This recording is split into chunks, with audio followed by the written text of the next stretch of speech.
was just telling me like how much, you know, it means a lot to him, but it can feel like it's a different day. It's not a normal official semis or quarter. You seem happy. You seem super healthy. How has it been like in Vitality so far? Well, it's amazing. I think the whole structure on the team. So it's not only you know, it's not only the CS that I'm improving in. It's a lot outside, social skills. You know, like mental health, physical health, which is very important and very valuable. And they provide all those things and all the support that you need. And then the players, their experience is so vast. You know, I can feel it when I went up on stage.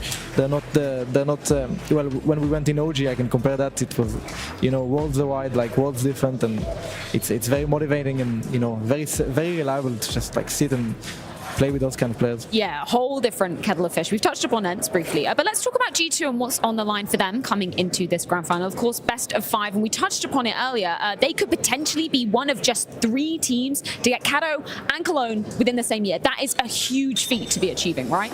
Yeah, a huge feat, and I mean, you can just look at the teams that have done it. Obviously, I mean, you know, 2015 Fnatic is one of the greatest like lineups and greatest teams we've ever seen played, and obviously, you know, FaZe doing it as well, just very recently, and that too is one of the most, I mean, that was one of the deadliest teams that we've seen in a long time as well. So that's great company to be part of. Listen, definitely. I mean, winning Cato and winning Cologne after, not many people can actually say that they've done that. But especially when it comes to G2, they have ups and downs and, you know, turbulence and everything that's going on with them for the past God knows how many years. But having a chance to win this against ENCE is a very great thing.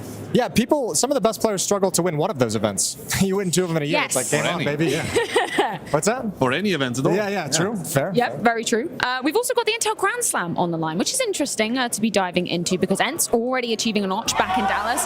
And very importantly, you have to win a championship level event as well, right, Jason? So this could be quite a big one. If ENCE do win, they get halfway there. It'd be huge to have that kind of a lead really early on as well in this kind of new season of the Intel Grand Slam. Your boys got one. You got one notch up there. Yeah, we have the chance still, but I think, you know, obviously ENCE have the better chance today because they have the chance to win Cologne, and it's not only, you know, opportunity for the Grand Slam, you get a lot of confidence and you show a lot of merit. I mean, you still have 8 chances, right? You have Pro League coming up, Sydney, all these big events that are going to be coming up this year, so you're not that far off, are you? Yeah, I mean, it looks far away still, but I mean, it's realistic, you know. Many teams have won, not many, but people have won it, so it's possible. So what are you thinking of G2's form coming into it? Obviously, you might be a little bit biased with Nerds on the side of ENCE, but where are you placing G2 in this grand final? Well, we played both of them this event, and I think G2 showed me more, like, you know, more skill I felt from them.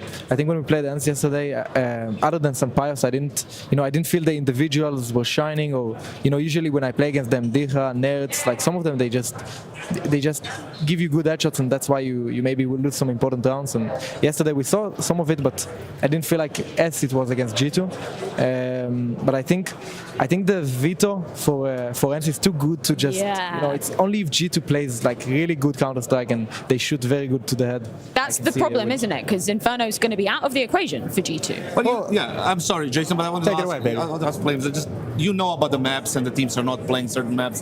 Do you think ENCE has the advantage there? Because we think, like, obviously Inferno is not going to be in the pool, and Overpass, which is the kind of weak map for ENCE as well. Do you think like there is a big advantage there for ENCE? Yeah, I think ENCE are feeling very comfortable with that, you know, because it's not only that you ban their best map, you also, like, G2 bans their, you know, one of the worst, probably bottom 3 maps, right? So they're coming to the game feeling very comfortable veto-wise.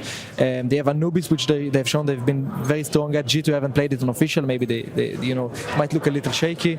Then you have Nuke, which is like like ENCE favorite.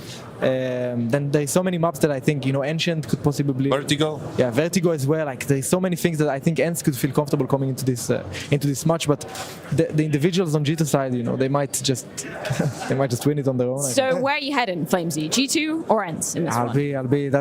I think ENCE are going to get that. Yeah. Oh, nice. Okay, I like that prediction. On the other hand, you know, the G2 won Katowice, so they have like the experience on the best of 5 stage. Sure. You know, many things come to that, but I think veto-wise, if this was a normal day in the office for both teams, I think ENCE would win. Yeah, this grand final is going to be an entirely different beast. So let's check in with the teams as they arrive today in the arena.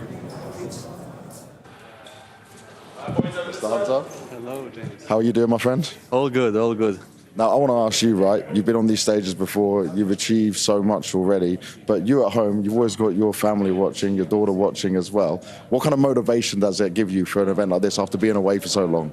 Unexplainable. You need to feel it. I couldn't believe it like when I was thinking of it, but when I saw them yesterday in front of me and my daughter especially, it's giving full extra motivation. Just unexplainable, and I hope more players will see what I saw yesterday. And today, hopefully as well, yeah. Today for sure. When it comes to today, I want to touch on the mentality for the team because you have a new psychologist, Lucas, joined you. What is the biggest difference here that's helped you guys? I mean, he's kind of the most focused on the team, and we are working as a team, as a unit together with him. So we are more honest with each other. We are saying everything to each other that is bothering us, and I think that's the most important thing. And we are trying to focus on what we can control, what is under our control, and not focus too much on the future. Just one step at the moment, and that's all. And what was your personal warm-up and before we get into the arena to get yourself right and get yourself ready for this game? Just shoot some bots, drink coffee, listen to the music, and that's all. That's all. We've got a big smile on your face. Let's see if it continues, mate. Thank you very much. Good luck. Thank you.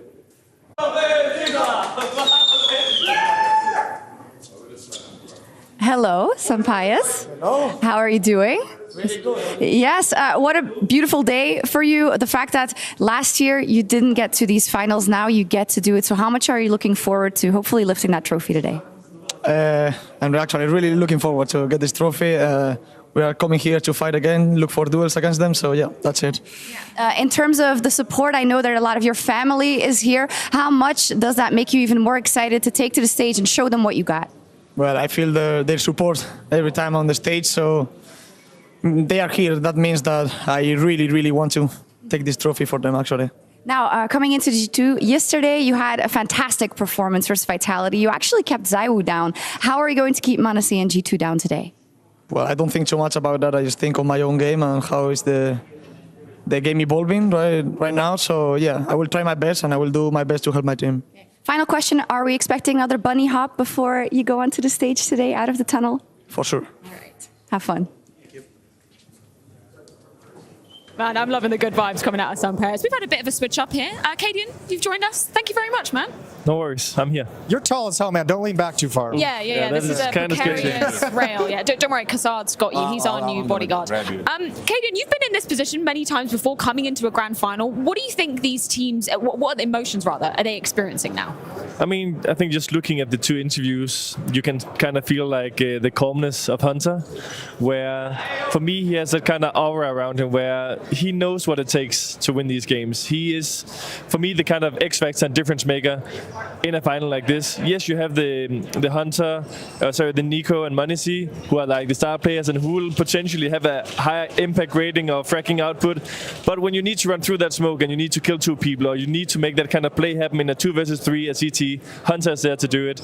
So I'm excited about that and the calmness that he has. In terms of Sampayos, I think he's been playing some of the best CS ever. I remember when he left Movistar initially, we were like a little bit sad because the Spanish flagship team kind of died with that hill of him leaving. But with the trophies he's taken and the performances he's done with ENCE, it was for sure the right decision. And I think he's done really well as well. It's probably a decision you just couldn't pass up if you're in his spot. Like regardless of how much you might have wanted to stay and kind of carry on that legacy, it's just like too good of an opportunity. I think the great thing about it was it didn't necessarily look pretty right out of the gate. No. they had to work at it, didn't they? A lot of people were like, kind of overrated maybe. Or, yeah, maybe go back. It was definitely the vibe at the beginning, but he just proved everybody wrong. I want to ask you, disregard the match, I want to ask how you're doing, right? After the 2 days, has been like since the quarterfinals, you seemed pissed off as hell. You didn't say anything, obviously, because you were, trying to be nice. Sometimes I think you should accept the villain role. That would be my advice to you. But the thing is, how do you feel about everything so far that's going on? I mean, I think obviously super disappointed with the results. I think that we underperformed like hell. I think that once more we lost to ourselves. It's not the first time that we're sitting here standing about this after a playoff situation. And I mean, we are so good that you guys are insanely disappointed with us exiting a quarterfinal of Cologne. It says something about the peak of level that we can play at, but we've just also shown throughout different times now that we can suck really hard. The thing what people don't understand is the fact that we expect you to be in the finals. Yeah. We expect you to win, right? That's something that we are like anticipating for a long time, and then when you don't get to it, you, like you said, you play the quarterfinals of Cologne. How many teams have played it there, right? Yes. So it's just a little bit of a perspective there. Well, if we latch onto that, because it wasn't always like that for you guys. You guys didn't always have that expectation, and that's sort of, there's a conversation around ENCE now where it's like they haven't been considered a top team for a long time. Certainly after making it to these grand finals, that's going to change. So what's that difference? Like, what does that turning that corner feel like, where you're still kind of rising up, you're still kind of the underdog, to now it's like you better get to the finals, you better get to the semifinals? Yeah, I think it's very different for us. It was a long journey, you know, where in the beginning we were just happy every time we were making playoffs. We were like, okay, this is really good. But then you reach the point as well where exiting a quarterfinal, a semifinal, and not winning the final is a bad result. And obviously it takes some confidence as well, where I think maybe ENCE hasn't really hit that point yet where they're continuously in playoffs and then doing, like, they have like peaks and then they have fall downs. But I think for me, the kind of difference in the team maybe ENCE hasn't really hit that maybe yet where they're continuously in playoffs and then doing, because like, when you're running around playing and you feel like, okay, the guy to your right, he's not afraid. He's going to make the same play he did in practice 1 week ago. You see, when someone is hesitating and stuff, it's like infectious to the entire team, whether it's in terms of communication, decision making, or whatever it might be. And that's a place where we still struggle. I'll say 2 days of drinking Cologne made it a little bit better. but yeah, it is what it is. The culture helps, definitely. Speaking of winners, you guys can become winners at home if you're participating in the Intel Extreme Masters raffle. Head to intelextrememasters.com/raffle. We've got Face It Premium subscription, Intel CPUs, some Colex goodies, hell of a lot of stuff you can be getting your hands on. Let's flip the script to talk a little bit about G2 as well, because I think for us, all eyes are kind of on Nico, right? This has kind of been his year of, okay, let's grab all the trophies that I can that have evaded me before CSGO ends. So yeah, for his perspective, he wants to be lifting this one, right? I mean, he deserves a lot of trophies, yes, and some of them he's been missing out on for a very long time. I wonder why. I'm not going to go into that entire debate, but what I will say is I think that the fact that he can close out CSGO with both Katowice and Cologne in the same year, I think that's a massive achievement. Yeah. It's going to put it a little bit to rest. I mean, the major thing will still be a big story, but I think winning these two are the biggest trophies other than majors. I think when I saw like a statistic, like just going through the Twitter or X feed or whatever it's called nowadays, I saw that he had like a 150 T rating with 30% entry attempts. Yeah. Like 30% of the rounds, this guy is going in first and trying to search that duel. He's successful 60% of the time. You're not going to find any rifler in the world who's anywhere near those numbers, those success rates, or anything like that. I'm very impressed. He breaks the mold, because you'd never look at his game and be like, that's how an entry fragger plays. But for whatever reason, he is one of the best entry fraggers that we have in the game. I don't know, man. Like, Nico's one of those guys that game he played yesterday, like the first 6 rounds of Inferno, that was such a turn on. I'm watching that, I was just like, this is fucking hot. Like that, like watching someone exert their will on a map in that fashion is one of the coolest things you get out of players like Nico, players like yourself at times, players like Simple, Zywoo, when they can actually influence the game to that degree. It's greatness. Yeah. How dare you put Zywoo behind Nico? How dare you? I'm just trying to set you up, man. Because you got some bones to pick this morning. Anything you want to get off your chest? Oh man, I'm just gonna wait for the finals. That's all. Yeah, that's when this hot sauce is going to come out. Let's talk a bit about m0NESY as well, because I think we forget just how young this guy is, right? He's already lifted the Katowice trophy. Imagine him getting to this year at just 18 years old. Yeah, I mean, I think the ceiling is still very high for him. I still need to see him in those finals be the difference maker, because I outfragged him in the Katowice final, and I think we can all agree that my mechanical skills are nowhere near the m0NESY. You know, that's just a fact. Sure. And I want to see him now again on the biggest stage. I'm not talking about like the world finals of Blast with like 1,000 people. I'm talking in here, 10,000 people. Show the world what you're capable of. You have mechanics like nobody else does in the game. You know all these kind of tricks that pro players has been searching for 3-4 years, and you're the one to exploit them. Now go ahead and show it in the final, because I know he's capable of doing it, and I want to see that. I want to see the sexy Counter-Strike. Yeah, are they just cute tricks, or are they actually going to be able to, win you a trophy? Are they actually going to have the impact? Yes. Yeah. Yeah, that is the question. Kadian, who are you going to be siding with? Considering this is a best of 5, we know Inferno isn't going to be in the pool defense ban out as normal. And be honest, taking it. Be honest. I mean, I think maybe I've been underrating ENCE. ENCE. I'm not going to deny that. I'm going to say that right now on stream. Maybe I have. But my feeling is still that G2 is going to take it. That's my gut feeling in terms of people who have the X factor in the game. I feel like also, I mean, you can't base everything off ratings and stuff like this. Of course. But Sanpaios has kind of been alone on that kind of being the X factor role. Yeah. Where I feel like there's more players who can do it on G2. Also, a guy that's not talked about a lot is like JKS, who is such a reliable anchor. in these high pressure moments. Maybe he's not always going to boast the greatest ratings, but he's won Keto twice, and he's about to potentially win Cologne. I think that's why I'm siding with him, because I think maybe ENCE for me is still more of it's a team game then. Snappi has to outcall Huxi. Yep. Not a hard thing to do, but yeah. I'm not judging that entire thing, but I think, for Snappi it's about outcalling them, where Huxi can maybe rely a bit more on the individuals to make the difference. Okay, that makes sense. So G2, obviously you're going with G2, right, in this one, Kasar? Actually, I'm thinking about logically about this thing, and I'm looking at the maps, the vetoes, and everything that's going on, and the team play that ENCE has, and the fact that, well, I have certain feelings towards G2, mixed feelings, but I'm gonna go with ENCE. Okay. 3-1. I believe in 4 maps should be. I didn't know Cassette was a believer of the jinx. Huh? Jason, you gotta try everything. You gotta try everything when you're that desperate. I'm going with ENCE too, man. I've been riding on them this whole event. I think it's great. I do have the concern of, as you said, Sun Paya seems to be like light years above everyone else in terms of impact. I want to see good games out of Diha today, which we didn't get in the semis, but I'm believing in ENCE right now. Well, so many incredible teams, so many incredible plays. So let's relive some of them as you get your votes in the Twitch chat for our 1xBet Clutch.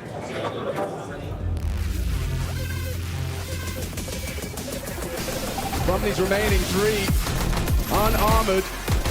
And he still gets a headshot, 2 from Electronic. He's got Kevlar and a rifle now. Electronic swings out. Doesn't know where the last is coming from. Magis. Gonna hold his nerve. He's got time as he got the Electronic! It's only Buzz left standing against Heroic. And that's what Heroic have been waiting for. They were hoping that Yami could bail them out. Buzz! Pristine! Executed by Hobbit and Magisk in the open. It has to be Zywoo. 1 left. Ouch! From Zywoo, no left. Overtime, up for debate. Snappi refuses to quit. It has to be Snappi. It has to be Snappi. Player, but he flicks back in time. Blame F has got his back. Astrola's back. He gets him on the bomb. Grand finals of Cologne 23, and me and Chatty B have been given the honour and privilege to be bringing you all of that Counter-Strike action. What are you expecting today? ENCE versus G2 should be a good match. Map pool sets us up for what could be a 5-mapper. G2 in good form. Sun Paya's looking hot to trot. I'm excited to get this one underway. The Cathedral is going to be, well, making some noise. Yeah, I mean, we've had bums in seats sold out since the first day. I can't imagine the energy we're going to have during that grand final. I just can't wait to get it started. Should we go get ready? Yeah, let's get ready. Peace.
Before the first map, no wonder we lost. It's all part of the process, my son. Even when you lose to Gamer Legion. Gamer Legion.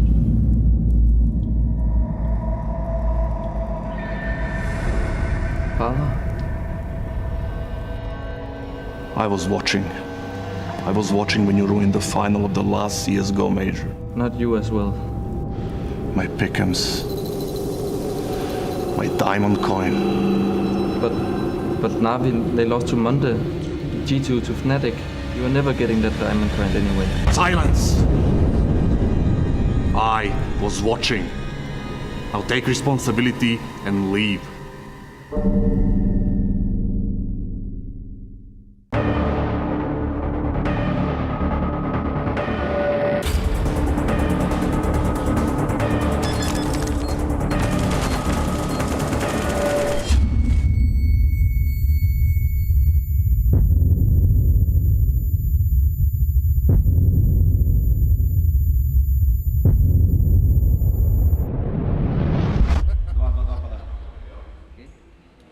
All good, bro. Chill out. Странно.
Let's roll, CT or T, however you want to put it. We're getting ready to get things started here in Cologne, and we're cutting it close. And by that, I mean me. Yes, we are.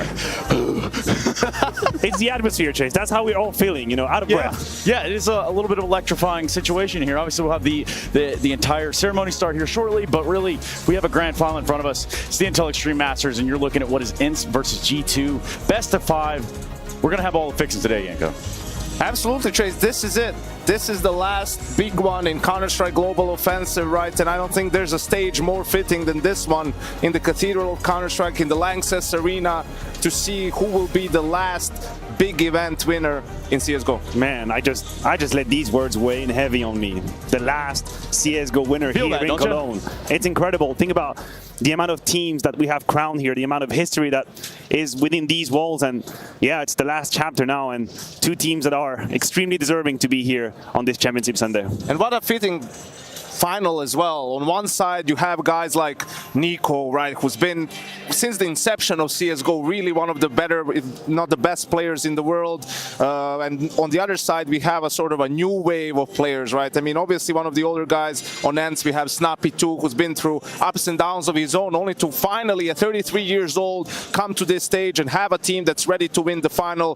Then you have guys like Monesi, the new generation, Nerds, all these guys coming up, they're going to be the next chapter in Counter-Strike. Speaking of chapters, I mean, there's several that you could look at with each of these players, right? And one that's really sticking out to me, I'm thinking about Hunter, right? What he's brought to the table and what he's got now. You know, he's facing a grand final right down the face, and, well, for what it's worth, look at Katowice versus Cologne. Yeah, listen, I look at Hunter, I look at him play, I listen to him talk in an interview, I watch his demeanor, and I'm getting the same Terminator vibe as I had in Katowice. I was waiting for you to say asleep in his bed, like, you and Hunter are really tight, man. Absolutely not. I'm just watching this man. I don't know what you're going with that one. He's got this calmness. You know, we ever seen these movies where like there's an assassin and he's just stone cold? That's exactly how I feel Hunter. He's in the zone. He is the player right now that you as a captain want to have within your ranks in a playoff game. Never shying away from the move.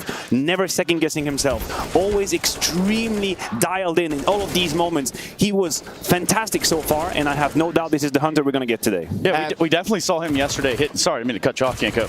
We saw him yesterday hit some timings, hit some miraculous plays in which they were just clueless on the other side. Absolutely a big stage, big game player, right? And you heard it from Cadian, who had to play against the guy in some of these biggest games, right, that we've seen, and says that there's an aura about him, right? Like, he definitely elevates, has a lot of impact, and you can see, we talk a lot about G2 and how they were at the start of the year and all those crazy runs, and you can see from Hunter yesterday just what he was talking about, like, that's all behind us, like the Blast World final win, the Katowice win, but also the failures, you know, Dallas, Pro League, Major, obviously, all that stuff, it's all behind us, that's all in the past. We're focusing on like being the new G2, and you can tell that there, I think the calmness is the biggest difference between the G2 in Katowice and the G2 we see here. How much of that do you think gets instilled from a top-down perspective? If we're looking at the hierarchy of players that have been there for a while, say Nico, for example, and obviously with the family thing aside, there has to be a trickle-down effect to that, right? I actually don't know how much is top-down. I actually wonder if the players haven't themselves learned from their past mistakes. Hunter was very vocal about it. He said after we were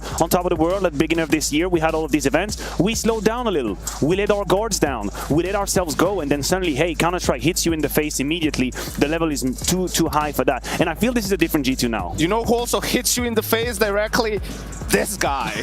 He's been absolutely incredible this tournament. Look just at the T-side numbers, right? I mean, it's on the rifle. Again, one other thing that Cadian was talking about, it's like this guy is doing it by taking the early fights, by bringing the game to you, by being aggressive, by finding just incredible amounts of impact. And I think when he is playing on this level, it just makes everything else so much easier for G2. It's actually ridiculous. It honestly is ridiculous. I was watching the game against Astralis. The amount of space that Nico had, I mean, obviously this round right here, he completely drags them out of a horrifying situation that could have been a force buy lost to Astralis. He aces it, he closes it, the 1 versus 3. Now, I will put it out there, Janko. I think that Nico's ability on the T side might just mask a little bit of a lack of quality on the T side of G2. I think the amount of work he's putting individually is outside of this universe. I think for G2 though, it's something that they rely on, really. You know, that's their style. They have a lot of freedom for players to make their moves, and sure, they have things they can fall back on, but they're not nearly as successful as playing this default style and giving players space. And I know you guys are going to get tired of hearing this word,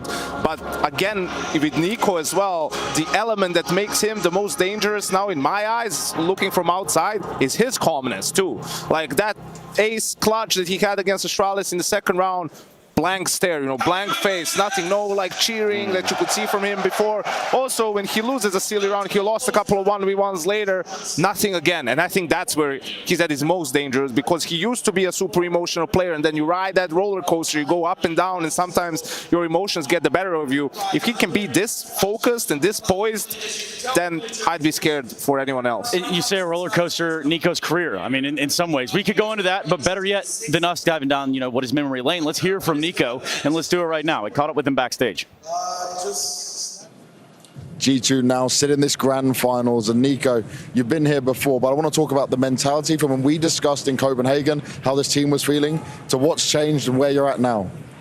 Yeah, I haven't been here before in the final, but yeah, I've been in the arena, and it feels amazing to be back in this arena. Everyone is really happy and excited to play. What we have changed, honestly, not much. I think, as I said in the interview in the Blast, like, it can happen that we just click on this event and we just do very well here. I think that's what happened, and I think we had some important wins in the group stage that puts us in a good place, and that we just kept building the confidence up, and yeah, now we are here, and just one step left to the trophy. And when talking about that, right, I want to look at what you said to me yesterday. You said if you could get this trophy, it would be an improvement to your career. It would be something that would change what it looks like. What would it mean personally to you? Yeah, I think yesterday I was talking too much about the trophy. I think it's more important, like, I focus more on the game that could get me a trophy. So yeah, now that like the emotions settled down, I just want to focus on the game, and just at every round that we're playing, everything that what's in front of us, every issue that we're facing, I want to try to help the team. So yeah, I just want to put all the focus now on the game and not on the trophy. What do you feel, though, against ENCE is their biggest strength as a team right now? What's making them look so good when you've reviewed them, when you've looked at them? Well, I just think that they are playing really well as a team. They are not really dependent on like individual skill. They don't need like someone to pop off in order to win. I think they have a really good chemistry within the team. I think Snappy has built a good system around the players that he has, and that's their probably biggest strength. So we just have to exploit the system that they're using, and just we have to get ahead of them so we have better reads pretty much. Well, let's see if you can exploit it. Good luck, mate. Thank you very much. Getting ahead of the curve, is it as simple as he makes it sound? I mean, it's something where you kind of have to find that out early on if you want to do it. I think it's about centering your perspective and being grounded. This is what I'm getting out of this interview for Nico. You have to realize one of the most exceptional profiles we've had in Counter-Strike, period. But for the longest time, his own enemy in these moments, his own enemy at the very top of the mountain, being willing to do too much, try too much, risk too much, because, hey, I am capable of so much. If I'm not going to do it, we're not going to win. That's not the mindset he's on right now. Pushing yourself too far and then you run out of oxygen. Definitely. And then you don't want that happen at 8,000 meters. But I think absolutely what he talked about, the matchup specific, I think it's going to be interesting because it is absolutely true that ENCE is more system-based and like the players do a great job. So it basically comes down to this. Their protocols in their system make the situations favorable for their players, right? While on the side of G2, it's maybe like, yeah, to some extent, but also their players are more prone to winning 50-50 fights. Yeah, you take a look at the head-to-head between the two in-game leaders, right? Danes somehow finding their way back to the stage. Listen, for me, it's not just about the numbers. It's about a shared characteristic between these two players. And for the viewers at home, I want you guys to pay attention. Both these players use speed as a weapon. Whenever they feel like there's blood in the water in the opponent, they're going to pick up the pace. This is the modus operandi of both ENCE and G2. And this is why this game is going to deliver fireworks. Because whenever one feels like there is weakness on the other side, they're going to hit you in the face with the rushes and the contact plays and the fake rushes again. They can play fast CS. And also Snappy, the oldest player to get in the grand final of Cologne, he's 33 years old, man. It's not like he's young. What are you talking super about? lagging behind when it comes also. He has games where he pops off. He was good against Vitality. We all remember a Snappy Mirage game, right? A 30 bomb here and there. So props to him as well, you know, sort of trucking along and keeping this team together. Him and Saw, amazing job that they've been doing for a long time, and finally people are catching up to the ENCE story. And it's all written on the wall, too. We look at some of their accomplishments and some of the achievements they've had in just the amount of time that Snappy's been able to kind of work his system there. He has to use his tools in a certain way. He has to make them very utilized, and by doing that, I'm talking about Nerds. This is a guy we're going to hear from right now. Check this out. Nerds, what an insane day today. You're playing the final of IEM Cologne. I saw you walk in with Madden and the boombox and you're singing, so how's the mood? Yeah, the atmosphere is really good right now because after the game we talk like about some problems, but right now we are feeling like we're in our peak, like with the mental peak, and actually feeling really good. Yeah, I mean, it looks like you're peaking. You joined in February, you already won in Dallas, and now you're in the final of Cologne. How special is this? I mean, everything it's so festive for me because like I didn't expect us to win like two big events like in such amount of time. But yeah, like I don't even know like how to express myself because like it's amazing. Like honestly, like I don't even know. Yeah, it's kind of like a dream, and hope it keeps going. But it's G2 up next, a team you actually don't play that much in comparison to some other teams outside of Pro League. So what is going to be the approach today? What is going to be the most important thing in this matchup? I feel like our map pool is perfect against G2. It's the only team that we have like the best map pool against them because like we are banning Inferno, one of their best maps. They are banning Overpass, one of our worst maps. So yeah, like it feels really. We have a lot of confidence to play against G2. Yeah. And when it comes to G2, they also have a lot of heavy hitters who are fragging out on their lineup, meaning you are going to have to step up as well. Are you up to the task? Yeah, for sure. I'm gonna step up. Yesterday I woke up in the last map, but like this grand final, I'm gonna smash these guys. Trust me. And like my team, of course, is my back. I'm glad you're already awake. Good luck. Great mindset, I think, coming into what is a grand final. You've got to say, yeah, I'm going to jump in the server and smash them, because otherwise, you know, what are you doing here? How did you even get here in the first place? What do you think about what Nerds brings to his team? I think he brings firepower, he brings aggression, he brings initiative as well, right? And he brings a level of fearlessness too, which is absolutely crucial in a grand final on this stage, in the big game. So yeah, hopefully for ENCE, he's already fully awake. And Maniac, if I shift that same sort of focus, that same sort of tone, we approach Sampaio. as a player? What does he bring to the table?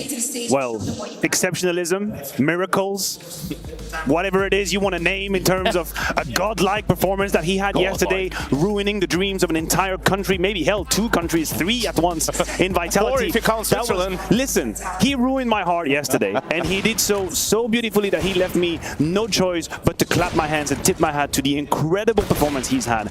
And listen, right now, he's slowly but surely amassing an amount of incredible big stage games that is incredible for a player of his young stature. He was here with Movistar Riders a year ago. He was already writing a couple of lines in his Legends, and now he's just had one of the most reference series you could possibly have against Vitality. And when Nico says, listen, I don't think ENCE need an individual to pop off, I tend to disagree. Did you watch this game? Sunpius, we're basically doing squats with his entire team on his quads. Yeah, absolutely. Like, he had a great performance, and you know what we say about Hunter, we can say about Sunpius too. I feel like steps up on the big stage, but look on the other side of things. Look who he has to face. I know. With ENCE, we just saw it. It's Sunpius really ahead of the rest of his team. But look here, you have m0NESY, Nico, and Hunter, all 3 of them playing extremely well. You get a little bit of JKS in there in some moments doing his thing, and then HooXi with a couple of good calls. It's great timing. This is a completely different beast that they have to face now. Yeah, I feel like if I visualize this fight as like between 2 boxers, one of them is very good technically, that would be ENCE. Maybe they move fast, they have a good plan, but then G2 comes in with that right-2 punch that knocks you out immediately. And if you get hit in the face, it is over, no matter how good your plan is. That's what G2 can do to ENCE. Yeah, which is a scary concept. We just heard Nerds talk about, you know, what maps he doesn't want to play. So how about we talk about some of the maps that we might be able to see, where this is going to go in the confines of a best of 5? Yeah, it is true. So let's just illustrate, you know, the map pool back home at the viewers. Look at Inferno, right? That's the big one. 19 times, just the amount of times the G2 has played at their most comfortable map at the moment. That's out. We're not seeing that. That's a permaban for ENCE. On the other side of things, Overpass, you can see for ENCE, it's like the lowest out of their win rates on all the maps, and really, it's only played when people try to punish them. So those 2 maps are out. Then you want to talk about G2, what are their strengths? Well, you kind of had to say Nuke, despite recent results. Look where ENCE is on Nuke. Their first loss in 13 games was yesterday to Vitality. Yes, and that is a very high level. And that was an incredibly close series. Then you want to talk about Mirage, probably too. Well, they're also pretty even there. Funnily enough, one of the maps that's looked better for G2 seems to be Ancient. They played it a lot of times. They had to put in work on the map because people were exploiting against them. And then you have Vertigo 2, which is, those are 2 weaknesses. That's the 2 maps they played at Pro League where ENCE beat them. And last but not least, we have Anubis that we actually haven't seen yet on the stage here, that you can see both teams have 100% win rate, but pay attention to how many times they played it.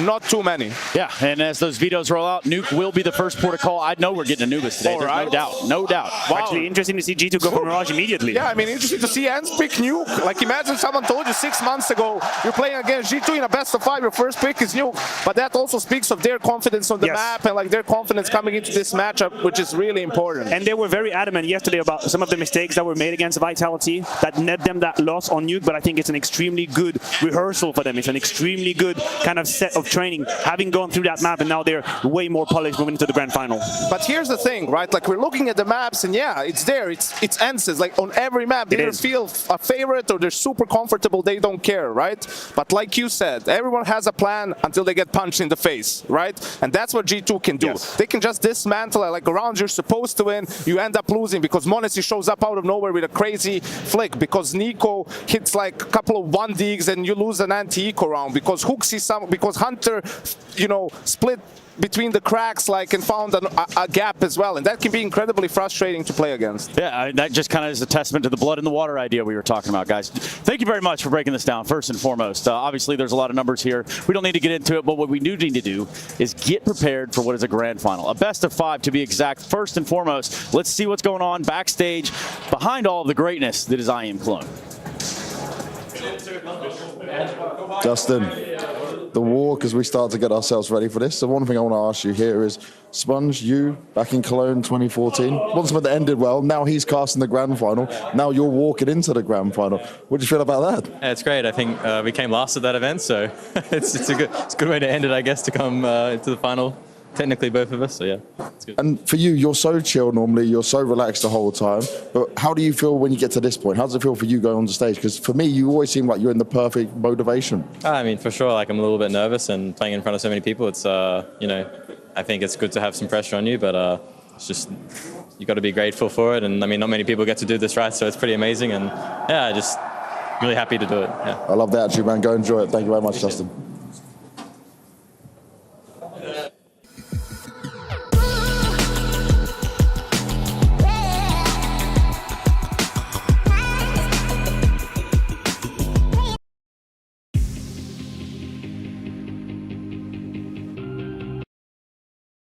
To vie for the biggest trophy in your career so far in Cologne. How ready are you? We're ready. We did everything we could. We did the same prep, and I think as long as we act like we normally do, I will be proud no matter the result. Yes, I hear from everyone in the team that the trust is at an all-time high, and I think when we look at ENCE, it feels like roads have led to this moment and the mental fortitude you have had. So tell me something about the trust in the team right now, the mood, the atmosphere, and the desire to perform today. I mean, I think the main thing is that we just trust the process. We know that if we aren't too result focused and we just focus on one game at a time and maximizing our potential every game, we know that that will lead to the best results. So that's our focus. Good luck.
We are going to give everything that we have in our power to secure the trophy.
The fundamental beat behind everything. Rhythm. Timing. A tempo shift. At the opportune moment.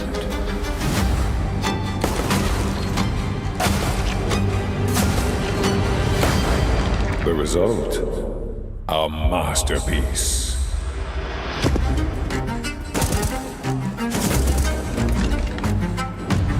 Dynamics.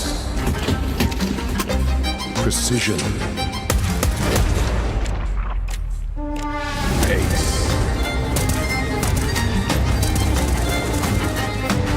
A solo concerto. Ending in silence. Each key an expression.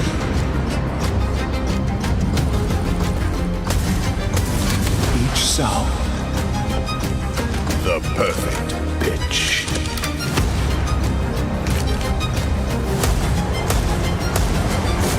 Culminating in a grand crescendo.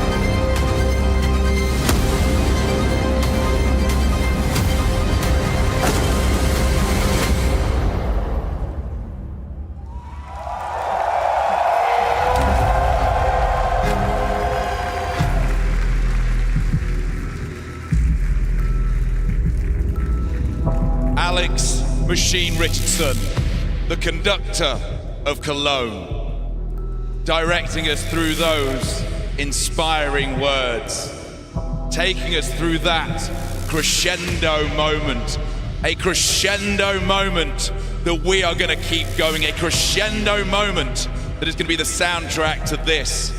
After 11 years of Global Offensive, the final one to be decided in this, the Cathedral of Counter-Strike. Two teams about to walk out here. Two teams that in a few hours hope to say the words, Vini, Vidi, Vici. I came, I saw, I conquered. What they're playing for is this trophy. Their names on it for a moment, not just in history, but to say, I won in Cologne. I came here and this is mine. Your first team, it's ENCE.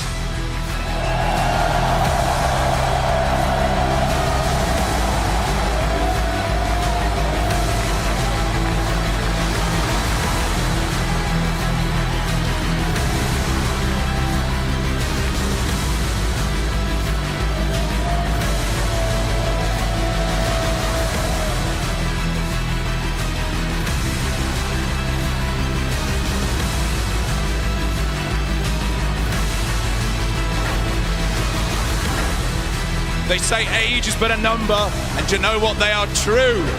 It's the number of a beast in Snappy, a man who is the oldest here in Cologne, but he wants that trophy, that title, to step out of the shadow of those other Danish in-game leaders. Beware the Kraken, ladies and gentlemen, it's ENCE! You want to be the best? You got to beat the best. They take on a team who ride the roller coaster. They can beat you at your game. They can beat you at their game. They can plain just beat you. Our second team in this grand final.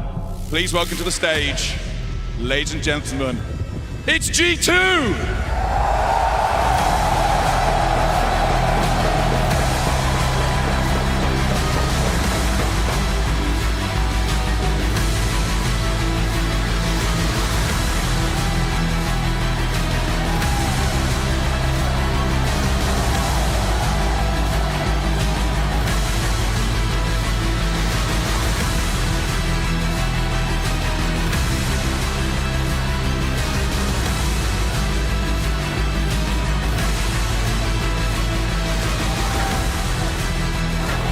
Before Katowice, Nico was a king without a crown. Here, he wants to double it.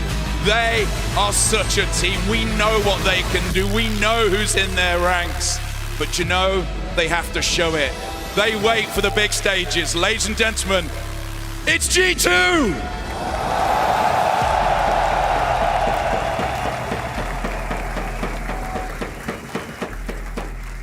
All right then, time to take the deepest of breaths. It's time to turn it up to 11 Cologne, this cathedral of Counter-Strike, because we have not 1, not 2, not 3, not 4, but a best of 5 to see who will be the champions. This final global offensive title we're looking to take here.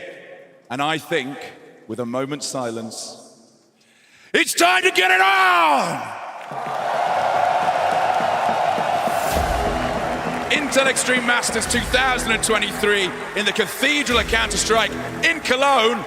Who is winning this? Is it ENCE? Is it G2? Come on, Cologne, one last time. Is it ENCE? It's you. Let's get it on, baby.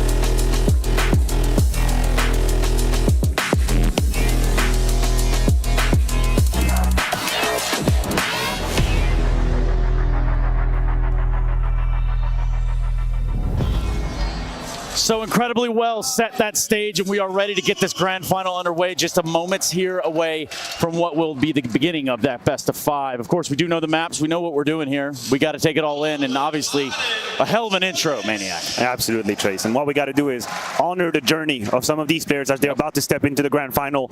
Words for Snappy, 33-year-old, the oldest that we've had on stage here. And Snappy wasn't really given anything in the Counter-Strike. He took it. He had to take it. He had to form lineup time and time again. He had big organizations come over, take his best players away from him, and now that he's been performing with ENCE, we still denied him the status. But today, they have an opportunity to take that status, and we won't have anything to say about it. Yenko, 11 years in the making. Absolutely, Chase. Listen, if winning a CSGO major is the Mount Everest of Counter-Strike, then winning in Cologne has to be K2. Or going to Mars. One of the two. I mean, it's pretty out there, right? Like, it's out there. Or actually someone going to the moon. But yeah, I think for this one, can G2 get the job done, Katowice and Cologne, or will ENCE finally rise to the challenge and prove us that they're one of the world's best? I'm so ready to see men go against each other. A fight, a battle, Trace. That's what we're waiting for. Yeah, and that's exactly what we're going to get. A knockdown, slobber knocker of a match, a best of 5. It's got all the fixins and everything else. Grab your friends, grab your family. We are ready to get this bad boy started, and by doing so, we're looking at Nuke. We go to Mirage. We're going to get Anubis today, I guarantee it. And if we should have to go all the way to Ancient Vertigo, we damn sure will. But I'll leave that all to the storytellers. It's Sponge and Machine.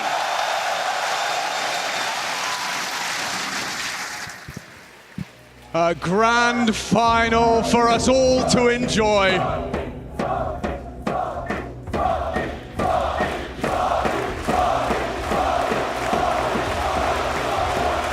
Every single human being in the Lanxess Arena interested to find out who will be inscribed next to those legendary names on that trophy in center stage.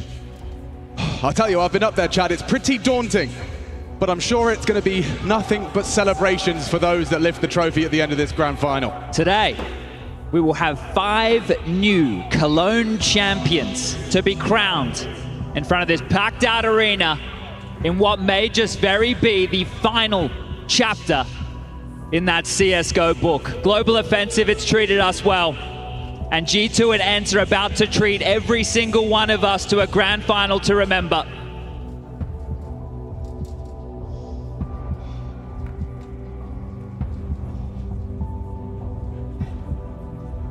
A moment to compose themselves. Put yourselves in the shoes of these human beings, mouse and keyboard at their fingertips. Doing what they've done countless times before. But this time, a sold-out stadium is here to witness. You make personal history and game history. This is what the Intel Extreme Masters are all about.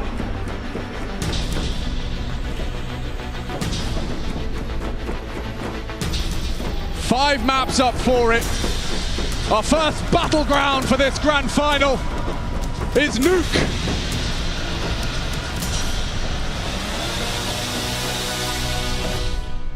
Ladies and gentlemen of the Lanxess, let's get this grand final started!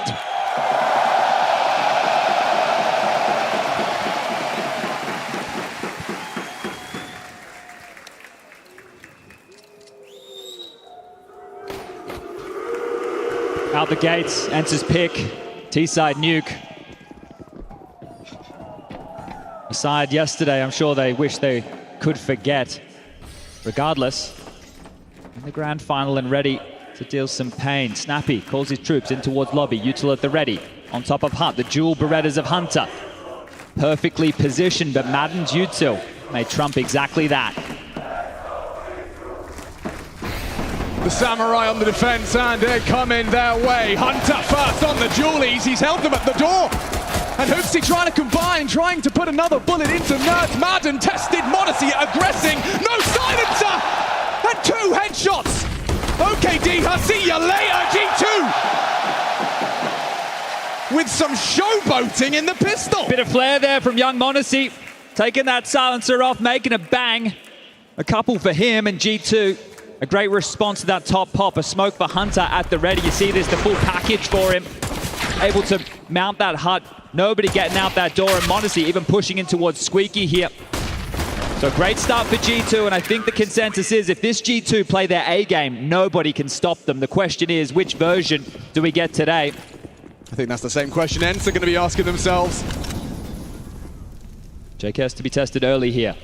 On an island towards ramp. Rotation available from Modesty, but currently in the heavens. Smoke to hold them at bay. Flash lined up and the pop. Just moments. There's the go. JKS, this is his first test and he's impressing with 3 on the FAMAS. Mission accomplished. A force buy back, sure, but now only operating with Snappy on a Tech 9 and that recovered FAMAS from the Aussie. 3's an awful lot there. Territory, sure. Hoping for a push, hoping for a misstep here. The early jitters of the grand final. Hooksy up and over and ready to take down Snappy. In-game leader on the other side. Jiggles it out and gets the kill on the Tech 9. More damage done. That should be all they have on the agenda, though. Damage, surely no bomb plant, no round. Not if G2 can adjust to the remaining 2. Nico down towards the lower deck here. We'll be dealing with the ramp descent. Back at the site, with Snappy low, Nerds needs the trade for this plant to go down. When does Nico strike? Does he want a cursory glance or will he let them walk into him? They have no answers, no info. And he has caught out Nerds. That was the healthy one. Clean as you like. G2 off to the races now. Worst thing G2 lost in that round is not retaining the FAMAS from JKS, but they'll be happy to deal with that force by now. It'll just be the pistols here for ENCE. No plant in the first 2. This is exactly how you want things to operate for G2 in the early stages here. And Yanko brought it up on the desk, picking Nuke into G2. This is a team who once upon a time were considered one of the very, very best. And I'd love to pick your brain about that. In terms of ENCE's T-side on Nuke, some critics are quite vocal about this, whether it's easy to read or whether it's a bit stubborn. We saw it yesterday. What's your take? I think the thing is, we've discussed this team in the past. If they sense blood in the water, they're able to just bludgeon you to death with their pace. But their different openings are just to position their players and, well, try and outmaneuver you, right? Then we saw yesterday they're using topside as the quick descent down towards B in several occasions. If that can be stalled, if that can be slowed, against Vitality yesterday, they did struggle. And it all happened with an eco round loss, where they diffused in front of them, threw a smoke, multiple kills came in. So that really shattered the confidence of ENCE, and JKS to be tested yet again. Oh, JKS, Scrappy. Yeah, he's only left with 1 now. That M4. You can see they're setting their sights on at least the territory. Nico's trying to bodyguard that rifle. They might get their hands on it here. Nerds has gotten away with it. Now, he had the bomb on his back, so that was a risky maneuver. And, well, Diha, he's keeping Hooksy busy. With Hunter's long-range weapon, they will combine nicely to get this one started. So that's the 3-0. Yesterday, ENCE started smoke walls towards Yard, allowing Diha to work, and that seemed to be a great way to kick things off. The question is, what are we seeing out the gates today? They love a top pop. They enjoy keeping the pressure there. In the early stages, we've seen them try ramp on the 2 lighter buys to isolate the solo defender of JKS. And in both occasions, they've been able to take him down with different variations of casualties here. But out the gates, nades at the ready. Soften up towards that hut position. And that's going to do an awful lot of damage to Hunter here. He's removed. Madden's got the better of him. Brilliant start to Madden's campaign. That's his first taste of a frag on this grand final stage. Now, with the CTs on the back foot, chip damage already added to the mix. No, it's good placement of the crosshair, but Nico, he activates. He's punished for it. Trying to even the odds, but instead they tip further in ENCE's favor. And smoke ball's up now, so all this room towards Yard is possible here. Standard response, lobby pressure. And you can see dotted across the diagonal wall, 4 players are ushered down now. The rotation point to be ventured through. Vent as Hooksy slinks, but he's very low on HP here. If he gets a kill, that'd be great. But ENCE set up to win their first round.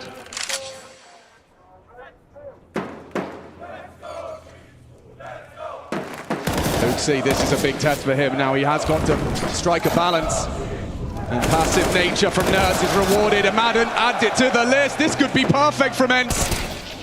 JKS puts a little blemish on the record. Madden's gone, but the round surely to slot into place. Some pious planting topside. Nerds find damage, no frag. JKS 2. Well, they know the AWP's towards lobby here, so who wants to get their hands on that first? I'm sure some pious would love it, but JKS would like to get that back for m0NESY as well here. Just trying to lock this down. JKS staying alive with a Silent Stem 4 is a big boon going into the next, considering the finances here. The hunt is on. Snappy silently searching, might be able to rip this one away.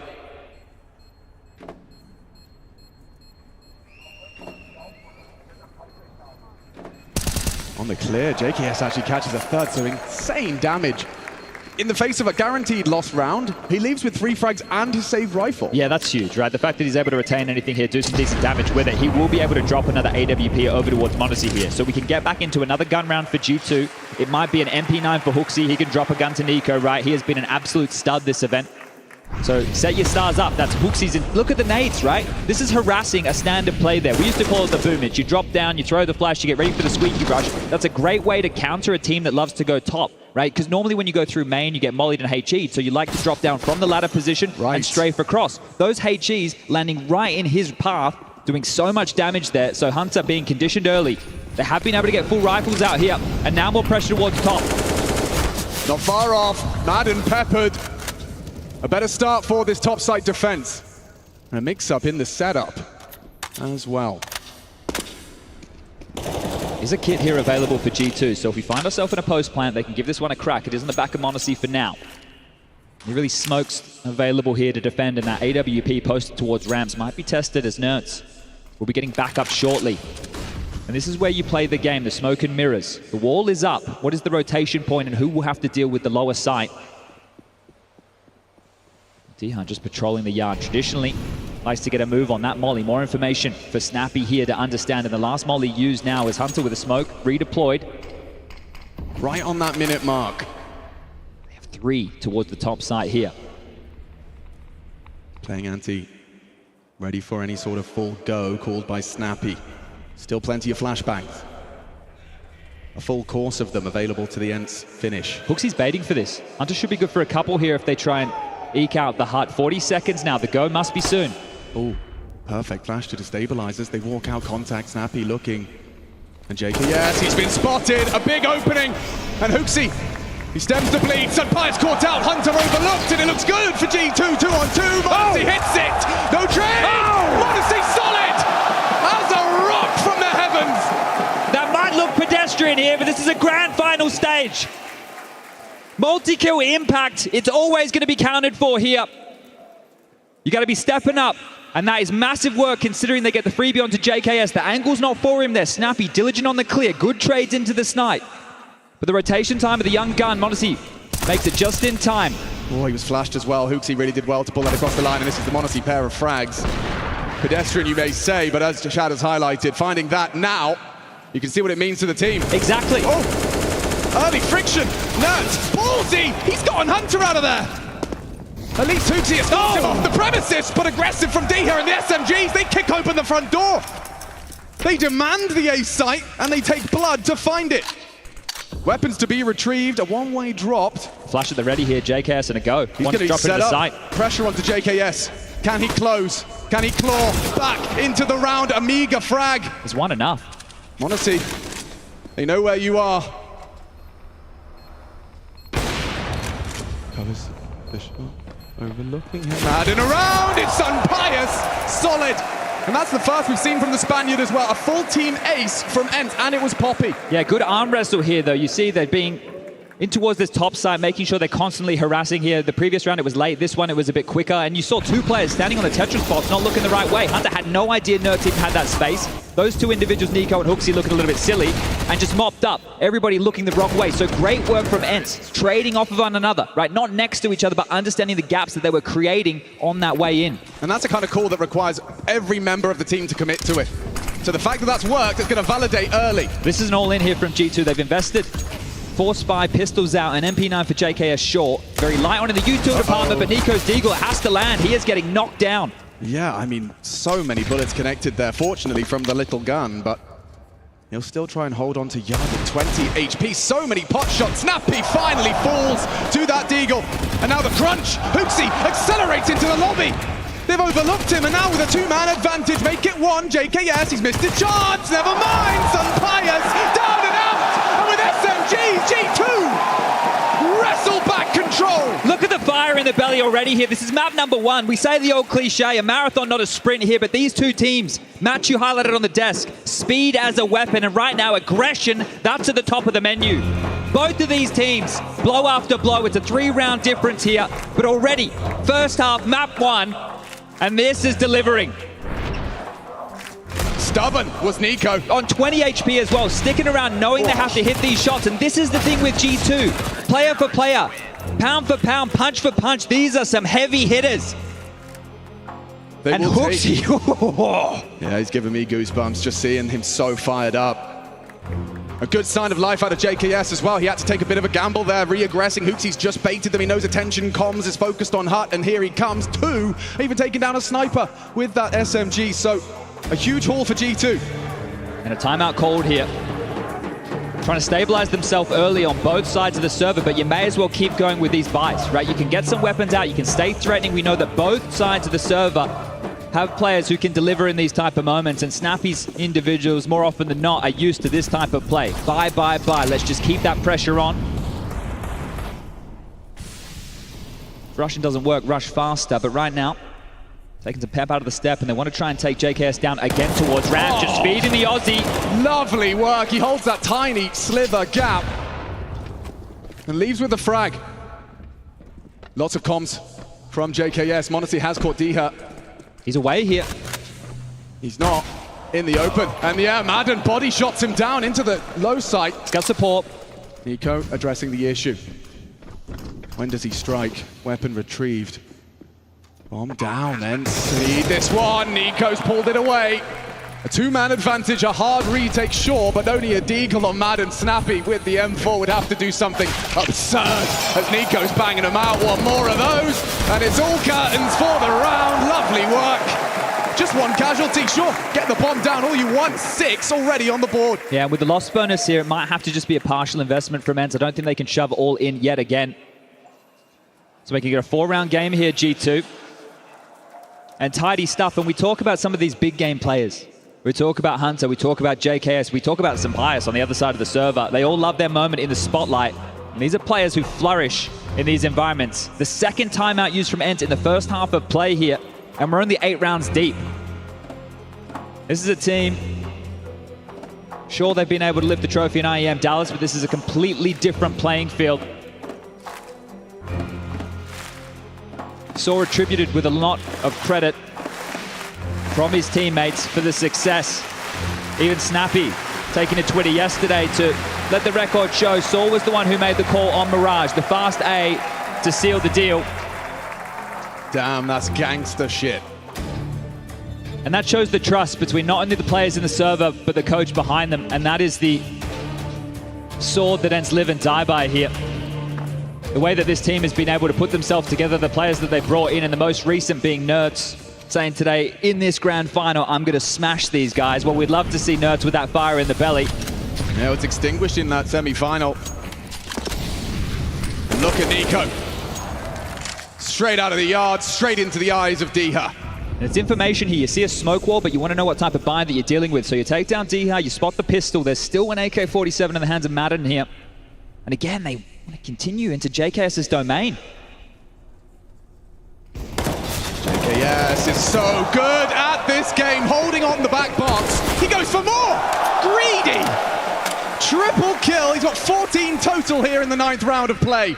Snappy, he's managed to find one headshot onto Hunter. He lost a lot of health in the process, and he'll be hard-pressed to hold on to this M4. It's just damage here. And look, to talk about some of these big stage players, I think Hunter and JKS fall into similar categories. Sure, they get fired up in these moments, but these two stay calm with their demeanor. And the thing is, they make the same decisions they make in practice as they would in a group stage, as they would now in a playoff match. Whereas other players have their indecision, the hesitation. There's a fine line between nerves and excitement, and they contain all of that. So how does that intersect with these big game players? Are you telling me Sunpius is doing something he wouldn't normally do in a group stage game, or is it mind over matter? I think Sunpius is a whole lot flairier in the moment. He enjoys the time in the sun, right? He is Spanish after all. I've heard that out of Snappy's mouth. So when the spotlight's on him and he gets to go for those type of plays, he kind of gets the power of the crowd, where the others, I think Hunter and JKS, they're more deflecting that and just playing their standard game, which makes them look like beasts in this, well,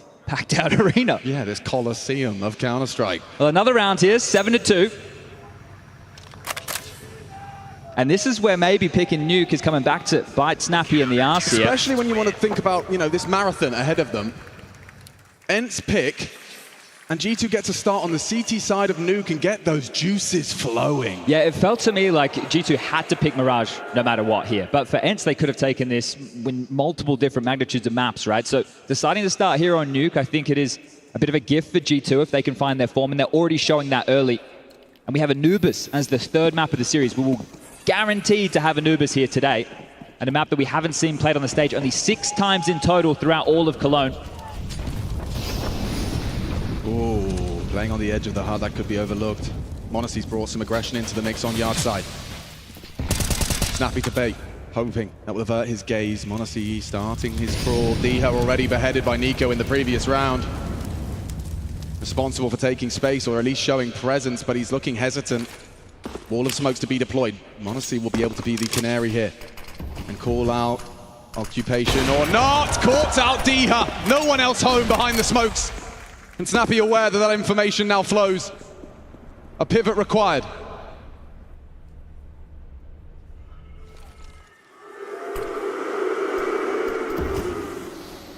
That'll delay you. You've still got a minute to make this call. Limping a little.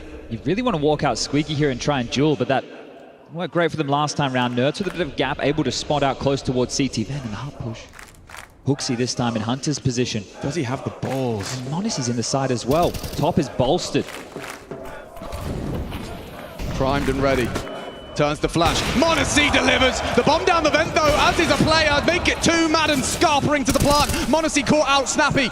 He's defending that vent. He's defending his boys. Down the vent now. And the bomb goes in for a 3-on-3. This retake hinges on the 3. Now 2 to defend that bomb. Snappy's doubles something, but Madden has to deliver in kind. He has to replicate the same. Paired up. Starting their crawl. Now Madden loses his head. And Snappy... Need the ace. He would need the ace. At least the time is ticking in his side. Bombs down, hoping to disrupt, and he's caught off Hooksy. They've got the time. They need a kit. They need a kit. He's found it. Good. It was just next to him. All right, didn't have to go too far for that one. Listen, G2 kits, diffuses. Especially that lower sight. Yeah. You start to wonder. After yesterday with that Zywoo 4K, yeah. I mean, yeah. All right. Woo. Well, G2, I think right now one of the keys is they've put a leash on Diha towards Yard, right? And this is something that is done with the aggression. One is his AWP or Nico searching Yard with the Deagle. Snappy needs to try and help out Diha towards Yard, because even though you're throwing the smoke wall, it's not really enough if they're willing to play forward here. Nerds letting the frustration get into him early. You might need to bring out the AWP, and they have Sunpius, an absolute can opener yesterday, time and time again, finding opening picks with the AWP, this time caught in the opener. Yeah, he's so low, 40 HP, that's vulnerable to these AKs now, but still, he takes the fight. Proactive on the AWP, Nico's shoulder ripped off his body. Honesty forward. It's a missed smoke here, just flew back to spawn, fading now, but you saw the gap. ENCE with some unforced errors there as far as the U2 wall. Nerds, you heard the retreat of that ramp player. A potential gap presents itself. Regrouping.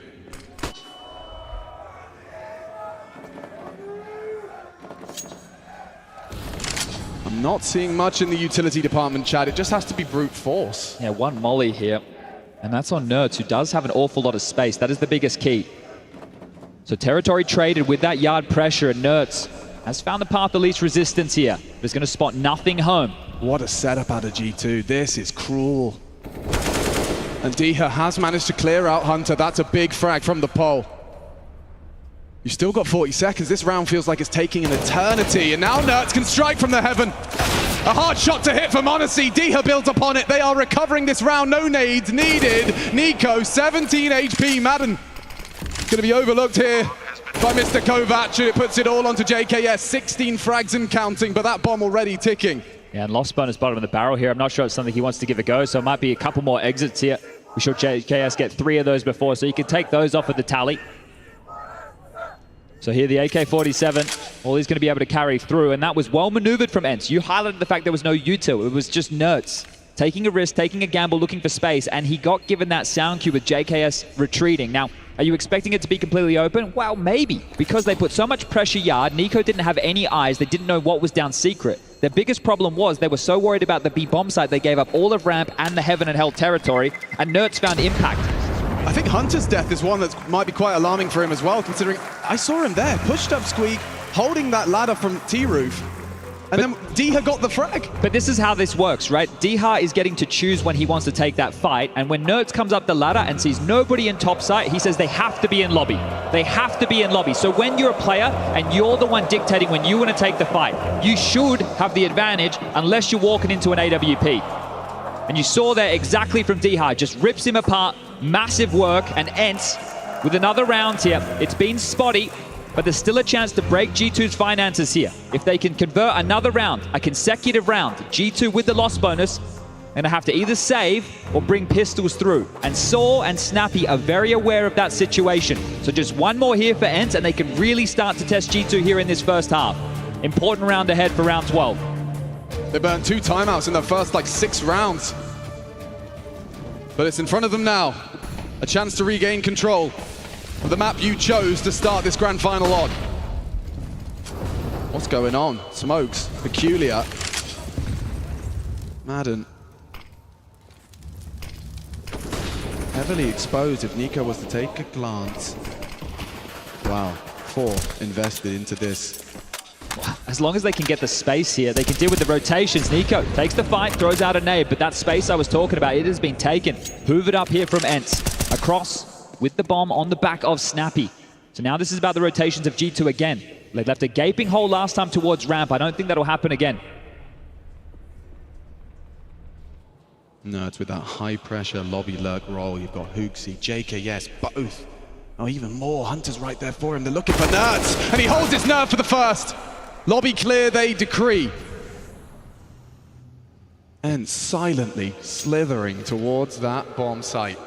Plant has been a guarantee here. Door's going to swing open. Smoke to obscure. JKS. Mouth the movement, and Orpus singing. Sampayas takes another.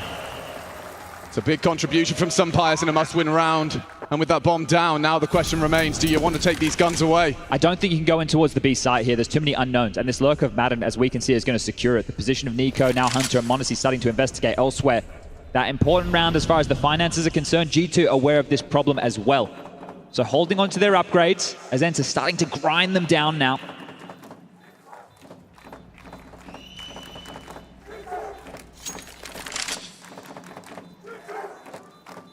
We could have a very last-second collision. Oh, barrel. Nico, he gets himself an AK upgrade. No complaints from either of the Kovac cousins. And a fourth round all found for ENCE. And now we can do some quick maths here. Hunter can drop an M4 across to one of the two, most likely JKS. Hooksy can get given an MP9, or they can just make him buy up himself here. And that sign's going to remind everybody, yeah, we do have some German representation on the stage here today. Swanee. Just have to say the man's name.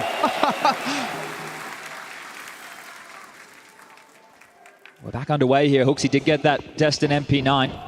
M4 for JKS out here. Maybe something more direct from ENCE. Nico with a furrowed brow and a white screen, puts 30 bullets into the vent with nothing to report. Bomb. And Hunter, a huge frag, catches Nert, tucked into Squeaky. Bomb on the radar, nades and smokes to slow them down. Madden poised to try and punish out the heart, but already with Diha gone yard, this is 3v5. Snappy wanted to get the bomb, but he did. And the smoke scoops it up. Now they turn to Sampayas here to try and find something.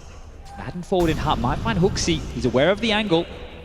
Hooksy's considering it. And wow, Hooksy manages that brilliantly. And look at G2 go. They are soaring through this defense. Every individual present and correct. Hooksy passing that test. Only Snappy. They'd love to keep it perfect, keep that sheet clean. And Nico ensures it. Not only winning out the half, but a 9-round haul already. More rounds to be seen. Well, this right here is the G2 that won IEM Katowice at the start of the year. This is the G2 that was the best team in the world. The team that we're seeing in these first 14 rounds of play.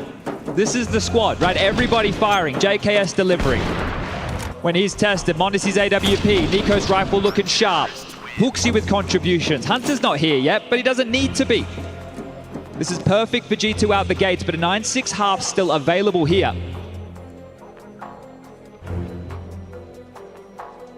We saw yesterday ENCE was still able to make a match of Nuke, even with an 11-4 scoreline. It could have been a 2-0 affair. A couple of bogey rounds that could have gone either way. Good point. So 4 at the moment for ENCE. They're not going to be feeling defeated whatsoever, but they know they can still do better than this, and the finances are available to do so.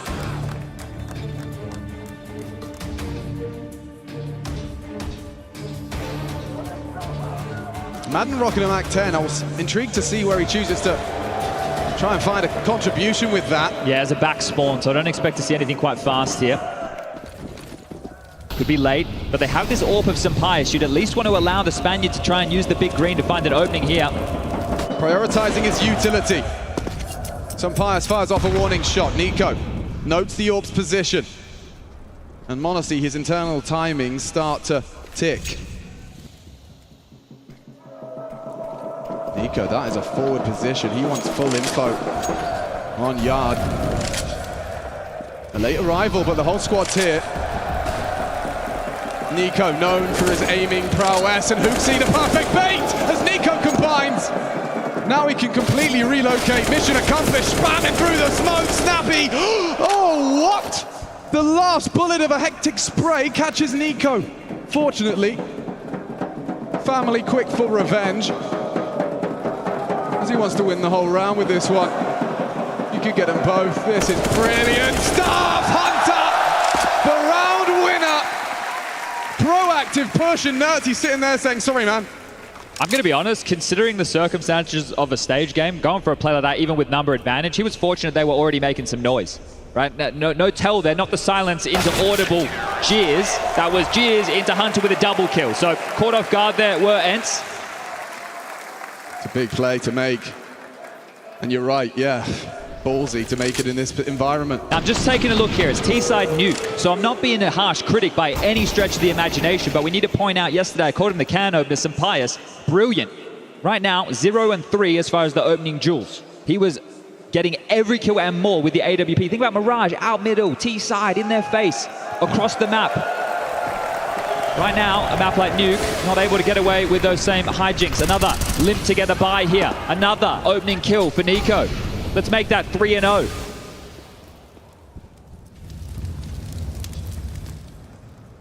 Every individual from G2 seems to have woken up wide-eyed and bushy-tailed.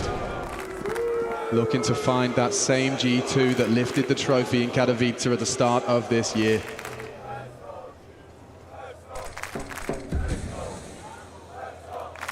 And Nico, he is poised, he is robotic, and he takes down Snappy as well. Nertz already held. What is that from Uxie? He's laughing at him. He's having way too much fun. He was on the ladder. That is an ill-advised rotation. I don't care that he got away with that. Well, it seems, yeah, some higher power is looking over Uxie for this one. That's ridiculous. Nico even typed unlucky in the chat. Unbelievable. And this is for that potential 10-5 half. You know, that would have been a whole lot better than we've grown to expect.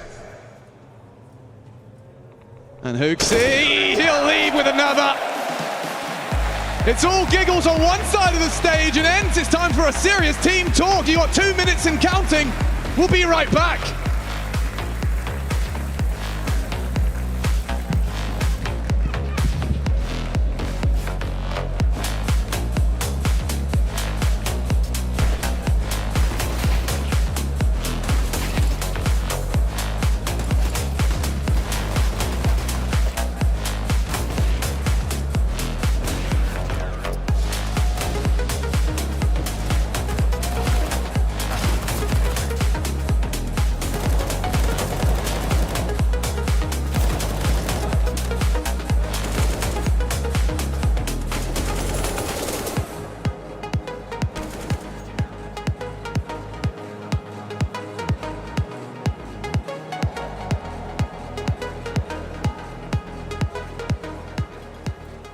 Hello, ENCE!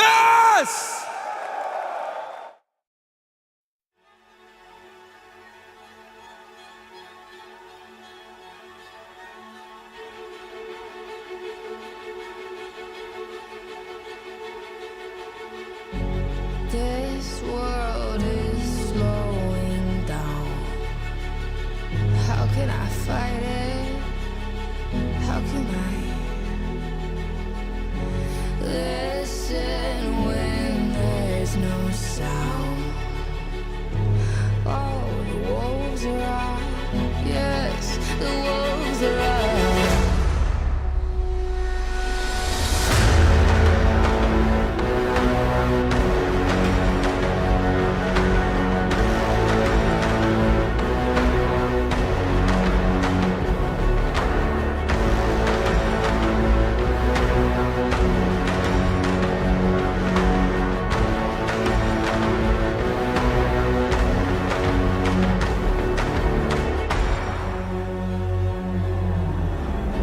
Hold on to what you found.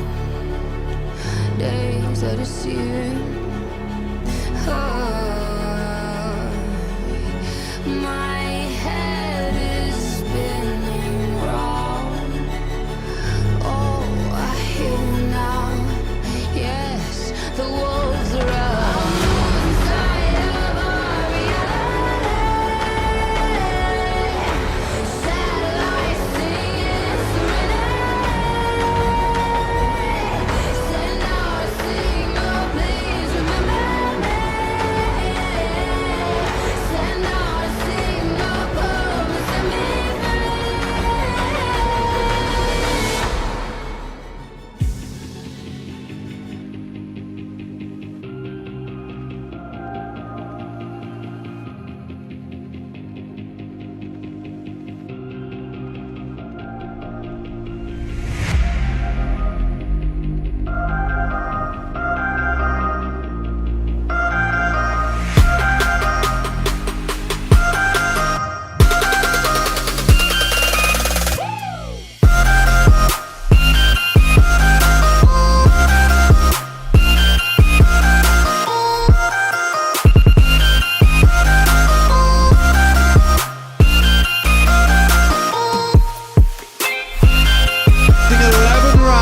First half, it was G2's defense that got them into the double digits.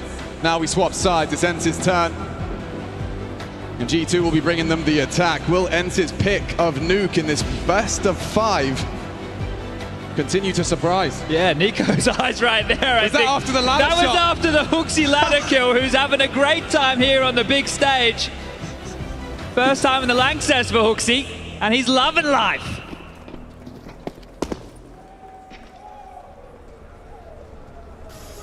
Nerds, he's about to have a lot, but look at this placement of his crosshair. Is it gonna be pixel perfect? No, is the answer. They're flooding in. Need a reaction. Madden, only the one. Nerds is gone. JK, yes, there's them both down. He cleared the site on his own with Nico's help.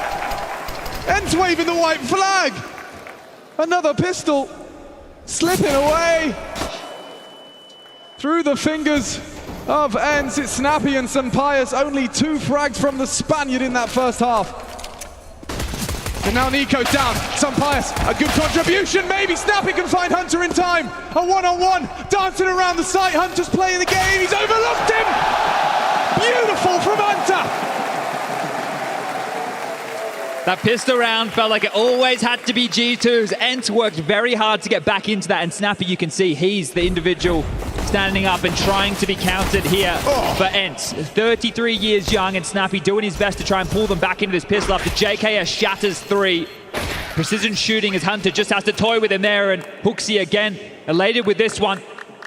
A force buy back from ENCE, and this is essentially the map here. They can't make anything work on this force buy. G2 are going to run up that scoreline real quick. Scout noted, good information. Hunter going to search forward off the back of this. He's happy to take some gambles. Oh, that jump could have cost him, yeah, some info.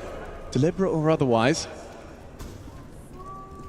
Snappy will have support here. Sampaius has made it over in time, so in tandem, the two to lock down Ram. Smoke is faded, now Sampaius in position. Primed, ready, tags up one. JKS limping, more damage inflicted. He's hit 2 shots, but it doesn't matter. Nico only needs the one. As this one falls apart, ENCE absent on map 1. But look at that simple understanding of the situation. Get Hunter across. He deals with event rotation. No way down towards the lower site. The rest of them pressure ramp. There's only one avenue, and if they go down ramp, they're going to be sandwiched. So great work from G2. It is simple Counter-Strike, but it's done well. And the fact that Sampaius does all that damage and they're still able to stand and bang, nobody backed off. Nobody just ran away. G2 stood, they fought together, and they got it done, and they might even keep all 5 staying alive. It's just Diha now. But I mentioned, you get a force buy like that. This is 13 confirmed.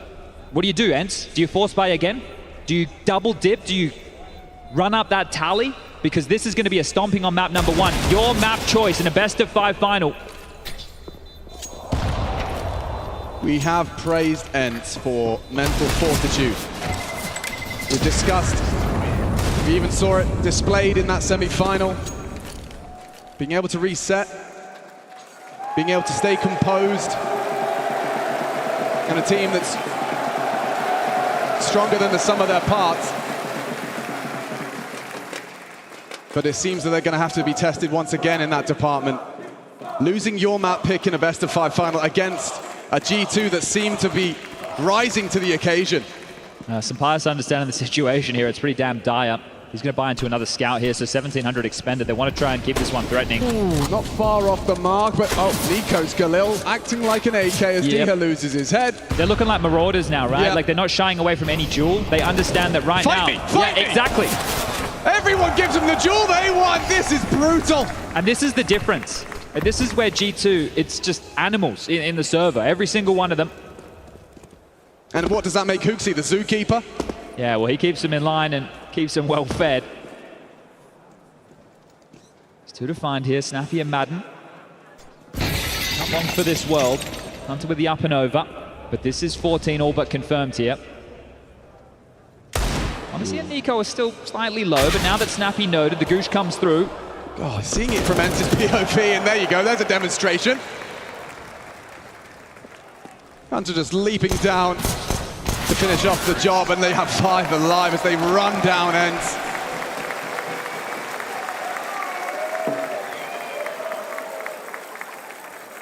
This one might be quick here. And this is key. If you're able to waltz all over your opponent here, you're conserving energy while dominating. Now you're able to carry this momentum through. ENCE haven't even gotten started just yet. And that sound, it means just one thing. ENCE, throughout this map, with only 4 rounds to their name, have burnt their 4th and final timeout here.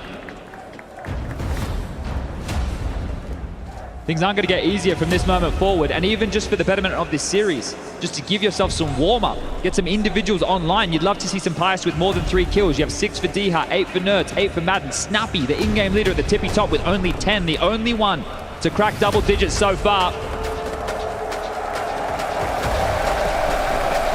But Sunday, the day of rest, we're putting these two to the test.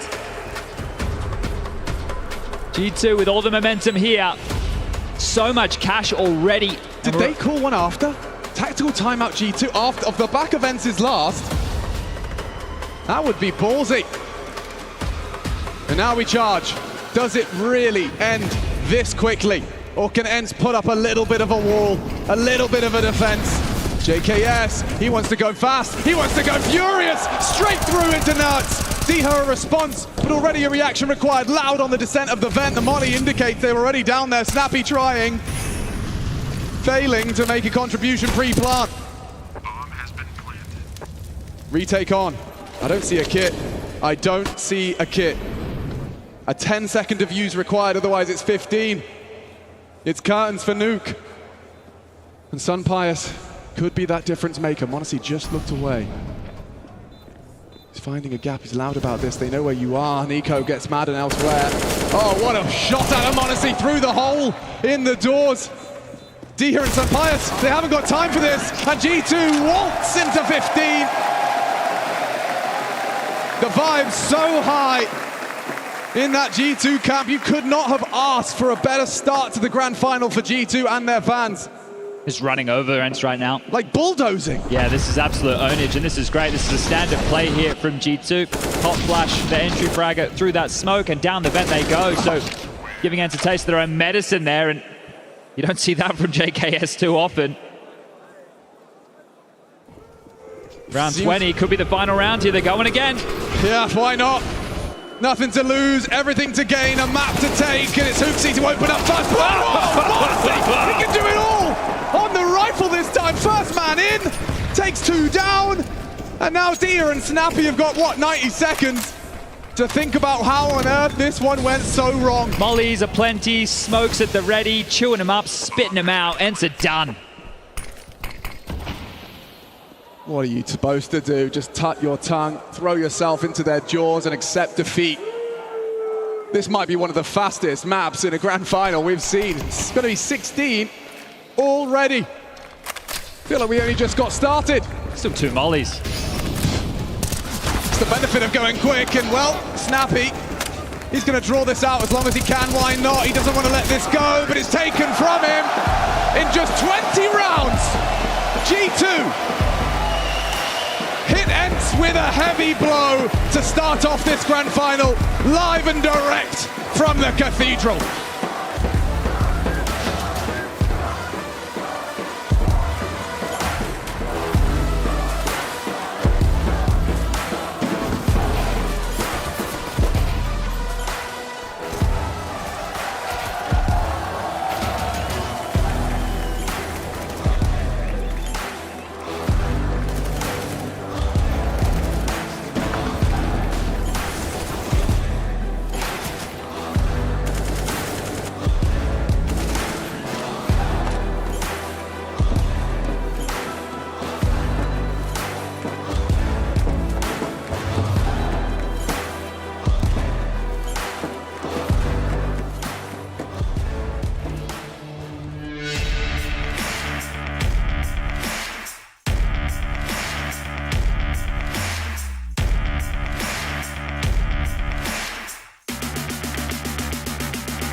Well, if there's one thing I know for certain in this moment, it is that ENCE was a non-starter here on Nuke. This was a show and tell match from the G2 side, and I'm telling you what they were showing was that they were owning that event. And welcome back. Of course, this is a grand final. Of course, we got 5 maps to play, but that one went so damn fast.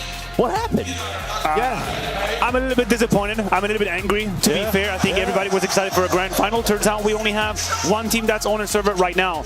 And I think this encompasses this concept we were trying to push before the game was that, sure, the plan for ENCE is great. The Counter-Strike is great. They have a good understanding, good protocols.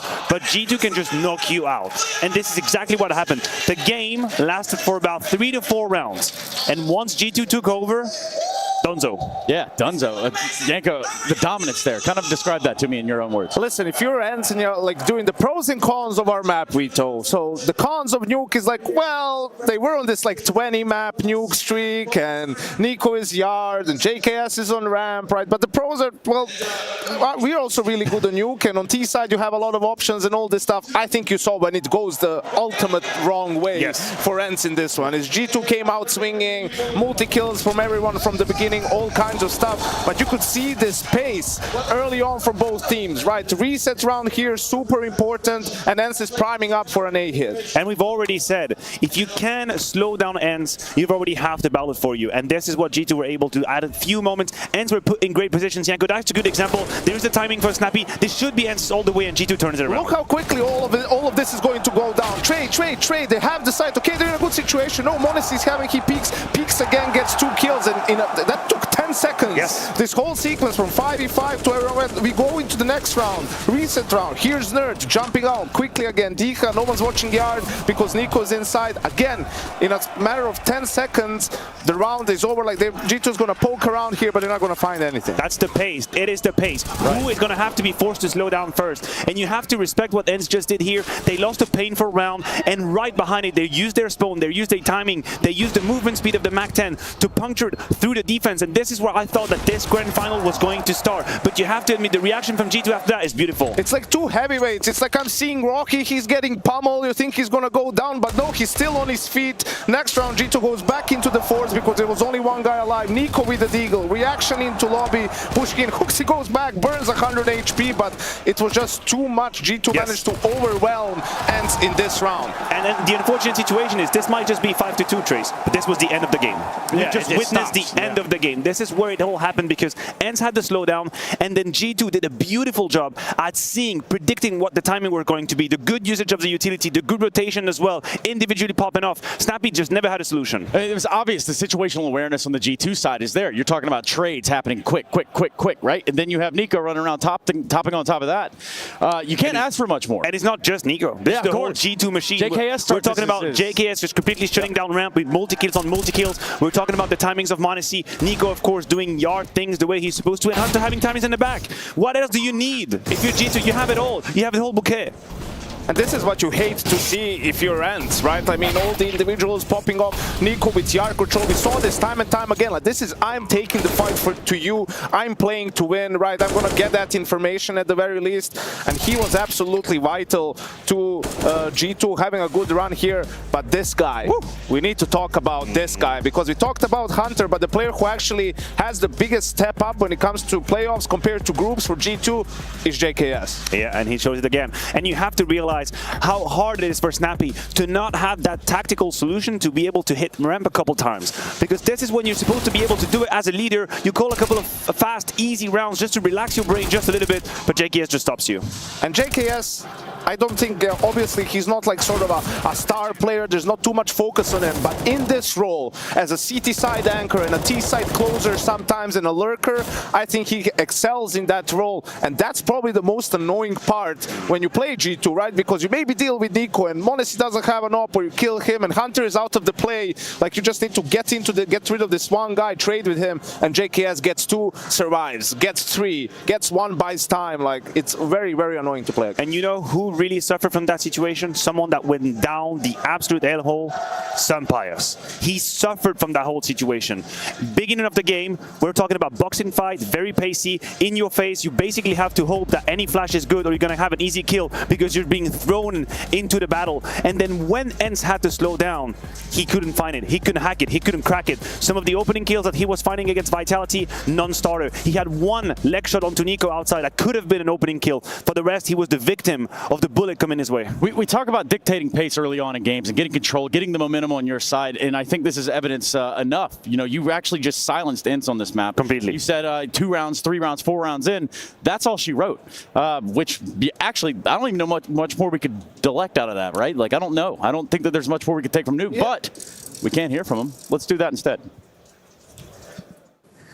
Yeah, I'm right here with ENCE behind me. Of course, that was a huge hit, losing that map and in that fashion. So I caught up with Saw, the coach, and, you know, props to him for being so talkative as we were walking and talking. And he said, well, you know, I asked what went wrong or what didn't go right. And most importantly, what are you going to have to fix going into Mirage? He said, everything. Nothing worked out. They completely overran us. We weren't hitting the shots. The plans didn't work out. It was really, I've not seen him this shocked in this tournament so far. I also got to talk to their performance coach, and she says it's only one clear focus. It's keep dreaming. It's never give up, and that's what we're going to do. And Saw also said, we are going to get back on our feet right here on Mirage. You can count on it.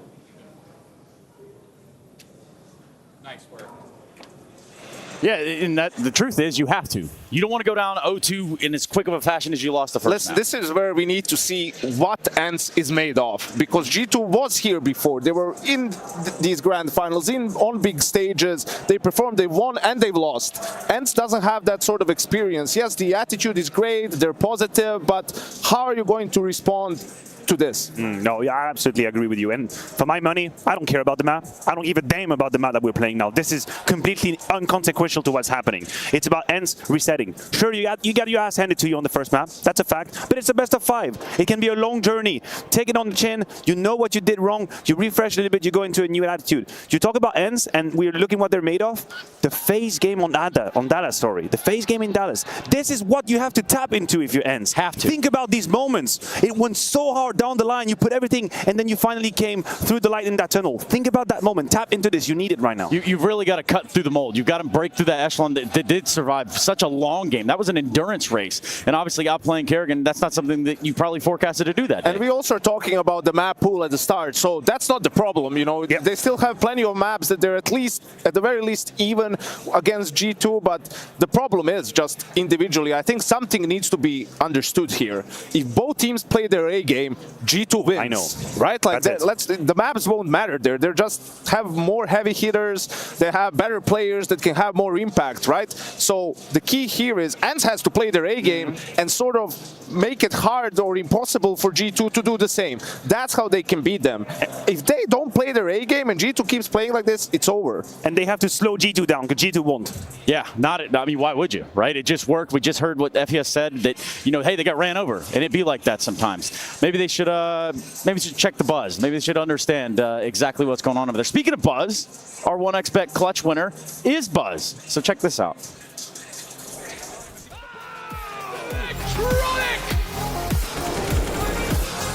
It's only Buzz left standing against Heroic. And that's what Heroic have been waiting for. They were hoping that Yappy could bail them out. Oh! Buzz! Pristine! I've got the lovely Sarah with me here, Nico's girlfriend, and she's always at the events, she's always supporting, but I just want to ask you first, how's it been being at Cologne so far for you? How have you enjoyed this atmosphere? I enjoy it. It's a bit, it's exciting, but a bit nervous also. Yeah, it's a bit nervous. I mean, you don't know what to expect anyways, so you just hope for the best. Is it hard for you to watch him on the stage? You go through the emotions? Yes, it's very hard. I mean, sometimes it's okay, but sometimes when you see them lose, it's very hard for you. Well, let's hope he gets a win today, yeah? Yeah, I hope so. I believe in them. She always believes. Let's see what happens. Thank you very much.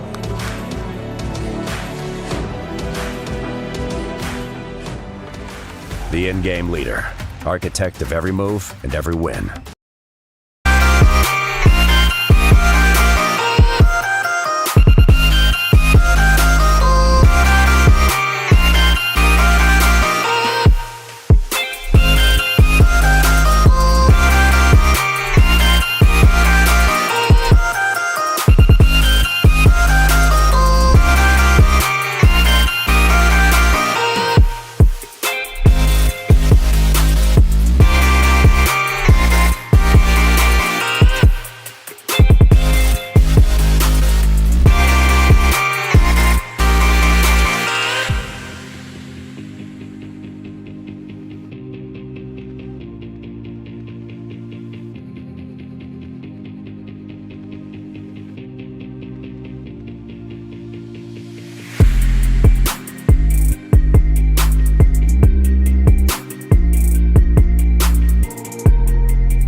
course.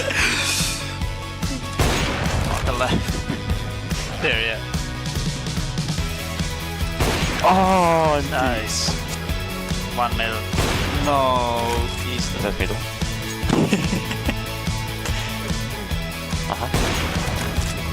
No, it's so too. Oh, fucking trickster. One red, one left. What the fuck? No. I'm getting fucked.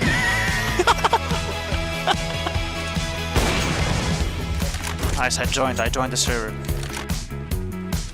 No, red side. You saw him on. Right? Yeah, NT.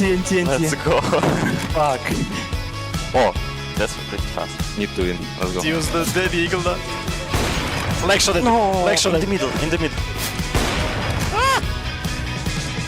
Get ready for the DHL drop at IEM Cologne.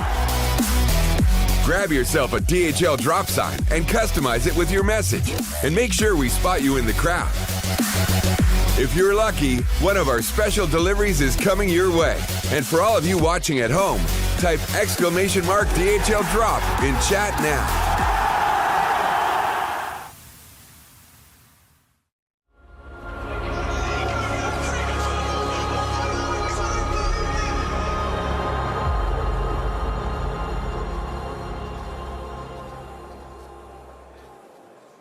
How we doing, Lanxess? It's time for the DHL drop, and I'm here with two absolute legends of the game. You got Get Right, and of course, FEBot. FEBot is in the house here. Hi everyone, hi Cologne, by the way. It's finally I'm back in this house again. Sorry for my voice, by the way. It's a little bit cracking up, but it's all good. It's Little emotion. standing next to you. It's gonna always be. You know, amazing. I tend to be intimidating like that. I know I have an effect on people, but you know who else has an effect on people is DHL. And Yeah. it's time for the DHL drop. So we've pre-selected some signs, and we've got a third sign that we need to find. Now, I think it's pretty obvious why I chose Save NACS. Tell me, why are you an NA fan? So when I started watching CS, they did POV videos of all the teams, and all the teams were usually from one country, and the NA ones were the only ones I could understand because they spoke English. That's a beautiful reason. Now, talk to me here, Get Right. Why minus 25 elo? I mean, everyone knows the elo hell that everyone is having when they grind their CS, so it makes sense to pick out someone that's gonna have 25 minus elo after this, DHL drop. And now we need one more sign. So what are we gonna do here? What's the sign? What are we gonna take for the last one here? I don't know. Oh, look, someone's having a run boost over there. Okay. Oh. I mean, run boost. They're living the part. It's clever, you know. CS will never die. Pandering, a little good one. Came here for Apex, came here for FaZe, came here for a straw, stayed for the beer. That's a good one. That's a really good one. I really like that one. I mean, especially after the snake yesterday. Yeah, I mean, were you part of the beer snake? Were you part of the cup snake? All right, he's all good. Let's pick a sign. Get right, who's it gonna be? Which one are you gonna take? I mean, let's see here. Please sign here to get some chocolate. You need some chocolate? Yeah, let's do Chocolate in your life. Come on through. Come on through. Now it's time. We've got 3 packages. You're going to need to open them all at the same time. FEBot. Come on. Take it easy. Come back on. Here. Come back here. No, that's good. All right, That's hold good. this. That's really Don't good. open it just yet. And we're going to do this and this. And hold on. And in only one of these boxes, am I right, is the golden ticket. Oh, wait, we're swapping. Whoa. We're swapping. 2 boxes. Give me those back. Pick these up. 4 packages. And that's why I don't work for DHL. Come on, man. We got to do a little bit better, you know? We got to do it. We got to do it. You know, well, now it's time. On the count of 3, you're going to open your packages. We're going to see who has the golden ticket. Ready? 3, 2, 1. Open them. Who's got it? Who's got the golden ticket? Who's got it?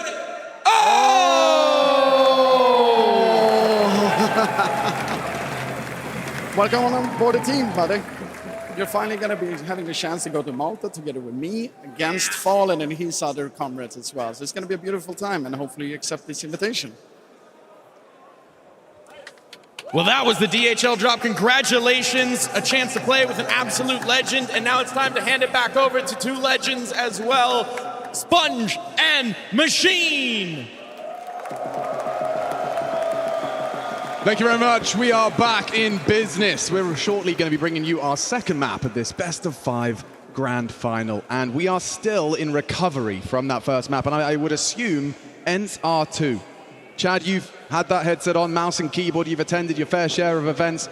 You can attest that getting yourself out of that mindset mid-map, mid-series rather, after a map like that, it can't be easy. I mean, they're human after all. Yeah, you blink and you miss it. That first game, it would have just slid by, right? You're really not even in control of that matchup right now, but this is where they focus. They're saying before, Snappy not being result-orientated. This is where they need to turn up here, be able to reset and start again. Sure, you're down one map, but you need to show some fight. The bigger issue is ENCE's individuals not showing up, and G2 are here in full force. But Mirage, the next on the list, and ENCE are absolute grafters on this map throughout Cologne. 30-round minimum per map, and they've got to win every single time.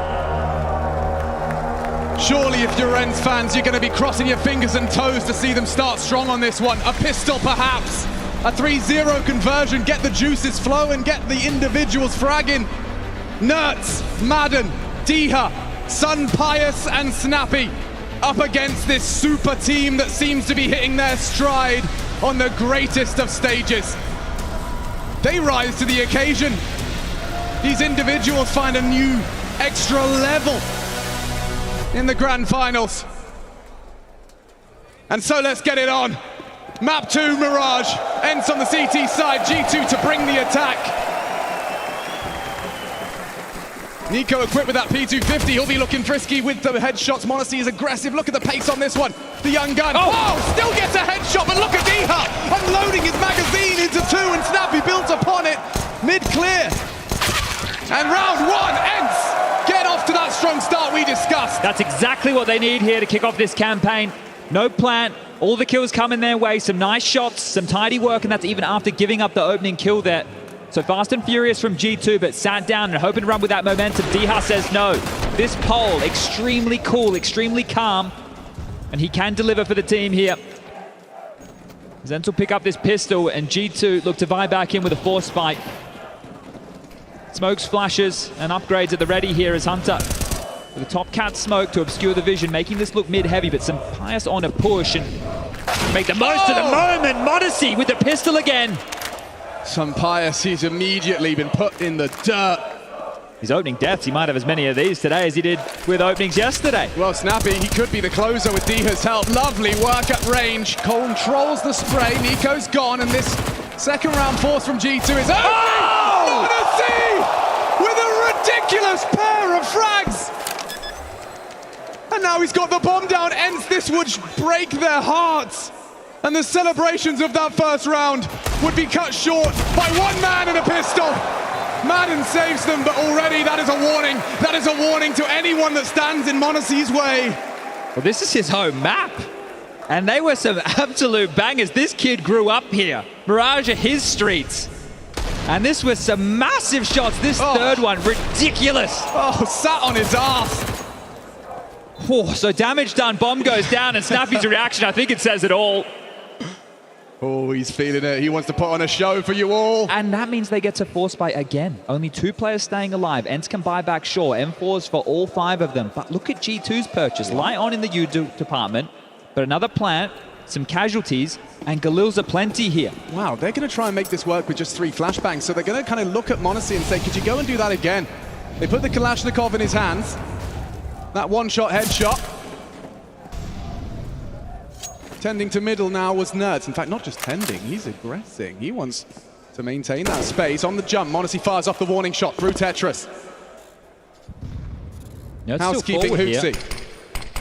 Nerds' forward position gives them something to lean on. Monacy, could he hand some Pius to death? No. Bit of redemption on the menu for the Spaniard. Nico, but still adjusts in time. He's left on just 3 HP.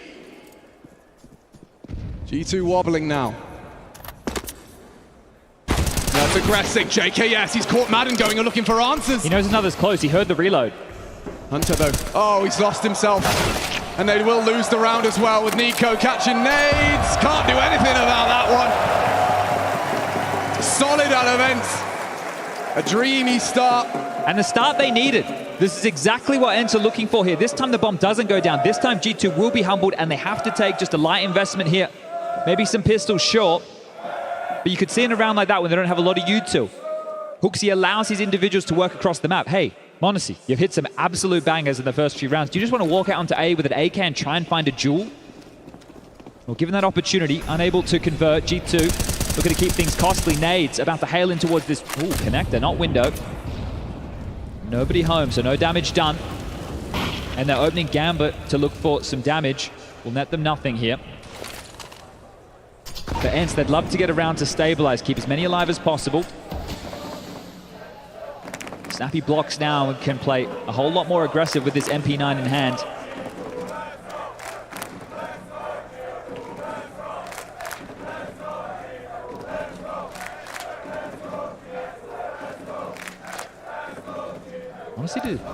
HooXi to take contact, and then the B play may come through. Dia was the early warning system, but it is stringent on a timing. m0NESY's wise positioning. And HooXi's Deagle headshot. He's got one. Nico's got another. It has to be Dia. They've overlooked him completely. This is insane. Trigger discipline. Holding his nerve onto Nico. They're looking for the response. They have to flush him out, but he anticipates the push through the flames. m0NESY finally gets him down. m0NESY alone in the clutch. And he, okay. Dunked on by m0NESY in the end. Masterful from Diha, right? I talked about him being cool, calm, and collected. Under pressure there, has the cognizance to drop the flames at his feet to just buy time.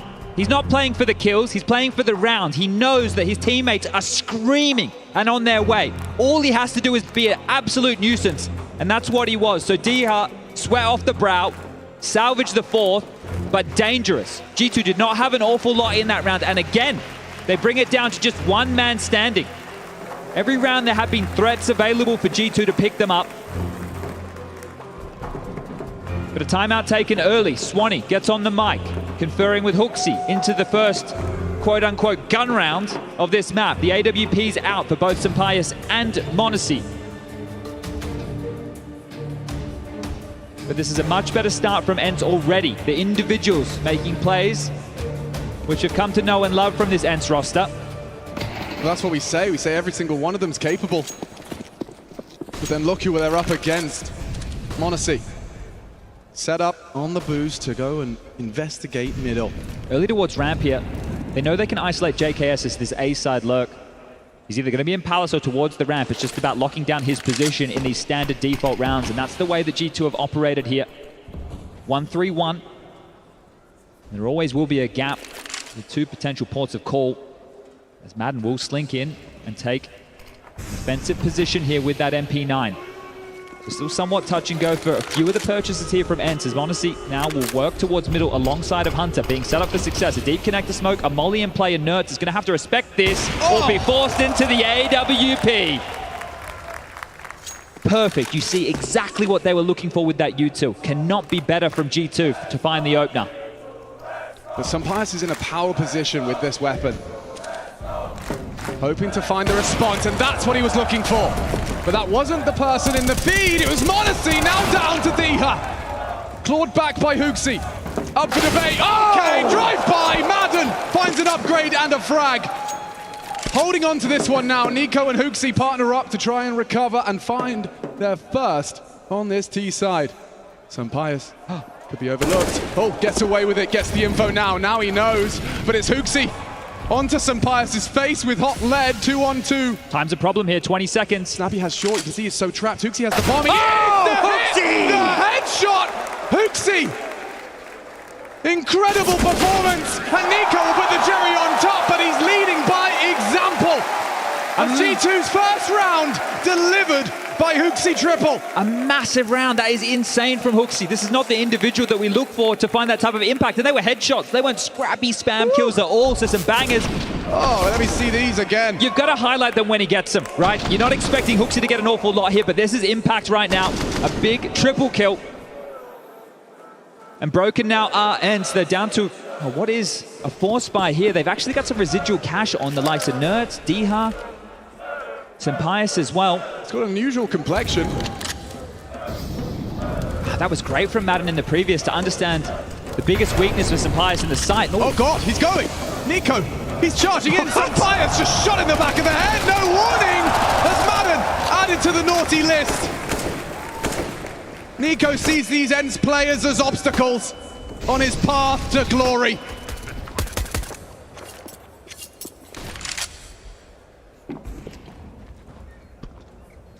And just like that, a proactive move. I don't even know if they'll get any damage here, ENCE.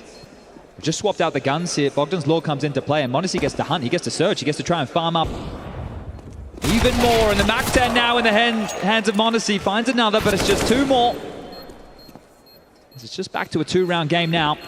You see, G2 haven't missed a beat, right? They were looking like the same team from the pistol through these rounds that they were losing and now continued into the gun rounds here. Whereas ENCE, they've shown up in the early stages, but Matsumaniac on the desk talking about the fact that, hey, the game was over after about the first 5 or 6 rounds. It was on, but it all fell apart as G2 showing up here today. Will be another lighter investment round from ENCE here. So expect this just to become a 1-round game. Just that little bit of information, and you can see Madden was responsible for it, didn't catch it. And not what you want to be seeing from your players, confusion in a grand final. This one should just be a nice walk in the park to make it just a 1-round game. Yeah, very aware of all the possible pushes here. Hunter dealing with B-Apps and underpass. Nico top mid, Hooksy with Util at the ready from T-Spawn. JKS watching ramp, and m0NESY parked in towards the Palance position with that AWP. So a wide net just to deal with any aggressors as a group here from the defense of ENCE. Diha will be smoked off now. Hunter has control of middle alongside of his cousin.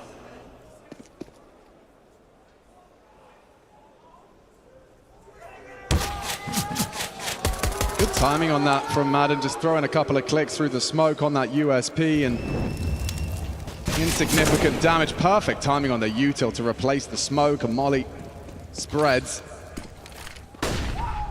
And they've got enough territory. Oh, and a headshot to boot. Good dink. Yeah, chips away at Nico.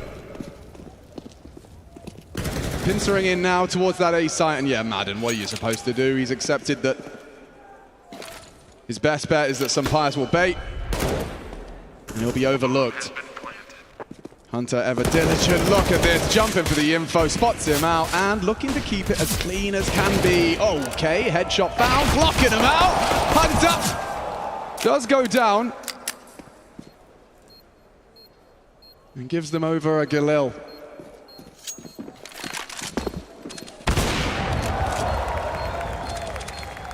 For a moment. Snappy's pinned here. Nico around the world. Worst case for him is going down. Galil scooped. Snappy now trying to hightail it out of there. It should be safe. No dramas. I don't think Nico's going to find him here. Bombs go off. Galil saved. 1-round game. As G2 now find 3 on the trot. And in these last 2, only 1 casualty. Now, that has been afforded by the lighter purchases available for ENCE. Having the finances shattered so early also shows the pressure from G2 out the gates. So a timeout to be called. This will be the first from ENCE. Back on the mic here. Springing into action was m0NESY there, but just some of the details, even against the Eco, still calling for flashes, still working off each other. It's those little details you're looking for when you get into these intense moments. Well, 3 on the trot from G2, and it summons Saw. Coach of ENCE, he gets 30 seconds.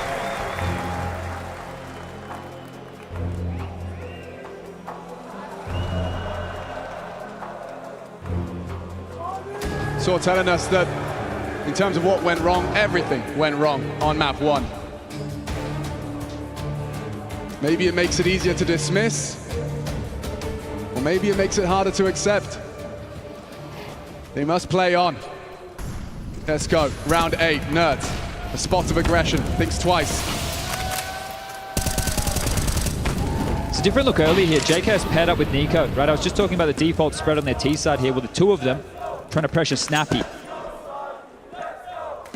Nico talks about this type of play, especially if you're going to put a star player like Nico. They've actually parked JKS here, but a bit of a mismatch in terms of firepower. You send a star out to deal with an in-game leader who traditionally gets put in one of the crappiest positions, Barrage B site. But Snappy, we all remember a Snappy 30. Oh, and a Diha headshot. Snappy will build upon it. That's 2 down short. Now Snappy can do some more. He can win the round, but it's not quite enough. Nerds is here. Just in time. Just in time. Never mind. Modesty just swings around the corner. Eye to the scope in time.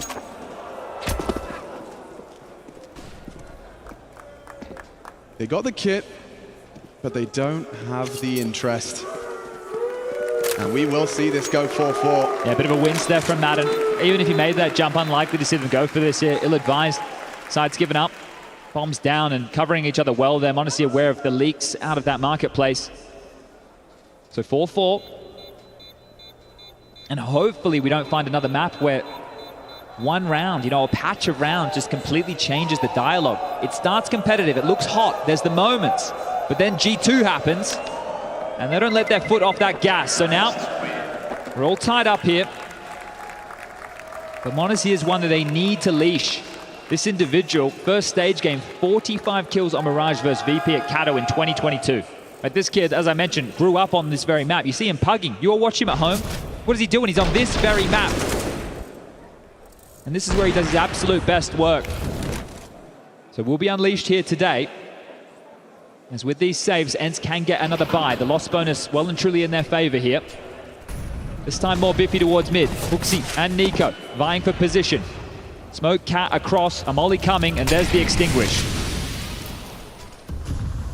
Yeah, throws one in, ensures some damage is dealt. So many eyes in his direction here, Nico. We'll just have to park the bus. I'll need some support if he wants to pick. Admirable from Diha to be standing so open to support with Snappy. Making no secret that Nico is alone on this one. Huxi to provide that support from way downtown. You see the dialogue's changing here, knowing that they're still postured forward in middle. Maybe some support required. Vent broken. Hunter's going to be able to call that one out.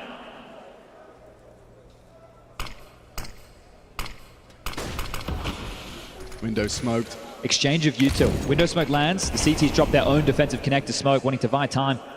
This is a real opportunity for Sunpius. The whole squad. The first test will be his rival on the big green.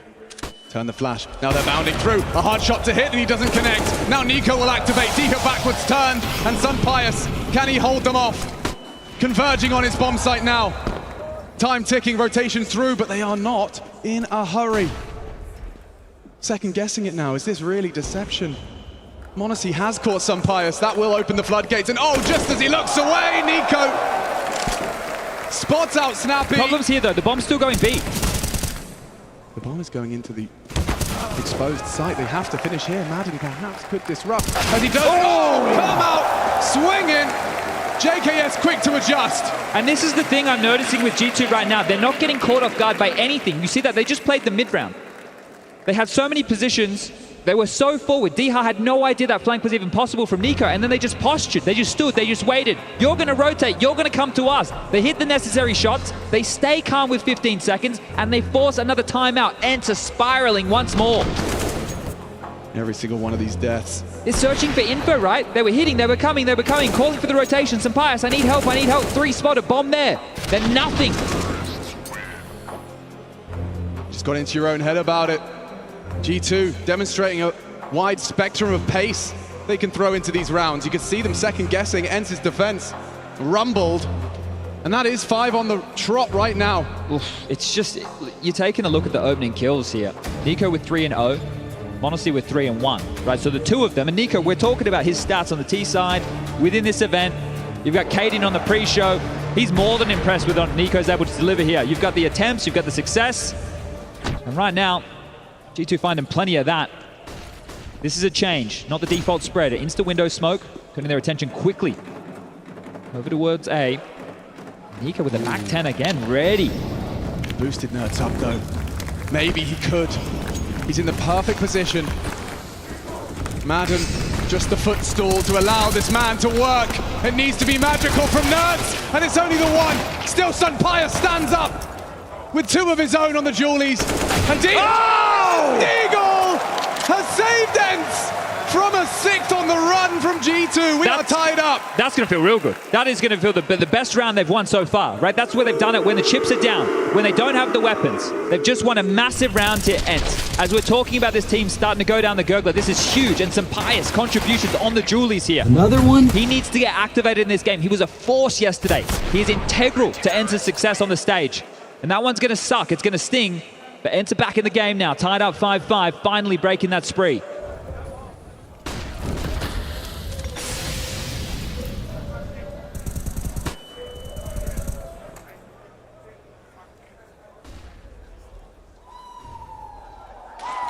Smoke sails through.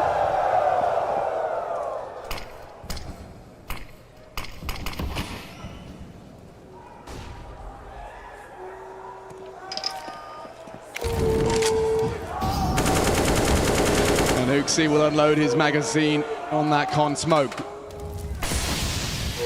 Looks like ENCE wants to be the one to make that first move. Some pious. Oh, he's been spotted. Gets the info on Monacy. Motor mouth now.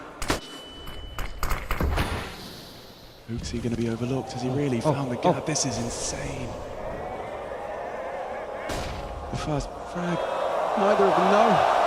Nobody knows. And Sunpire is going to be furious unless Nerds can close out this round. Oh, he's overcooking it, overthinking it. Now he's trying to rock and roll with the AWP. Repositions. Monacy. Dead to Nerds' AWP as well. Redemption arc is in full swing. 30 seconds. Nerds caught out. Hunter's got him. The bomb's heading A. And Nico's caught Diha in rotation. It's really not easy for Madden. He won't be able to stop that plant. JKS is set up as a turret. Not anymore, he's not. And Nico's still catching rotations. Just plants his feet in jungle and takes 2 scalps. 12 frags and counting. Madden in the clutch. I managed to isolate the duel with 5 seconds. Just has to live. To be alive. 5. Doesn't matter. Nico. Good for it. Undaunted by the time. Oh, and only just. What a tussle there towards the tail end of this one. This is what's so domineering about G2 though. They just put their individuals in positions to deliver. Sure, Nico has to win out this clutch and he gets 3 kills in the round, but you see they're winning the fights. You know, they're planting their feet, they're winning those duels. That's frustration for Sunpire. He's already having a rough series, and that's going to feel a whole lot worse. Hooksy manifests a gap by accident there. Pace change. Nerds is here in this. Yeah, Nerds, what have you got for us on the ladder? Caught! Nerds again! In top 4, map 2, with only the SMG. Slaughters the pace change out of G2. The supportive flashes are brilliant. JKS is doing the dance at Sandwich. Spotted now, they need to clear him. The whole team's here. Trying to bail out JKS. The molly's brilliant. Nerds will have to take this fight. The damage inflicted onto JKS. He's only got 7 HP to work with. Finished by the nade. Team play out of ENCE. Now Monacy's are gone too. Big out of them all. Every individual from ENCE. Got a firm grasp of their mouse and keyboard now. Oh, Nerds. He's here. His Most first Cologne, definitely. right? And this is the thing. Yesterday, he didn't show up. Yesterday, he was disappointed with his performance. His teammates had his back. It's a team game. But here, today, with the bloody MP7, locking them down, he couldn't have had a better weapon for the job. So great impact from the Israeli here. Yeah, and back-to-back rounds as well. And we have a game. We have this tussle. We have the back-and-forth affair now. This time it translates into a victory. Can they build upon it? Nerds can. Nerds can. Monacy, though, silences him. And it's only the one and done. They're out on A. Stretching that's their the bomb. legs. The bomb's lost. Sunpire has slowed them down. Nico and JKS, they were supposed to be the second prong. It's all gone wrong. Bomb is lost.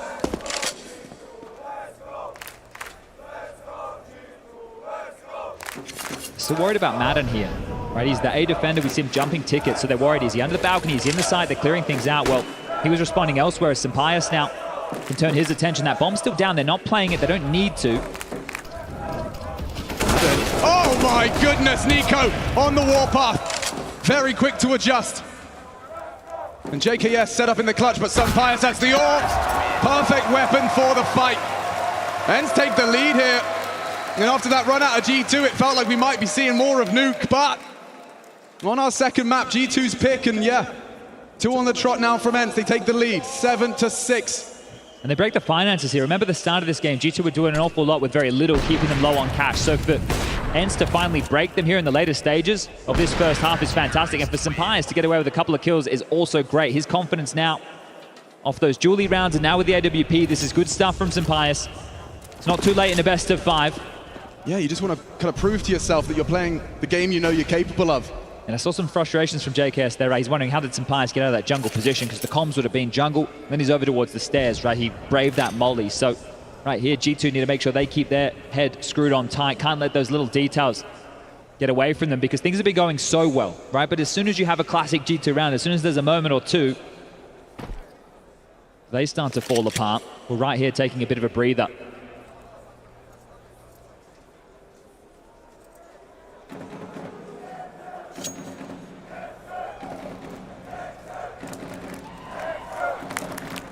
Some more confidence boosters could be inbound. Nerds gets his cue, and just like that, 1! Could have, should have been 2. Snappy, whoa, the movement out of Monacy is impressive. It does pull his crosshair away and enables JKS to at least take another rifle down, force the rebuy out of 2. Considering the investment, G2, going to be too upset about that one. Yeah, probably more than they were worth here. Snappy did a great job there. Important kills, because D-Hart was investigating middle and now Hunter.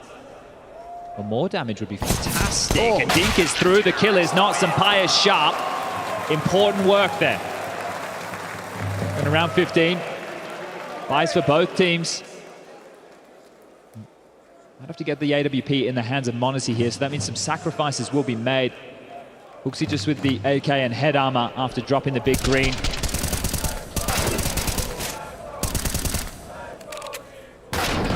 And even after the dink, you see a steady Sampayas, so good work from him. ENCE will be happy with 9. G2 in pursuit of 7. Oh, he tags up Nico. Sampayas is back. Taking pushes like that. Trying to be the can opener we know he's capable of being. But they've dispelled them from this mid control now. Without G2 grasping that, they can loiter in mid, they can stay as an annoyance here. And G2 don't have any territory across the map. Oh, that's ballsy. That's info, Nerds. Spots out 1 towards the underpass.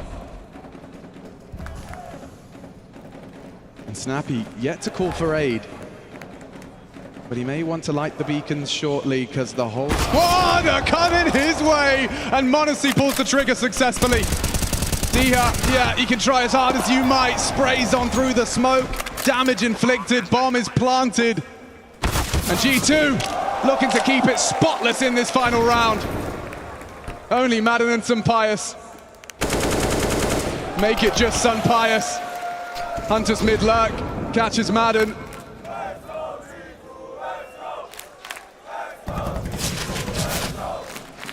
And Hooksy will finish with a tap to the side of the skull.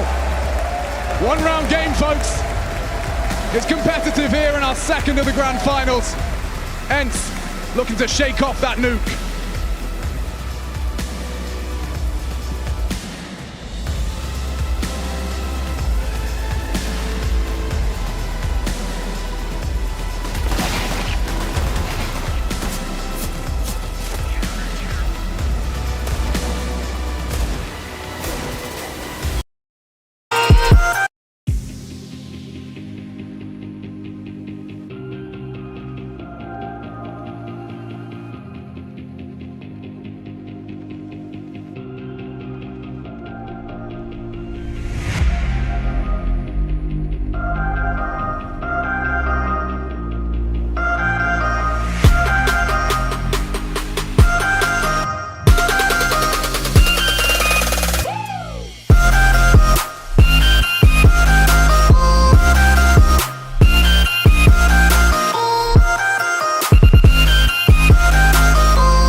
We're back, baby. 8-7 on the half. ENCE took the pistol, gave them a nice platform of 4 to launch them into a winning half. 8 to boast. Swapping sides now. G2 onto the defense.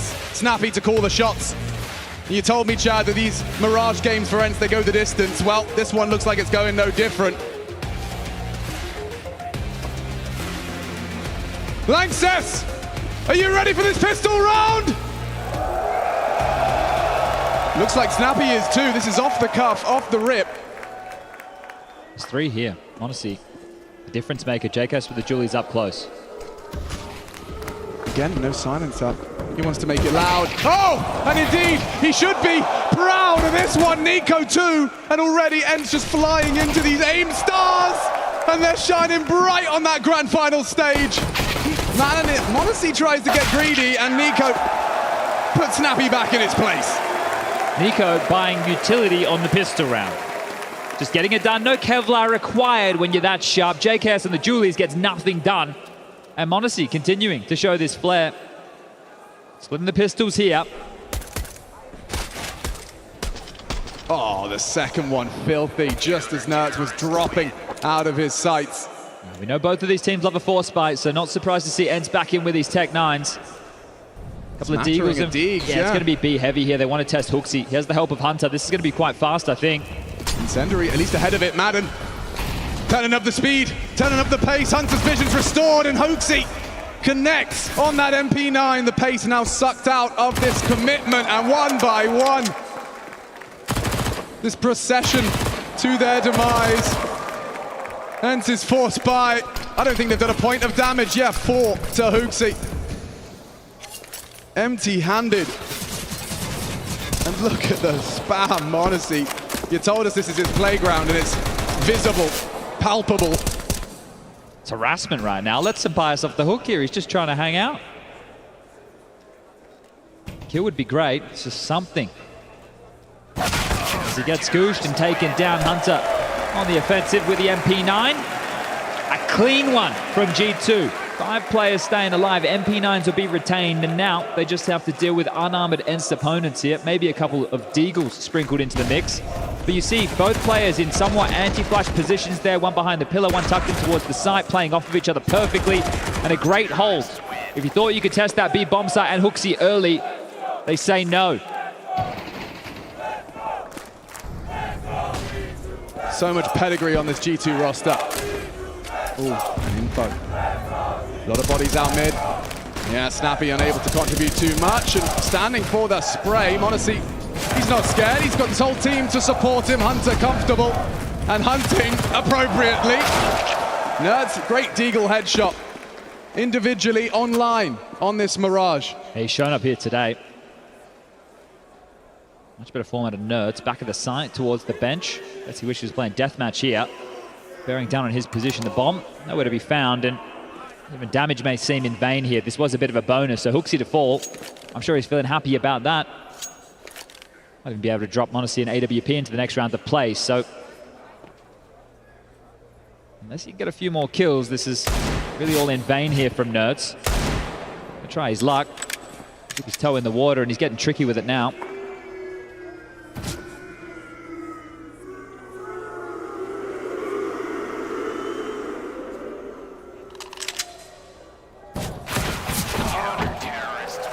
Cautious stuff out of G2.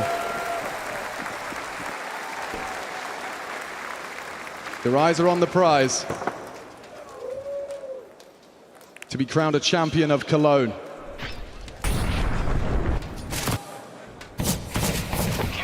Hunted down. Yeah, it looks like they've got the AWP in his hands here. They've dropped those MP9s across, so Hunter facilitating this, but that's with the extra cash. That's why they're letting him hunt with that MP9. So this could be the difference maker here for G2 in this half. They win this as far as the bonus is concerned. They're setting pretty to close this one out as well.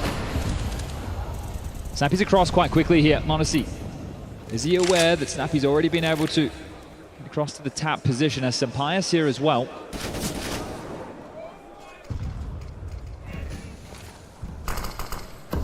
m0NESY comfortable onto Sampaius. First blood drawn.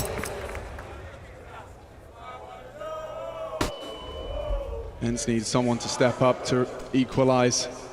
So they're going to continue to move that AWP around, but silently, m0NESY now bolstering B. They might play for info here. Don't want to stay static for too long on this defense, even with the opening kill as JKS. Head in the hand, spotted. That's a freebie. Stunning.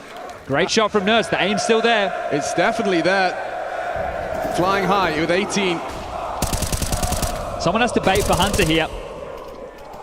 NiKo just spamming that smoke, hoping in a prayer. What? He connects onto Diha. The rest will slip through. And that bait to facilitate Hunter. The overlooked position. HooXi spotted. And trigger discipline present as Hunter activates. Gets them both down. Bomb gone. Round one. It's Hunter with a straight face.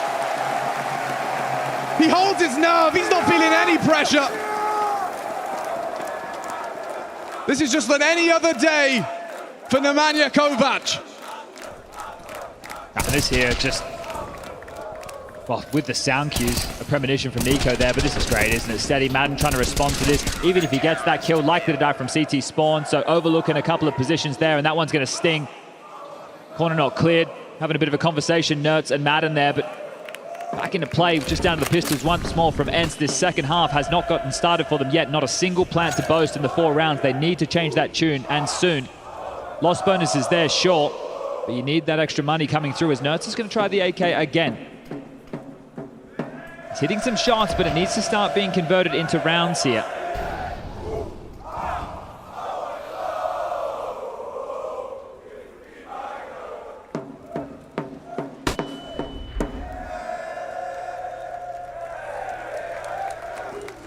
Setup is set. G2 are anticipating something towards that second letter of the alphabet. They're going to be too late here, though. They're trying to play disruptive towards B. They're expecting another HooXi hit, right? If they're in a lighter buy, we try and abuse HooXi again, but that's not the case. Unless they slink in for a B split, but as they creep up connector with that bomb, decisions to be made for Snappy. They made this investment onto Nerds for a reason. HooXi, he gave the warning. m0NESY pulls the trigger, that rifle does nothing. And counting on Diha as he does dispatch of NiKo. Back is turned as JKS reveals himself. He needs more. Multi-kill! Adjustment out of JKS! On that M4! Sends them back to spawn empty-handed. 5-0 so far on this defense, G2. Light work. And third timeout called here from ENCE. This was perfect. The one rifle around the corner into the AWP. For Nerds, it could not have gone worse. And this is exactly what Janko's talking about on the desk with a player like JKS. Sure, you get past one, but when you're going to a site anchor like Mr. Savage, he's going to get one, he's going to delay you, and if he's not getting one, he's getting all of you. So sure, a lighter investment, but dealt with here and now out of the woods. A 4-round gap starts to manifest here for G2 on their map choice.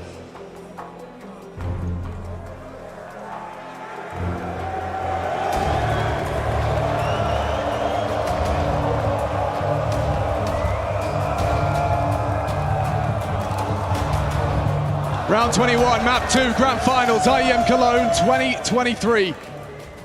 G2 are in the driving seat now. Can anyone disrupt? Can anyone change the dialogue? Snappy, caught out over the smoke. NiKo doesn't finish it, but they will. Boom! Snappy now watching from the sidelines. Cycling through these 4 POVs. Madden catches him on transition out. It's m0NESY that maintains that advantage. In the absence of NiKo, it's m0NESY. Awkward now. The AWP is trapped. He could be isolated. And Madden, he's still hitting shots. Awkward duel. Diha left on 3 HP. Molly, maybe he can chase. m0NESY, knocks his boots off. And he just saw the, did he see the bomb?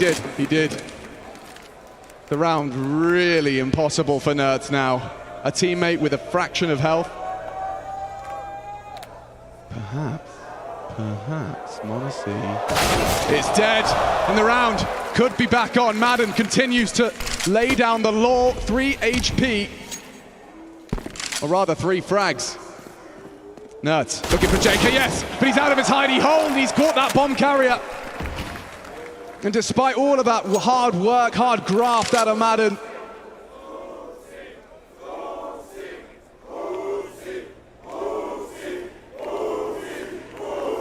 G2, it seems like this whole team, all 5 of them. Oh, I'm giving it up. A freebie there, and now upgrade into the AWP. A one-on-one that Madden's going to give a crack here. JKS has all the advantages in the world. And no way. JKS doesn't think so. Not even a flinch. Not even a drip of sweat on the palms. He holds on for 13. Again, another round without the bomb going down. We're talking 6 consecutive now from G2. If you just take a look at the cash in the coffers, this is ridiculous. Multiple players with 5K plus. You've got m0NESY just under 10K, and he already has the AWP in his hands. He's so comfortable here on Mirage. And you see, off the timeout, ENCE take it, and G2, they fight. They jump into underpass, they fight middle, and now, looking furious, ENCE changing the pace together. We know they can work like this. A coordinated move. Trying to buck the trend. Hunter gets some info around the short corner. m0NESY poised and ready. If they dare test him, he's quick. And already anticipating more. Madden from that elevated position misses his chance, squanders it completely, no damage dealt. Still 500 points of health for G2. And Madden, no way, he's ready for that one. Hunter aggresses through the smoke to disrupt further. A tag, light damage. Through many layers of stone as another spotted. Snappy retrieves that bomb. And Nico with the re-aggress. He wants more, and Sunpius down.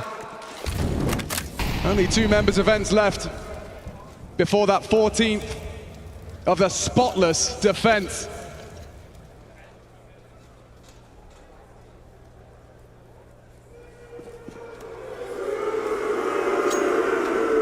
Ooh, parkour required here. Limited options now. They're going to go into Nico and HooXi here if they want to give this one a crack. Sure, they both have rifles, but look who you have to get through. HooXi's also baiting right now. So loud about this. Oh, he's taken down Nico. What a hit, HooXi! Oh, and he does! With a spectacular headshot. Will m0NESY be proactive or wait for his teammate? A fake, a fight, Snappy in the clutch. 10 seconds, getting that bomb planted. JKS though, stalwart in the one-on-one. Snappy would be pulling ENCE into their first T round. And he's done it! An incredible clutch from Snappy! Against all odds! Against all expectations! G2 handed their first loss on this defense, and this is how it started. 30 seconds, and with Diha's contribution, he isolates HooXi. m0NESY tries to disrupt on that first, and then he takes down JKS for good measure. And Justin's meant to be pretty damn good in the clutch there, so a big one for Snappy. He was finding contributions on Nuke. He was trying to lead by example with impact, and this is him opening the door, showing his teammates it's possible. Diha applying more pressure now. We were talking about that mismatch. Well, it's HooXi on beat against Diha. The Pole would love to punish the in-game leader on the other side of the server. And that nade is telling that HooXi, not aware just how close Diha could have slunk. The smoke, however, nets up any of those dramas. So ENCE packing for now. They're going to go and have to knock on another door here.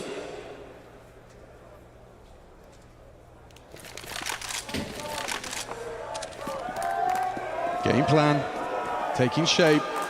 Call has been made.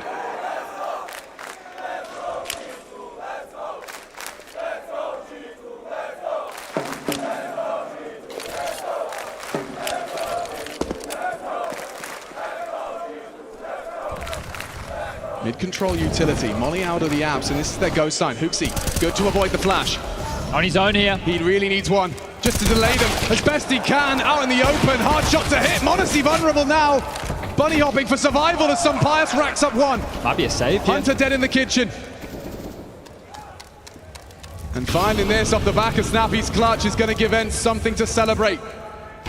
Nice from m0NESY and survival.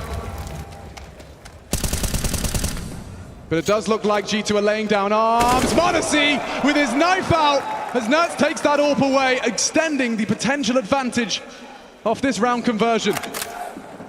It's this patch of last 3 rounds here. Snappy wins the clutch in the previous, but before that there was just one G2 player staying alive, so the financial ramifications being felt immediately. We were just talking about m0NESY having under 10K, but now he's left with almost nothing. 1900 into the bank balance here, 2 rifles saved and a chance for ENCE. They pry open this door on Mirage. Talk about this map for them so far in Cologne. 16-14, 16-14, 19-15. All of them have been close. All of them have been victories. G2, they played it once. And for them, it was a whole lot of an easier affair. A 16-8 as Swanee get to cheer. The sole German on the stage here today. Give them some love as they do call this timeout. The second for G2. So far, you take a look at the scores on the doors. 21 for the likes of Hunter, 21 for m0NESY, 22 for Nico. Laying down the law as the star trio. Everything is functioning perfectly on the G2 side so far. But Nerds is here. He's been delivering. Diha, 17 for him now, and the snappy clutch that has changed the tone of this map. That's the belief that you'd be looking for. And Nerds denying that AWP. Maybe, just maybe, they're thinking G2 do not have enough money for another big green. But that's not the case here. Prioritizing m0NESY on his signature weapon. Sampaio's the same. It's a good call from Hooksy here. This is a very heavy A defense. You can see multiple bodies. Set up for the bait and switch, and well, with the bomb still down, being scooped by Madden shortly. And the current posturing of ENCE here, they might just walk into the trap.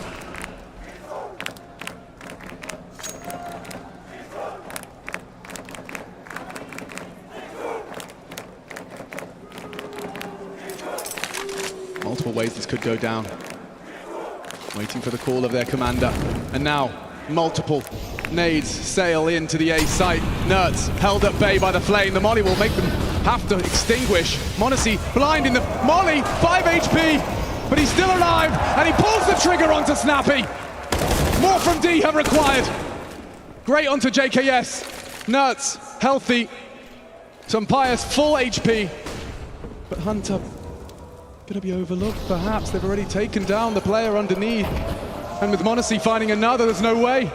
Nerds drops off and the back is turned and a tap to the back of the head. G2, you nailed it, Chad, that position. Red, Snappy, like a book. Hooksy calling his troops into the perfect spot. That is twice that Hunter has been set up for success on their A site. They bait for him, they have these setups, they have him as the contingency plan. If all goes wrong, Hunter is here. And his impact was not required, but it meant that G2 could be more confident. It meant that they could swing back out for more fights because, hey, if I die, they still don't know about Hunter. Recap it from m0NESY's POV. He has 5 HP in a molly, blinded, gets away, gets one, gets another. 2 frags out of him. Fourth timeout here from ENCE again. Woof. This team under pressure. A new experience. The Lanxess is calling, and right now, ENCE, they need to stand up and be counted. The AKs are out. G2 just 2 rounds away from picking up the second map of the series. And guess what? We're heading to Anubis next.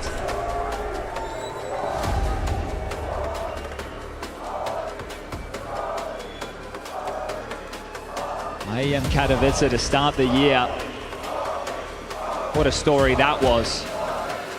The team has definitely dipped in form since then, but showing up right now. Go big or go home, as m0NESY showing some of his smooth moves. And again, a similar setup out of the G2 defense.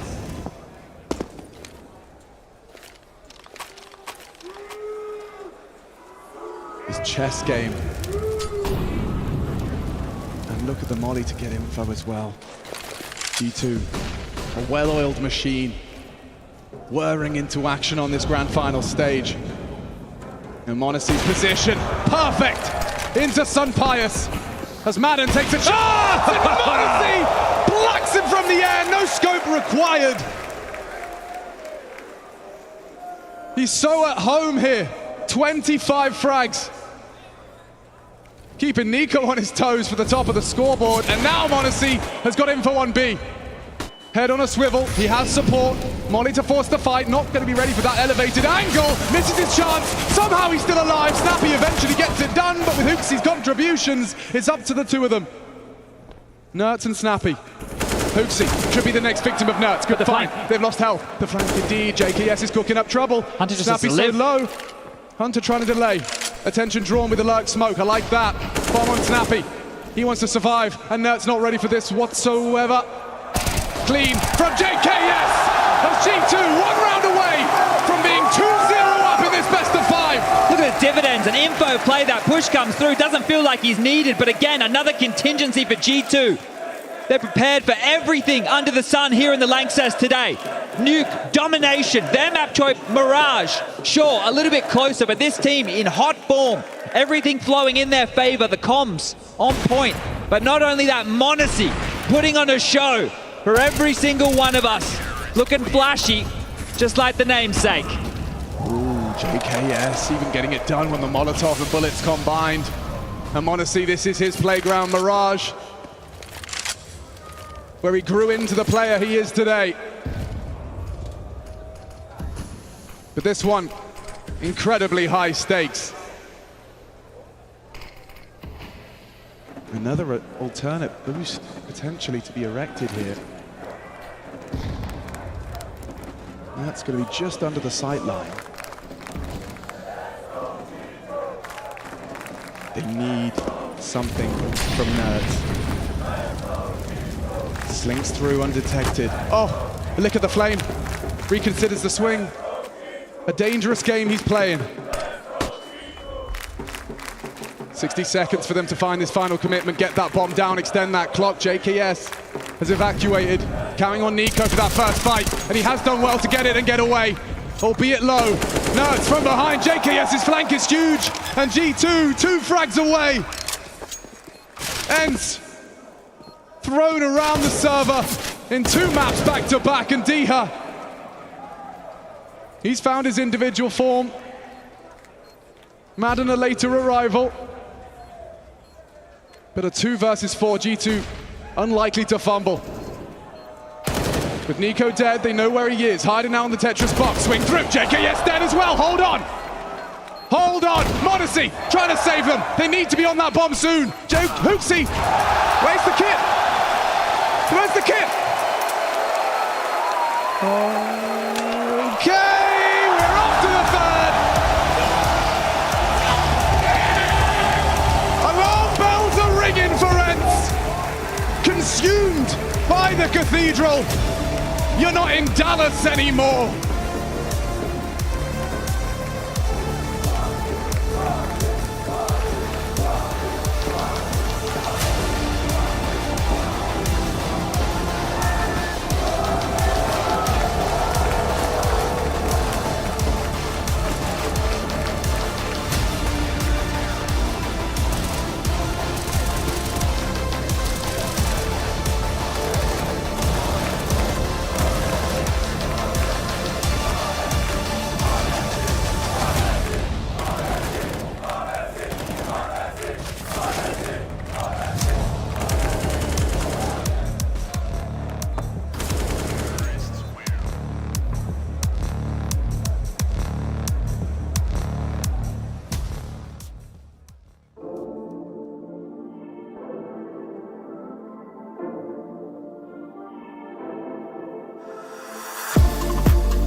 G2 just show that they're ready for everything, you know, like they're not going to get disheartened by not having a strong start. You can see the confidence in their T side. Would you say, Maniac, I'll kick this one to you, would you say that it seems to be a little bit of timidness when it comes to the ENCE camp? Does it seem like something isn't really making sense there? Yeah, and I agree with you, because I think ENCE had done enough in the first half to give themselves the right to dream. I think they fought a couple of these hard rounds. They won the crazy, trady rounds, which they were not able to on Nuke, and I thought, we have a game. This is it. This is the grand final I was hoping to see.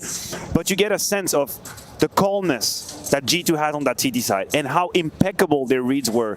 And you were talking about ENCE not fully going into this. I would argue they were stopped into it. Pius, a man who literally opened the map against Vitality on 3 different occasions, went 1 for 8 in opening duel in that game. Anytime m0NESY was in the right place, he was short at times, he was underground, he was always here. m0NESY 11 for 1, Nico 9 for 0. That's it. This is so far in the series. I mean, just look at the discrepancy. I know. Right? He just can't get anything going. Well, on the other side of things, okay, the opposing Oper is doing well, but then on top of that, Nico, throughout this series so far, even on Mirage on the T side, he was doing a lot of work, especially in some of those really close rounds. Yeah, and you know, keeping it close, or better yet, taking it to them. I'm talking about Hunter. Like, this guy is a force. I mean, listen, he's got the whole package right now. He's got a huge package with skill and also self-control. How many times do you see him being behind an opponent and just biding his time, realizing, knowing there's a multi-kill right there for the taking, and he's been monstrous in the reads, and he's been seizing all of these opportunities. An absolute pest to play against. I'm sure ENCE hating their own lives right now, knowing Hunter's alive. And listen, we talked about this in the green room. He had those great 2 rounds where he picked to go and hide on A, where they sort of went for the A stack. You know which other player had that great sense for when to do that, who also played Cat? coldzera. And he was another, you know, big game player. That's the moment. This is one of the 2 rounds, and this is, you know, really important moments. The other one was where their money was almost out, where he's hiding again in shadow with the FAMAS. So a couple of crucial rounds where Hunter has a great read on where to go. I would also argue it's like a psychological checkmate. If you're snappy, you're executing onto the A side, your first few players have the trade they're supposed to, and then as the clutch is supposed to calm down and you're supposed to get to that post-plant situation, here comes Hunter through the shadows and kills you all. And you're just left thinking with your pants down, like, we didn't know he was here, they read us, that's it.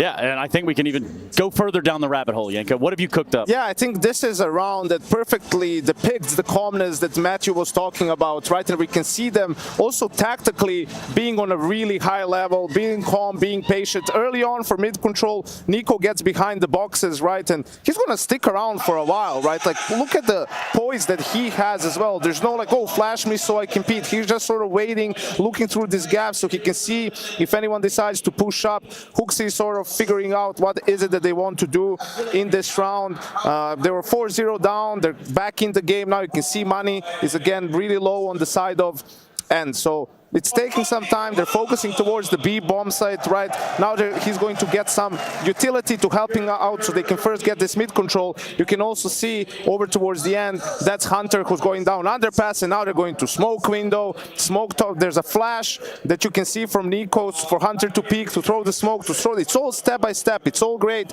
And you can see also how grouped they are towards the B bomb site. 3 guys on your screen. We saw Nico pushing Cat. Hunter is on mid. So everything is set up. They have a lot of control. This is something that some players did great against Vitality too, just taking BF so they can focus on A. But now you will see the preparation from G2, right? There's no swinging here, there's no dry peeking. There's a flash, which is going to force him sort of out of position, make the round difficult for him, right? He has to turn, misses a tough shot. Now he's being chased. Nico gets into ladder room, gets a kill. But look now, again, still patience from G2. 38 seconds on the clock. They're not pushing, they're hearing Nico and Hunter from here. They're hearing all these rotations. They're hearing these guys coming towards the B bomb site, right?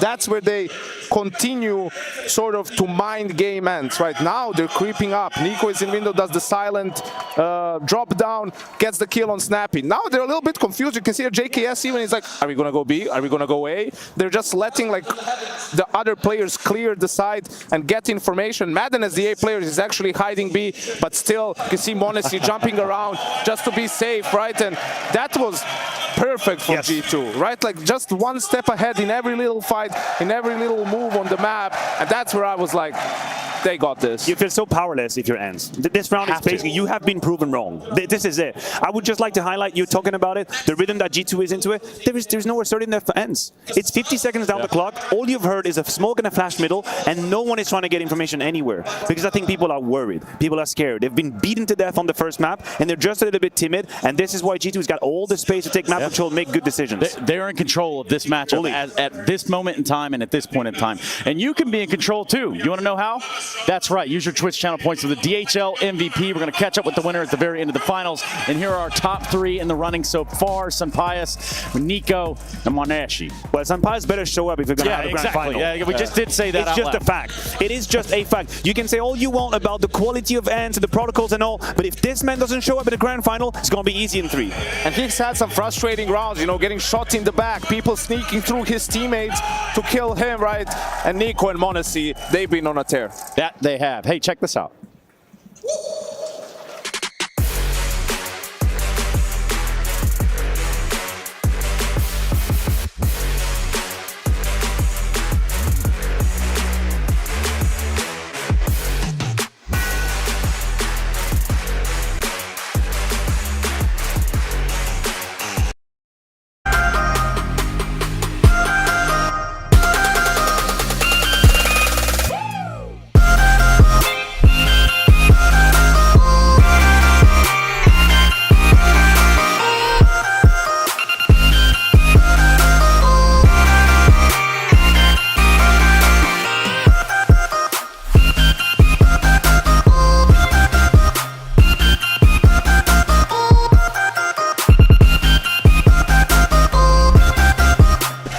Best of 5, right? If you could give 2 maps to G2, you would probably say Nuke, that they're very comfortable and confident on, and Mirage. And these other ones are where you would say, okay, this is where ENCE is probably the better team. Like, have a slightly better understanding of the map, better protocols, better rotations, all of that stuff. So that's something that can give you hope if you're an ENCE I know fan. where you're going, Yango. I know where you're going, but I'm still missing some of the signs that ENCE usually show when we have these great games.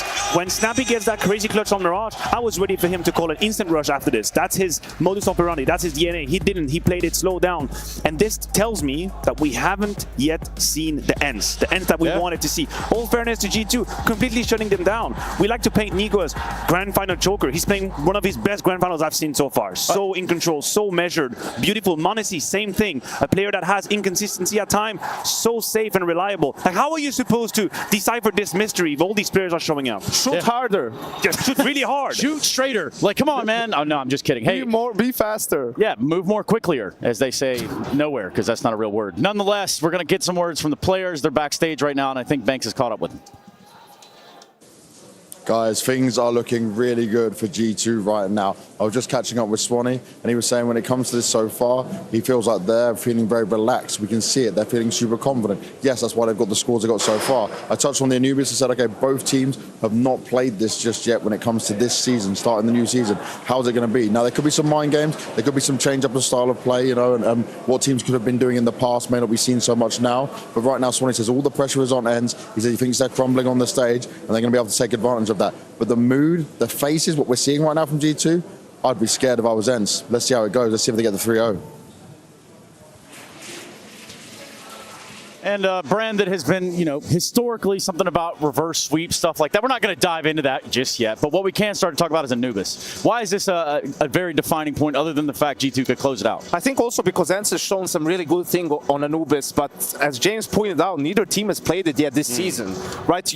I think if you're ENCE, it's slightly terrifying to have to play the map first time now on the stage. Sure, both teams have worked on stuff in practice, maybe you added things, but it's always different compared to an official game. And then you add on top of that during the grand final of Cologne, right? Like a lot of unknowns, I think, on Anubis. Yeah, a whole lot of unknowns. Listen, the boxing fight, the attitude that ENCE brought into the first half of Mirage, stay on that. Stay on top of that. Don't be afraid of the duels, getting there, get messy, get trady. But the reads that G2 had in their defense most likely won't happen. I don't expect Hooksy to be able to read the game as well as he did on Mirage. So there is an opportunity for ENCE here. You can still make it a game. Yeah, and there's a level of comfort if you're a G2 fan and you're just sitting at home. And life is great. Looking good, boys. It's looking good. But also is a break so that we can't get back into the game itself. Anubis sits in front of us and potentially the last map of IEM Cologne 2023. We're going to go to a break. We're coming right back after this. You're watching the Intel Extreme Masters.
then or now. Then why are you here? I've heard concerning rumors, Father, that you're losing faith. It's true, isn't it? Well, you've played the beta, I presume? Of course. Who hasn't? Many have been denied access, my son.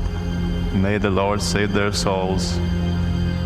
Father, the Lord rewards patience. We're merely being tested. Unlike the closed beta? Not you as well, Father.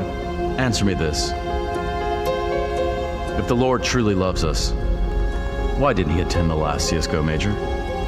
Because the Lord moves in mysterious ways. Like the CS2 movement. And they can't even get that right, can they?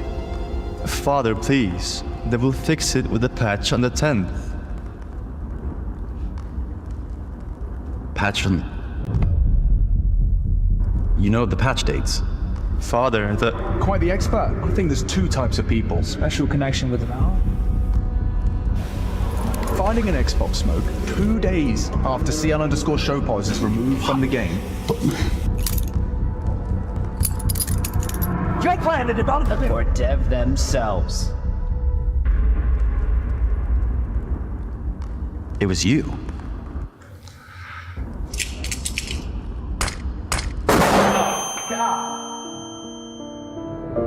Just embrace patience, Trace. You shall be next on the list.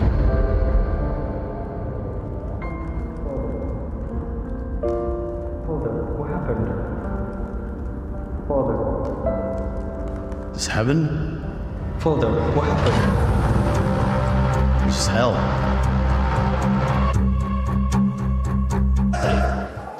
So I'm in the middle of the crowd and we always look for interesting people, and I found some interesting people. 3 chickens. Hello, what's your name? Hello, my name is Pascal.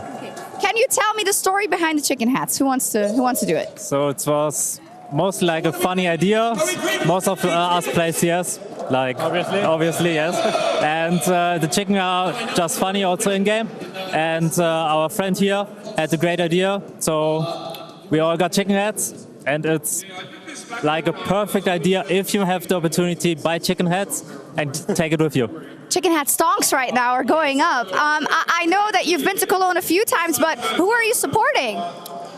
Most like the team who plays the best, and at this moment it's for G2.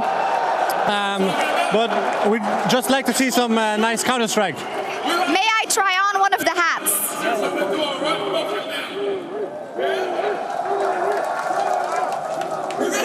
Awesome! Chicken out!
Ladies and gentlemen, Counter-Strike fans watching from around the world, and those of you here to witness in the Lanxess.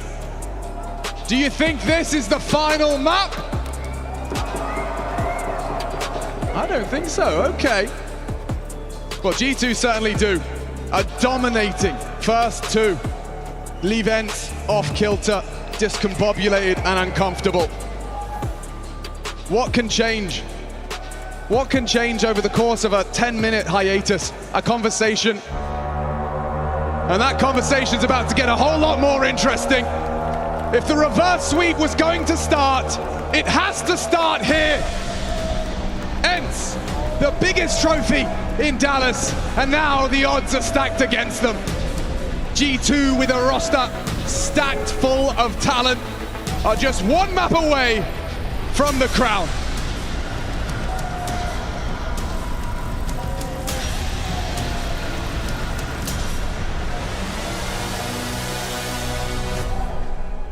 And it's going down on Anubis.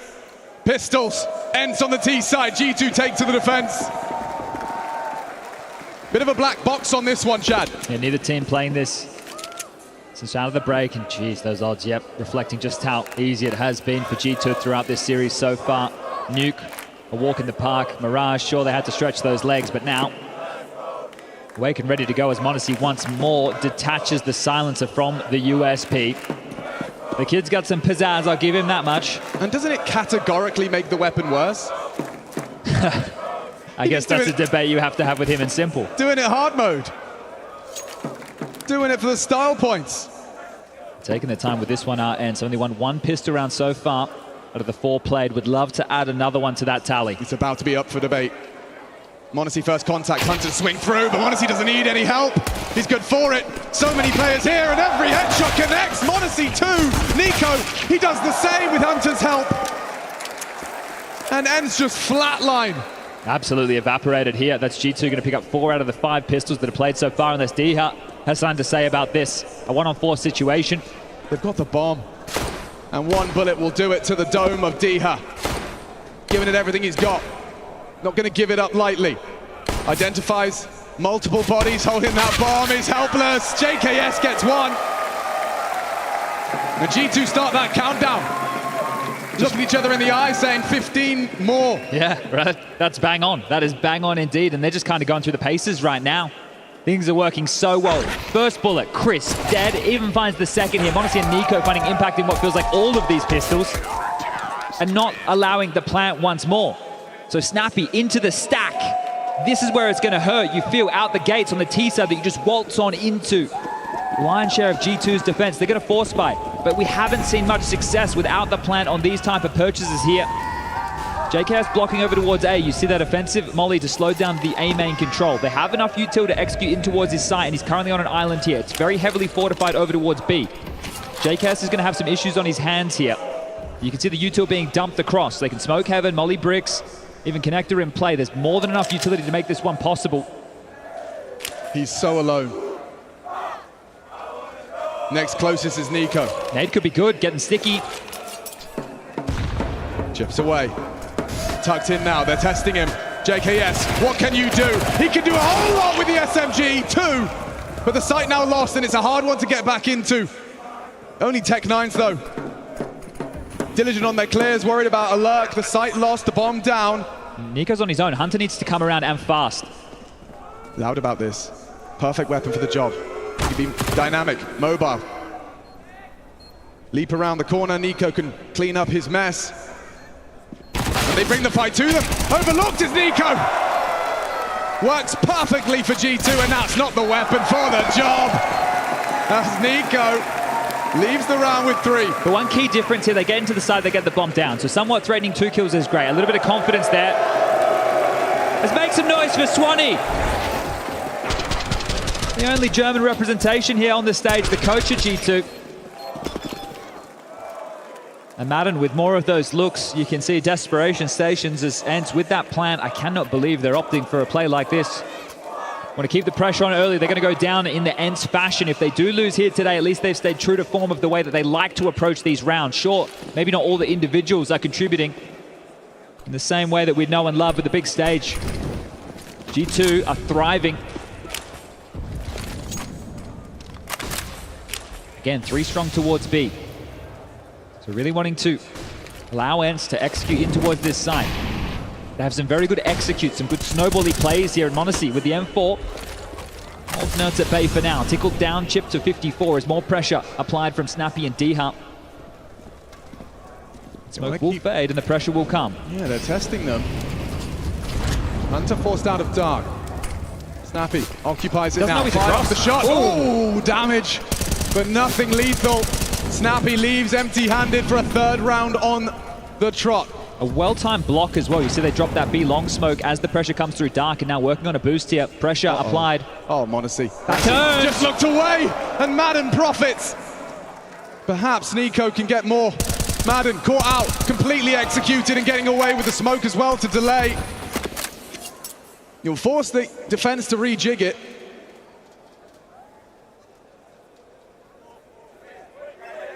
Nerds static. Diha, minor investigations, doesn't want to give it up. 35 seconds though, the bomb's on the other side of the map. Is this a fake in towards B and hoping Sampayas can plant? Well, they're counting on Sampayas doing the impossible. Walking in, crab walk, works out. Maybe the forces are rotate if Hooksy does go down, but nothing to report. Nerds now spotted, firing off shots and hitting them as well. JK's just left the site, Sampayas can get in. They're doing it. And Nerds can leave, they can play a 2-on-2 from this A side. The bomb will definitely be planted here, 10 seconds left. 40 about to be thrust on the clock. Coast is clear now. That's information in itself. The bomb goes down, the penny is dropped. Nico and JKS need to rotate back over. Nerds is in the wind. He could be absolutely anywhere right now. There's a kit in this, no util. This would be one hell of a way to find your first round.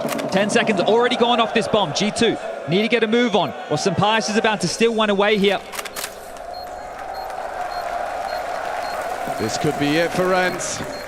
A taste of victory early on a must-win map in the grand finals. Nico spots out Sampayas. He's got to sit the defuse. He can't finish him. Nico has the kit. Solo. If JKS goes down, he's a dead man. JKS can't be the bodyguard. Nico's got no time, no hope. ENCE will take it. And they're going to have to be happy with that one. An avant-garde approach. Two-man commitment into the other bomb site. And G2 baited. That's going to feel good, right? That's a good decision mid-round, right? They take some tussles, they take some fights, and then they outmaneuver G2. That's very well done there from ENCE. This one here, sure, everybody goes down, but they've stayed stubborn with the approach. We touched on the fact that this is ENCE playing their style. Force buy after force buy, they understand the damage being done, and you bang on. If JKS gets that kill, round over. No chance for Nerds. It's a fight as well that was isolated one-on-one, right? That's it. There was plenty of time for the defuse on Nico. So G2 put under pressure here early. A timeout called.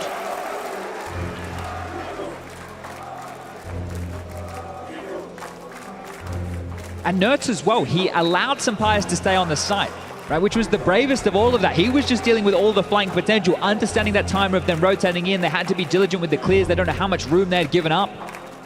So really well done there from ENCE, but they need plenty more of that, and that's going to come from the players in the server, right? It's not going to be necessarily the calls of Snappy, but decisions they make together. There's a window smoke lined up from Nerds here, going to deny middle. So insta out of spawn is this hodgepodge buy from G2 next to them. 2 M4s. Aggression out mid here. Nico wants to fight. Snappy stampeding up the canal. Sampayas was jiggling the window and Nico will fire off a warning shot. You're not going to repeat that at all. Oh, Snappy, that is ballsy, and Hunter's been caught out. Very well done. That is huge. He's not stopping. He is not stopping for anyone. Hooksy, his next victim, Snappy, takes the B-bomb site by force. Nico and JKS don't budge, but Snappy clearing his corners. He's saying, lads, there's not much going on here. JKS spotted out as well, so the aim anchor is still boots planted. Call it off now. Just hold on to what you have here. This investment from G2 all in vain. And great work from Snappy. This is more like it. This is the ENCE that you know and love. Those type of plays. The in-game leader waltzing in. Bit of a money man strategy there on his own. He goes into the stack. He calls them into A. He gets 2 kills like that. He calls Madden over. They clear it out as a pairing. Nobody's home. And 2-2 the scoreline here. You mentioned that reverse sweep. Well, on the desk, they were talking about the fact that these are the 3 maps that maybe, just maybe, you start to favor ENCE on. Anubis, Ancient, Vertigo.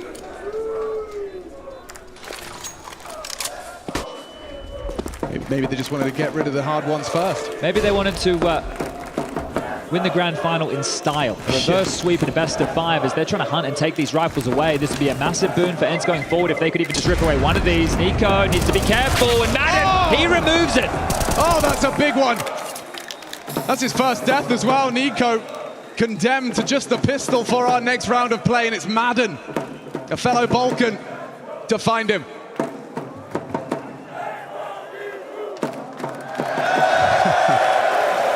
Well, what would have been 2 M4s here is just the one from Honesty. So how do they want to operate with this? They tried aggression towards middle in the previous. This time, not an awful lot of investment behind the saved M4. 5-7 for JKS retained as well here. And once again, over towards the boat. a lot of the forces. You can see Snappy charging up, happy to make the sound cues. Want to apply pressure towards Dark time and time again. If they can get control of this key position on the map, it's going to help them in flux between both sides. But Monacy's M4 spotted. Now you'd run in towards A for sure. But they have a boost here. It's a boost, sure, but oh, the flashes. Incredibly susceptible to them was Nico. Doesn't have the info. And now that bomb's going down. Trying to erect something else, and really, despite Monacy's first frag, they have to set him up for more.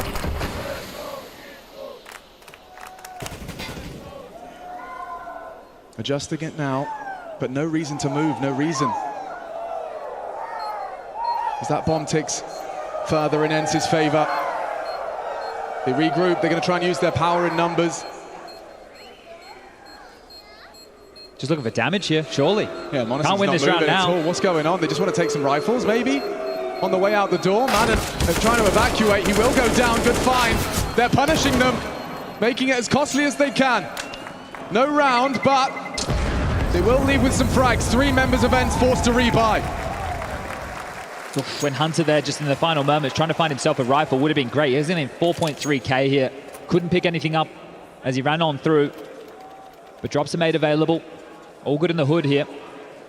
As everybody on G2 is going to have a rifle in their hands, but ENCE changing the flow of the game. This is 3 consecutive, and some of the changes here, look, getting into the sights and getting those bombs down is going to help them a lot throughout the later stages of this half. The damage they just sustained, sure, but here they have the advantages in the rifle rounds.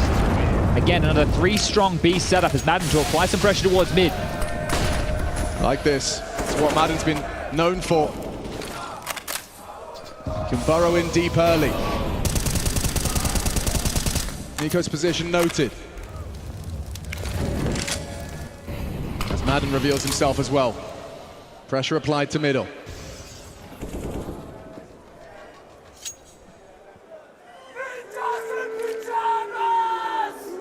They want to fight for this. Hooksy, he's called for the flash. They're all doing the dance. There's a double out of Hooksy.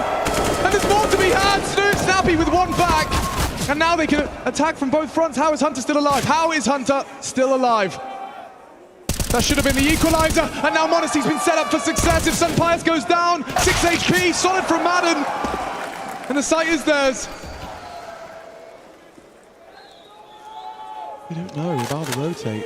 And they slow it down a bit. Sunpius crawled through, the shadow betrays him.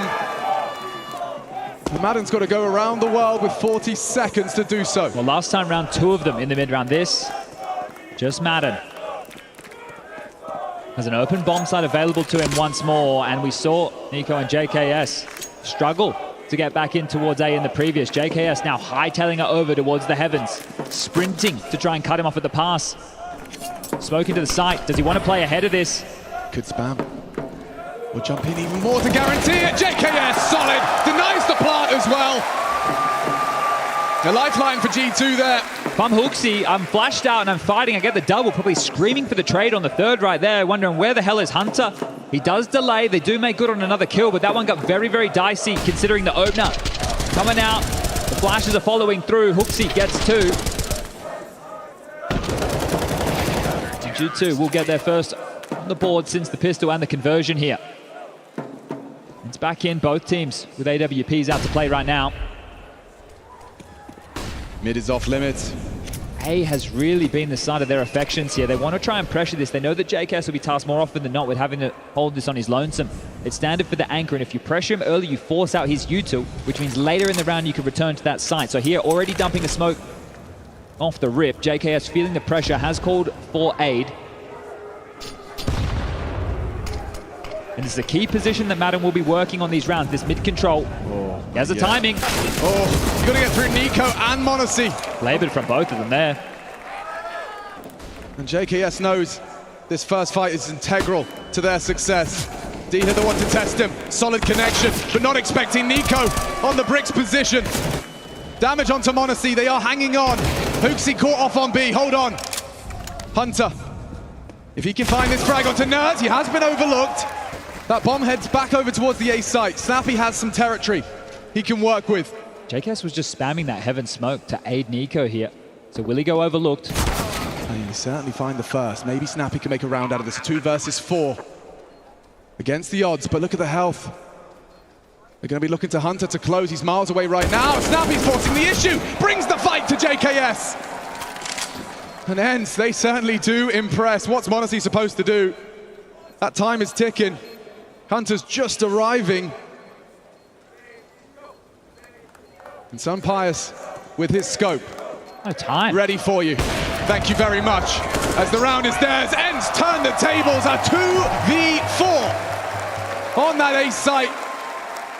And G2 broken. Yeah, shattered here as the finances are concerned. That's around the G2. They're going to be wishing they'd played that a whole lot better there. Nico getting isolated. I said that JKS was spamming in the smoke, make sure there's no creeps coming through, but also trying to bait on that fade. But Snappy too good. Gets both of those frags. JKS and Nico falling. You see here the fade. Nico falls. Snappy knows in this situation he needs to make a heads-up play. So able to isolate those jewels. It should never go down that way. Great work, and that one's going to find them up here because they know what that means. SMG's out, 2 of which. 1 for Snappy, 1 for Nerds. Going to try and farm up some G2 players now as they are going to push long once more. Oh, wow, that's a good start, but not a great finish. Hunter onto Nerds, but Diha, he's gotten them not only the double, but the bomb site. Snappy confirms it out of dark. Look at the amount of util, they even double smoke it. And so this is going to be a nice guaranteed 5th. So now some of the questions, because this is Eco, even with the flash of Nico, I don't expect it to get an awful lot here. Might just flash 2 pistol players through, see if they can get an extra kill. That's going to be about it. But in these future rounds, there it is. Snappy gets to farm up on that MAC-10. Madden with the final is about how do they address A now? Because some of the setups that you see from teams is by posting your AWP player aggressive and A-main with the rifler. Right? You see a lot of these wombo combo setups on the fountain and the baskets. No one's had any success here. Another blue. Here we go, they get back into the buy. There's no AWP available for those type of setups, but what I'm talking about is being stronger towards that side of the map, and now to pressure the B bomb site. So Snappy, exactly what he was hoping for here. Only 2 players this time. As the nades dunk down on Sunpius. Very low, but unconfirmed. And Snappy, this MAC-10 madness, it's getting out of control. Could be more, no way! He gets 2 with the MAC-10. He has opened up the site. And that's the round. Snappy. And this MAC-10, he is up to 10 frags as well in our 9th of play on our 3rd. Impact in round after round here. Not only is Snappy clearing out sites single-handedly, he is winning in situations where they are down men. Throughout these maps, you're looking at a player who stood up, not the man that's meant to. He's had impactful rounds. Sure, Nuke wasn't close, but he was still trying. Mirage went against them. Snappy still contributing. Still clutching. And that's the difference here. Snappy not wincing at the pressure right now and activating on Anubis. It's not too late in the best of 5. They just have to do it in the hardest way possible. G2 are 2 maps to the good here. Would love to get this done in a 3-0 fashion. They know what it's like to lose in a best of 5, get absolutely stomped upon. I'm sure that's exactly what they were hoping to inflict here on ENCE on map number 3. But right now, the pressure just getting turned up a notch. Second timeout for G2 here. Finances, max loss bonus will be in play into the next.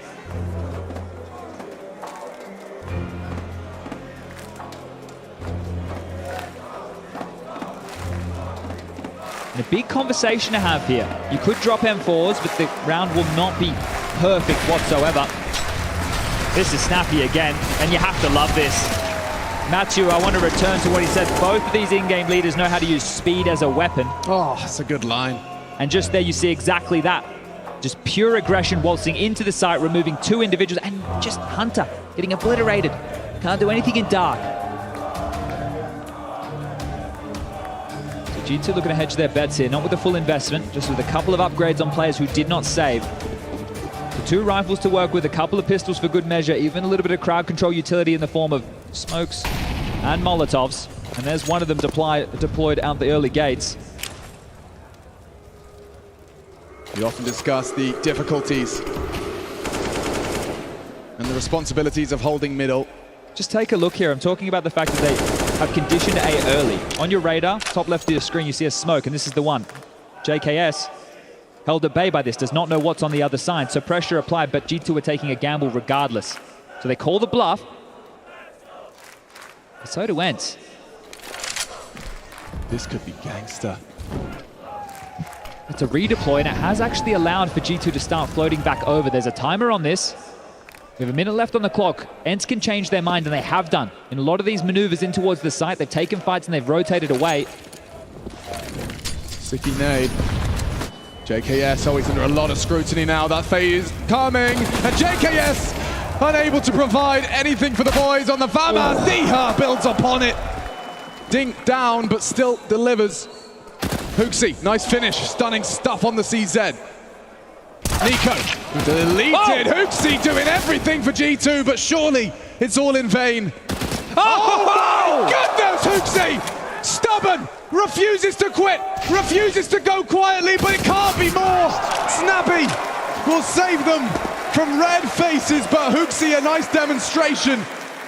He'd have run out of bullets before he took all 5. I don't know who told him to equip that CZ, but I've seen it on him in the last couple of days here. Showing up with it in buckets and spades. This is massive shots here, but JKS trying as he might to disrupt things towards their main. Steady stuff. ENCE here, a little bit wobbly, but extend the lead. 7 rounds to the good here, 3 for G2. As we move back into the guns.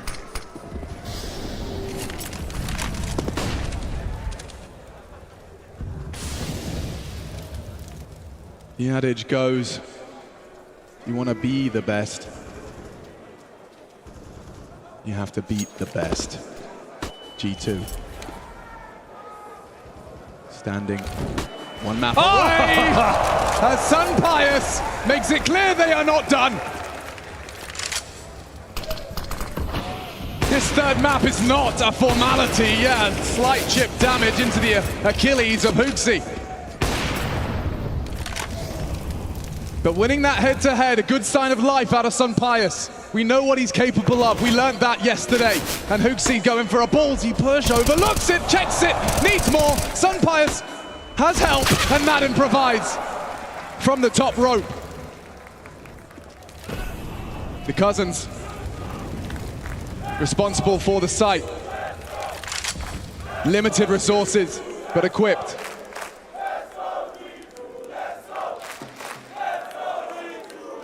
Will ENCE really win out the half here in our 11th round? They have that man advantage, but Hunter and NiKo still stand. Flashes are good.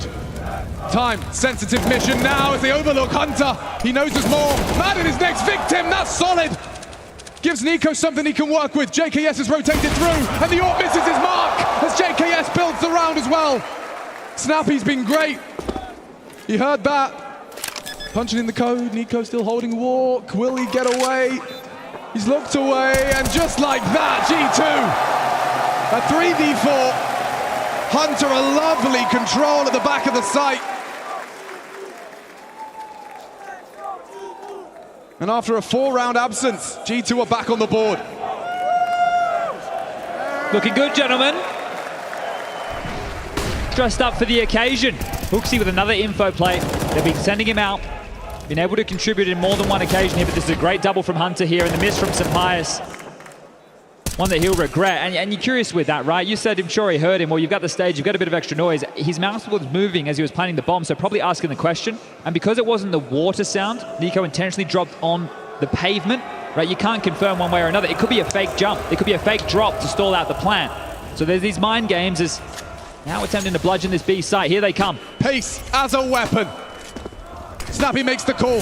Already head on a swivel, but look at the support. Hooksy again with the multi-kill. Just like that, the round falls apart for ENCE. Sunpius. Maybe he can find something over that, but with the flash in, vision gone, and a headshot through the smoke. m0NESY has secured it for G2. Madden's locked in here. NiKo already playing heads-up Counter-Strike, has been able to lock the door on his retreat. A redeploy over smoke will block him for now. The bomb is down in enemy territory. And as you discussed, yeah, NiKo, he's not taking any chances here. Surprisingly, because he's actually giving Madden a get-out-of-jail free card here. There is a gap available towards T-Spawn if Madden would like to try his options, and with the AWP, Sunpius could be wanting that. He does have cash available into the next with the loss bonus coming through, but still, the costliest gun would be a great little save, and with 45 seconds remaining and Madden getting further and further away from that bomb, you can see which way this round is going. So G2 Drawn things back to just a 2-round game and going to have a breather here as Nico has investigated. Has found nobody home. Do they start hunting? I guess that's the biggest question, but you're bringing up HooXi's name here. And he's definitely an in-game leader that, well, the people at home to... Oh, hold up. They are having a look here. Madden, the worst case would be going down after time here. Well, he's kind of made his decision now. And yeah, I think at least he's spotted now. Nico's got ya! No up! 4 ENCE. They'll have to buy another.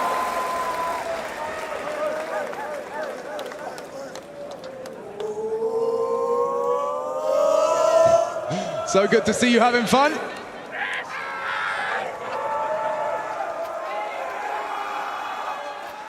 Keep the pedal to the metal here at ENCE. Again, being able to bounce back with another buy. The Sampaius AWP is out. He's connecting some of these shots here. Snappy just down to a Tech 9. AKs are plenty on the G2 side of the server. Quick extinguish. Madden wants to turn up the pace. Supported again. Nico goes looking. Oh, and he finds them both. A masterful spray transfer, which leaves Snappy having to rejig the setup. Nico may have heard that. Nade implies he did. Look at that flash to the face. Already ENCE in the tailspin for round 13. When Nico's in this form, the same form we saw in Kato. AWP head to head here. m0NESY gets his cue, misses his mark. Sampaius gives ENCE something to celebrate, but a whole lot more required. HooXi and Hunter this time, and Hunter's gone. Maybe HooXi can continue to deliver. G2, no way! Snappy doesn't think so. Nails it on the way in. And Sampaius is going to get himself another as well. Yeah, costly miss there from m0NESY. They're human after all. Yeah, you don't think just missing one shot is going to mean a bomb site is completely theirs, but bangers of shots hit by everybody on ENCE there in a huge number disadvantage. You're just talking about Nico's spray transfer in middle. That's all for naught. And this is the head-to-head that we just had, so m0NESY gets the call across, thinks he should have hit that one. You see those frustrations coming through. JKS looking to save here and still able to mount a very deadly half. ENCE 8 will be theirs. The half one out.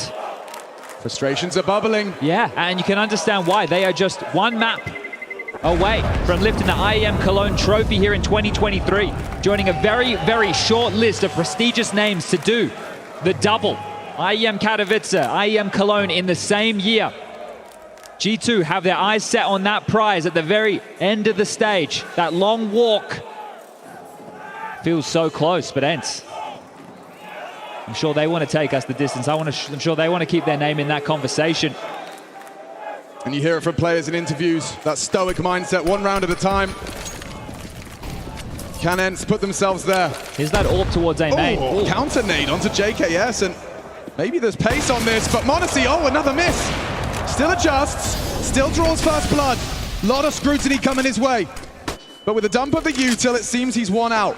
Actually forced a huge rotation here. HooXi cheated over to help middle. That just puts pressure on Hunter right now over towards B. And ENCE had no issues waltzing in here late, whether it's Mac-10 in Snappy jumping around or late with the AWP. There's a redeploy of smoke available here, but again, Sampaius. A chance. And a second shot fired off. With Snappy out dark, HooXi was not ready for that, and now Hunter, he can't do it all! He can't do it all, but 2! Perhaps makes it manageable. A disadvantage, but with a bomb down, the post plant can be set up. Snappy, 16 frags. He's already found 2 in the round. For 9. Can G2 retake the site?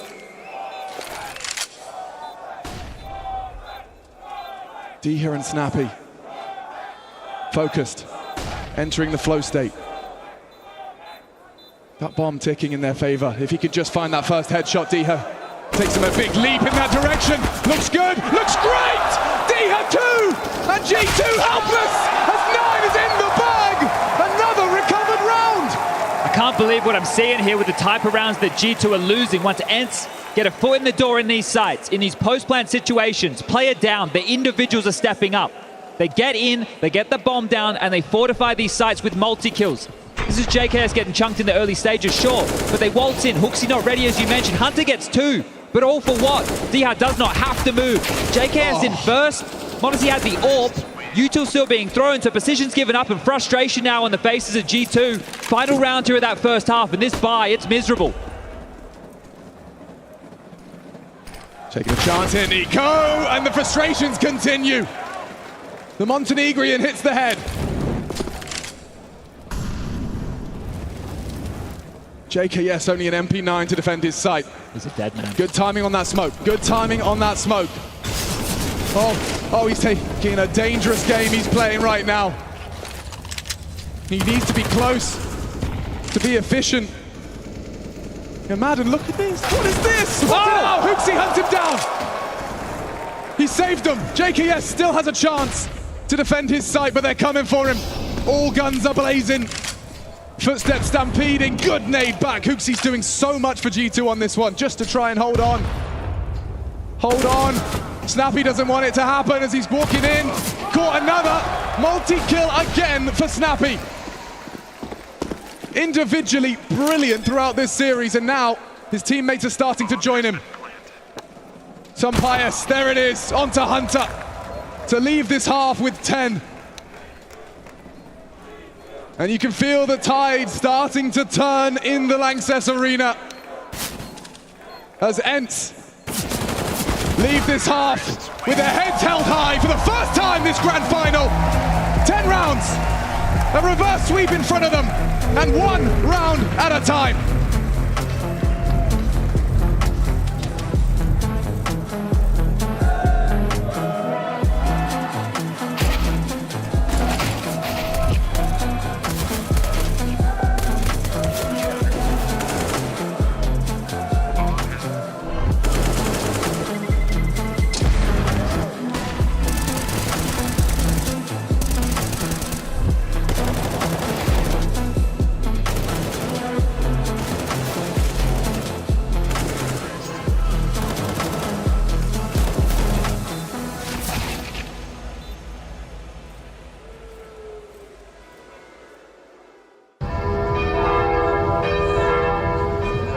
Father,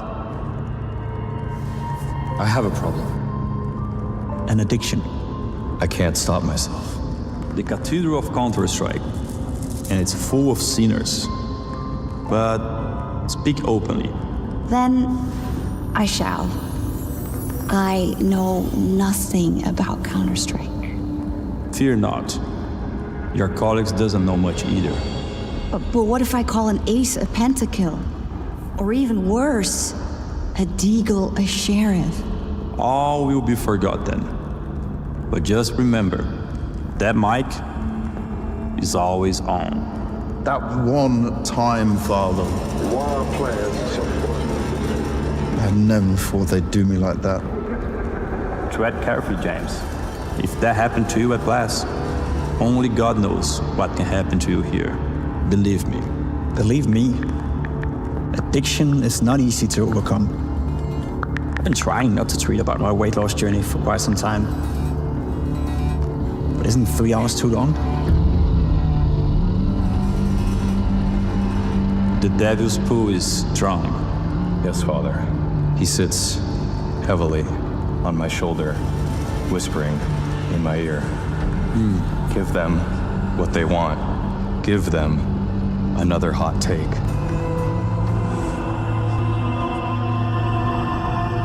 Gluttony, the worst of all my sins. I've taken the ESL bag. I've taken the HLTV org bag. The Valve bag. I've even taken the Blast bag. Am I a sellout, Father? Should I give up the bag? Fool. I'm sorry, Father. I really am. Never give up the bag. Father? Here. Please. Thank you, Father.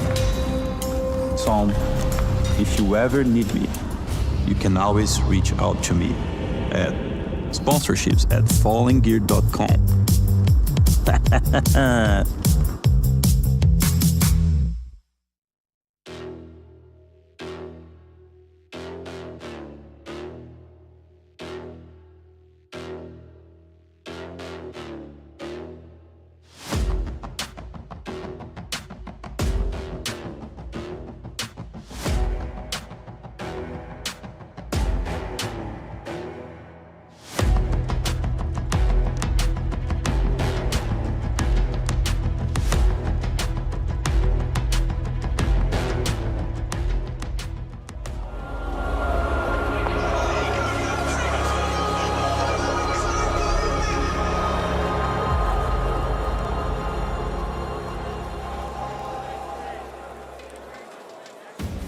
This still could be the final half of our grand final. At G2, gonna have to do it with 11 rounds on their T side here in Anubis.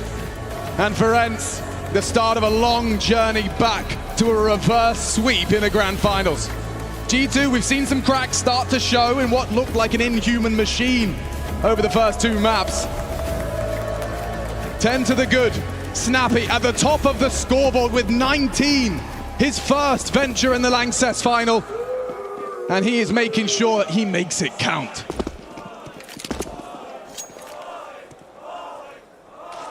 Completely different look here with the pistol rounds.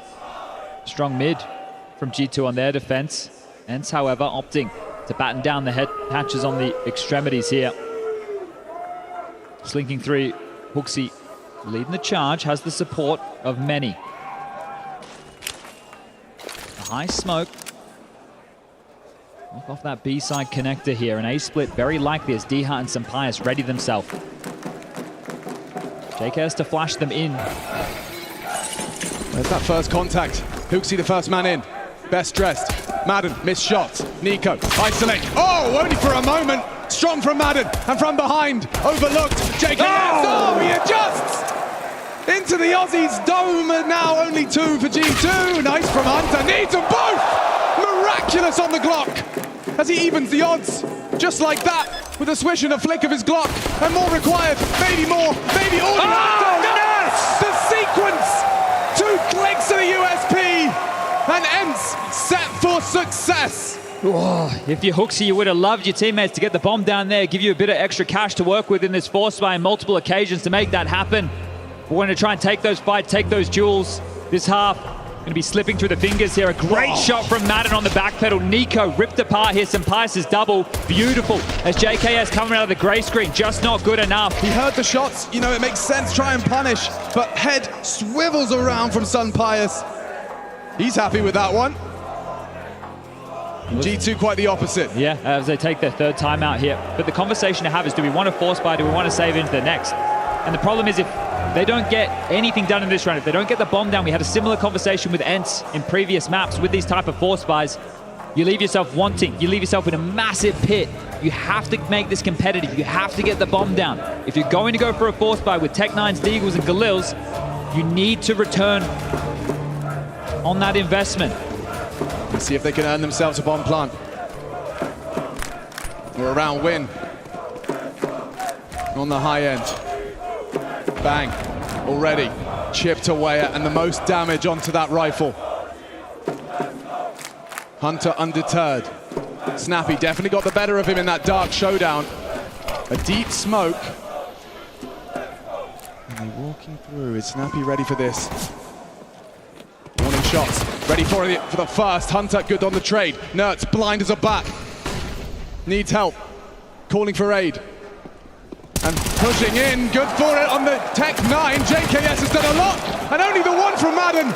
Awkward now. That bomb plant secure. And Modesty's hitting Deagle headshots. It comes down to Diha in the clutch. And the bomb does not go down. After all of that, maybe Nico, with a single click of his Deag, he could resurrect hope for Anubis. You've got 50 seconds to think this one through, and he's immediately faked it out to rot that clock further. Diha, stubborn, open, exposed. Diha brings him low. And get the bomb down now. Information flows. Nico. Oh, he knows. Damage. Oh, it's so up for debate. No one knows. Nico! Can't close! 8 HP in it. Diha, what a clutch. After all of those shortcomings from the rest of his squad, he still leaves with the round. Well, they needed to get that plant. They needed to make it cost, and they almost ripped this one out of the hands of ENCE here. But look at this from Modesty, right? He knows where Diha is, and he's just playing for the kills. You can see what we were talking about on Nuke, where all they wanted to do is fight, is coming back to cost them in some of these situations. In that first half of play, G2, they had number advantages in so many post plants, and they were unable to convert those type of rounds. ENCE are the ones who have understood the assignment. It's time to go big or go home, and they're showing up here in map number 3. Looking to take us the distance here today. G2, they've dipped in again. Sampai's AWP at the ready. Smoke obscures and shot hit. That's the Sampai's opener, and that's what they're going to need plenty more of. Supremely aware of what was required of him. Let's see if Diha is in the same boat. He's more than ready for this flight path here. See what type of utility there JKS is, lobbing off the skybox, a smoke and a molly to force players out of baskets. He was even playing anti-flash so he could still contest this territory. And now with the number advantage, they're even going to give him some support here. Madden and Diha. Sampai's locks down middle, and Nerds and Snappy both over towards that dark position. Looking a bit clumsy on that presence on B. There's still bodies here on A. Diha and Madden. They're through. Diha, what a snap from the FAMAS. Response from JKS, and Madden, he hides out in plain sight on the site.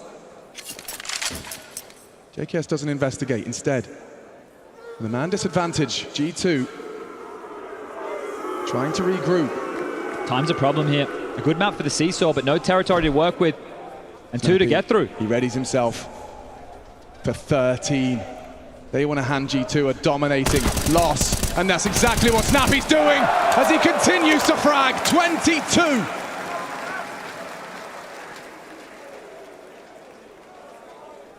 This map feels done. Nico just going to backpedal out of here, holding onto a Galil. Would hope to get his hands on that AK. Over towards the Canals position, but with 9 seconds left, I don't think that's happening. ENCE. This is the team we were hoping to see in the final here today. It has taken them 2 maps to show up. Mirage was better, but this is brilliant. This is exactly what Nuke felt like, but from the other perspective. We've seen moments from a lot of the individuals of ENCE throughout this game. Nerds, he's done all right.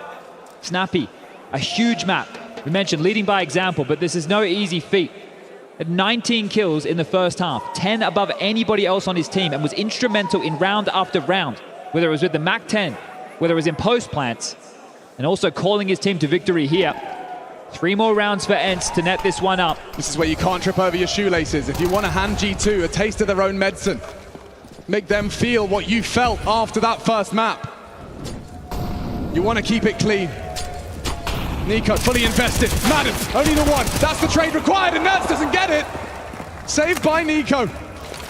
JKS, he'll get away with 3 HP and that man advantage, yeah. Debatable. The longer they take to react here, the more information ENCE can pick up. Mid-call clear right now. No threats. How far do they send Snappy forward? G2 grouped with that man advantage. Trying to look for the path of least resistance here. Snappy continuing his crawl. This frees up Sampai's, but is he there in time? It might just be. They're coming through. Obscured view. Maybe one. Perfect from Sampai's. That was the bomb carrier. JKS is low, but he still contributes a second. He'll even get the bomb down as well. By the skin of his teeth, and still hitting shots. Diha. He's already found one in the round close in that one-on-one with Nico. Look at Snappy's nades. So many. Flash high above Snappy. First is back turn, perfect. Now the distraction's in, and one by one, piece by piece. ENCE looking to take it all away from G2, and Nico's last on the naughty list as Diha another close. And another round where ENCE have a number disadvantage, this time on a retake. Massive stuff from ENCE. They are believing now in all these situations, not giving up hope, understanding that they can will their way into this. Hunter steps out wide, bomb spotted on the flank. Easy kill into JKS, not ready. The kills keep coming, and ENCE keep believing. I was doubtful when I saw that smoke. Sampai's a little late to arrive at the site, but still finds a contribution, still gets that bomb loose, and the rest, they cause this pandemonium, and G2, they are with hands tied, staring down the barrel of 14-5. Just feels for them like nothing they can do is right here. The amount of bad situations that they've lost. You see Nico's frustrations now through the roof. Pace is the name of the game, and look at the result. Nerds is completely unprepared. He still goes down. Look at the damage as Hoopsie builds upon it. Snappy, again we say his name, as he's got a lot to do, and Madden's gone. It would only be Snappy. Diha has managed to join him, but G2 are in no hurry. They cannot afford to lose their opportunity. A 2-man advantage. Nico on that AWP with the low HP.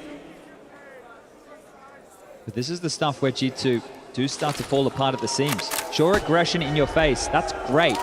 It gets them this two-man advantage, but with the low HP that you've prefaced here, and a team that likes to take things into their own hands, individuals may give away a kill here. Snappy's comfortable, and they establish somewhat of a crossfire. Now Hunter is investigating, and Nico, his patience is rewarded. Posted up. Hunter's about to call it clear, and Diha, he's about to walk into JKS. Now 10 HP on him. The bomb's on Monacy, and they have got time to get that down on the other side.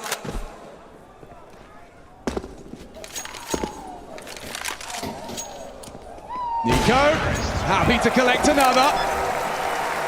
Taste of victory then for G2. It only took them 5. And finally something though, and something they converted where they had the advantage, because they've had it in a lot of rounds throughout this map of play here. It has broken the finances of ENCE, who are taking their first tactical timeout in map number 3, which tells you just how easy things have been going for them so far. Now in true ENCE fashion, with the loss bonus at bottom of the barrel, 1900 into the next, we do expect the force fire here. But it's less about what can they buy, it's what are they going to do with it. Are you going to play aggressive across the map? Because just there, they charge through mid, drop down fast B split. So do you want to try and take the fight on the front foot? Do you want to push out B? Do you want to get in their face? Do you want to just try and go for a stack? And if you lose this round, if you pick the wrong side, you go again into the next. Well, as we see them starting to equip here, with the parting words of Saw, the coach, sure about to find out how they want to proceed forward. That's with the last minute investment. You're not going to buy any Kevlar or utility behind this, just a 5-7 for him. Some pies with a scout. ENCE have no right in this round. I would have said that about a lot of rounds in this map so far, to be honest with you. I know this is easy to win number disadvantage situation on the T side over towards the A side of things, but B, not typically the case. And this is going to be a test over towards A. If they want to probe for any A main control, they will have to get through multiple bodies, and with the flash at the ready, JKS, he's about to be pressured here.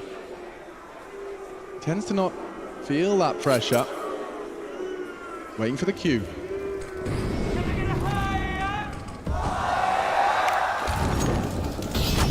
Snappy, he's forced into the fight.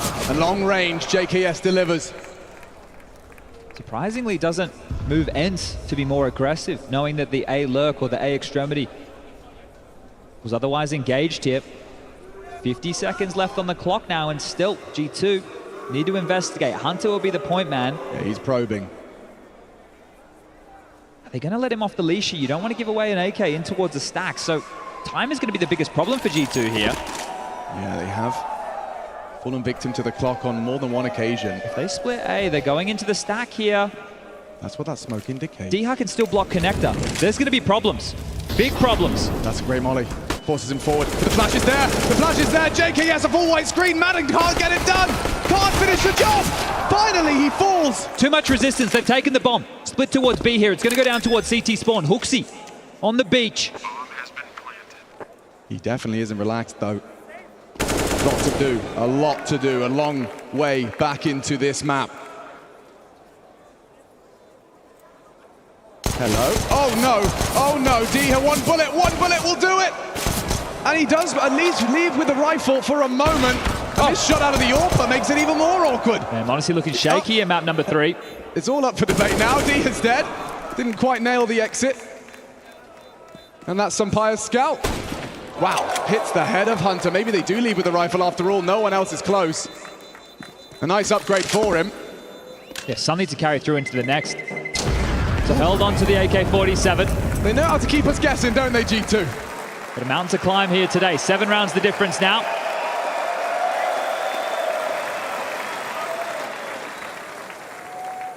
Almost waltzed straight in towards that stack late, and that would have just been catastrophic to the mental of G2 going into this extended break between what could be maps 3 and 4.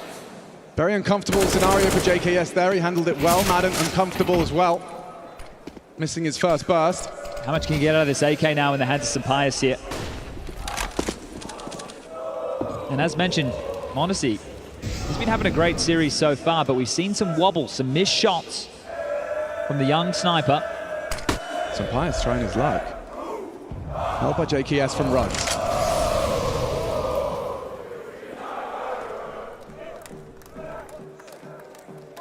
There is only one threat.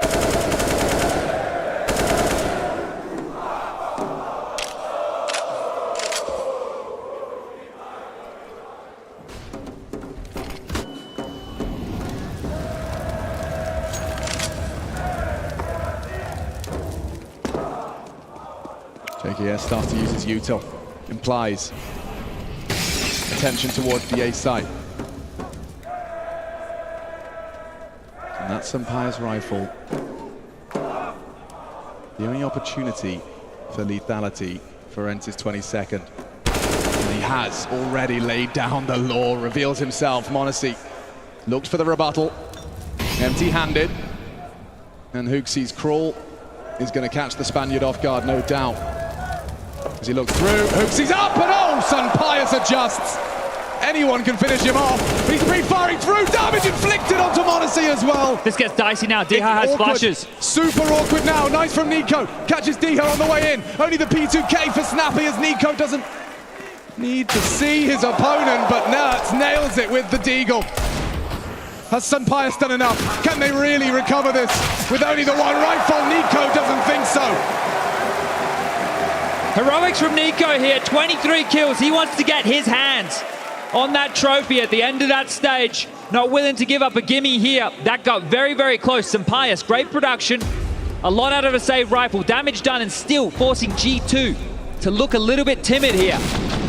Standing up against these light investments. Just swatting them away like the flies they were. G2 is still in this, but only just. And Swanee does not like what he's seeing here. Timeout number 4 called for G2, the last one burnt. And some parting words if he wants his team to pick this up in a 3-map affair. Still 6 rounds. 6 more rounds to make it 9 consecutive just to tie the scoreline up here at 14-14.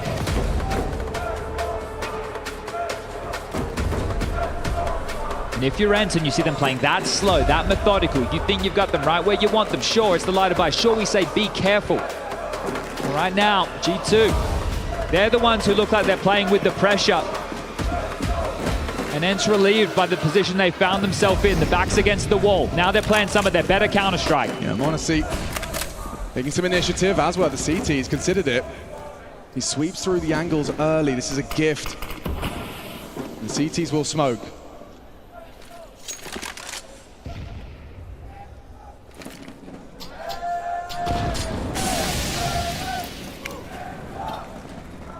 Wasting incendiary there. That one's perfect.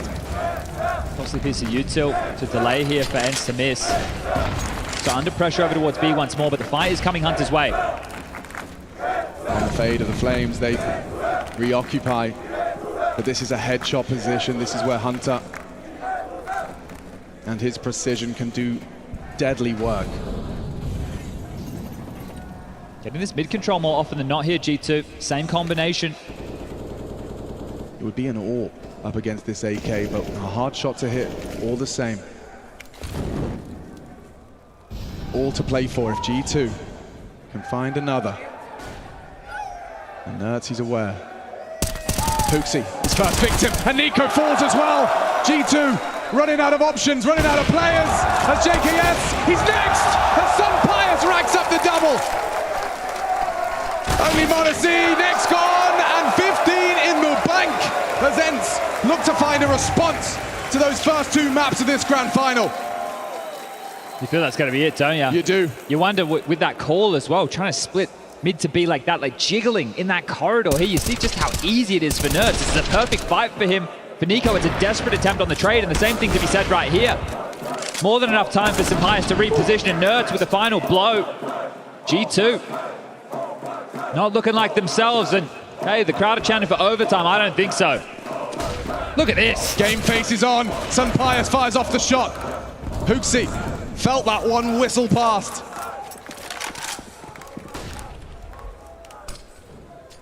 They're looking to pop. Snappy gets the info. Confirmation of multiple bodies. HooXi's onto Nertz though. And they're doing it the hard way now. G2, margin for error, 0. As they take this site convincingly. No worries here for ENCE. It's okay to drop another right now. Hold on to your guns. Pack him up, take him home, and try again tomorrow. Madden's still looking around for damage here and is going to find it. You need to be careful if you're G2. If you want to start mounting this comeback, you can't be giving away rifles. You will probably need to drop a couple into the next as Madden not backing down. Happy to look for more. Wants to deny this scoop up from JKS here. Flashed forward and the Tech-9 with another. JKS will leave with the AWP team play. Even in a guaranteed round to secure every goodie they can. All right, well, something again here, but this is G2 are the ones playing from behind. Gonna have to do a whole lot of convincing here. Yeah, 10-5 half. Echoing into our second. And that's the thing, if you want to get this done in 3, you have to win now in overtime. And of course you want to get it done in 3. You don't want to go to another map. You don't want to give it any chance. But giving a chance is Salt. Second timeout for ENCE here. Mike's back open for the coaches, 30 seconds. There he saw his team get exploded over towards B. An explosion. Up through dark, in through B long. Pins to the site, easy kills, in and some saves. A buy again. Money. Starting to bottom out here. 2,400 into the next for ENCE. One of the positive ENCE have with the margin that is in their favor right now is by the time this gets deep, by the time G2 get up to 15 to 12, if that's even a possibility, the loss bonus will be maxed out for ENCE. So 3,400 into their bank balance time and time again. Saves will mean drops available. So ENCE are in a good position to close this one out. We got Ancient next and Vertigo if we need it as that decider. But the fourth map starting to look a whole lot more likely. But is it a certainty? Nico doesn't think so. Monacy chipped away at. Look at Nico go as he demands respect on the B site. Sampayas will deploy the smoke. Wants Nico to look elsewhere. Madden could have had an opportunity to take Monacy out there. He was very softened up by the HEs, so the flak damage done from the A player. Monacy not safe here, waltzing around with that AWP and bomb on the back. So pressure applied towards that B bomb site early, trying to make them siphon through the Yuto as quick as you like. But the AWP could be the difference maker here if they set Monacy up for a fight, but they not doing an awful lot to support him right now. Ilya, you got that bomb on your back is I'm sure what they're screaming. And extinguish. Madden now feels exposed. He's responsible for splitting A main. The smoke's perfect though. They have to flash and go. Maybe Madden can do it for the ENCE squad. And they're pushing through. Turns them both. Only the one. Diha builds upon it, but flashed off. He will go down. They're into the side here. Do they go for this retake ENCE? Remember, Snappy's low and finances are an issue. I'm not sure. It looks very winnable from our perspective, but we know that ENCE just need one more round. Why take the risk? Why take the chance?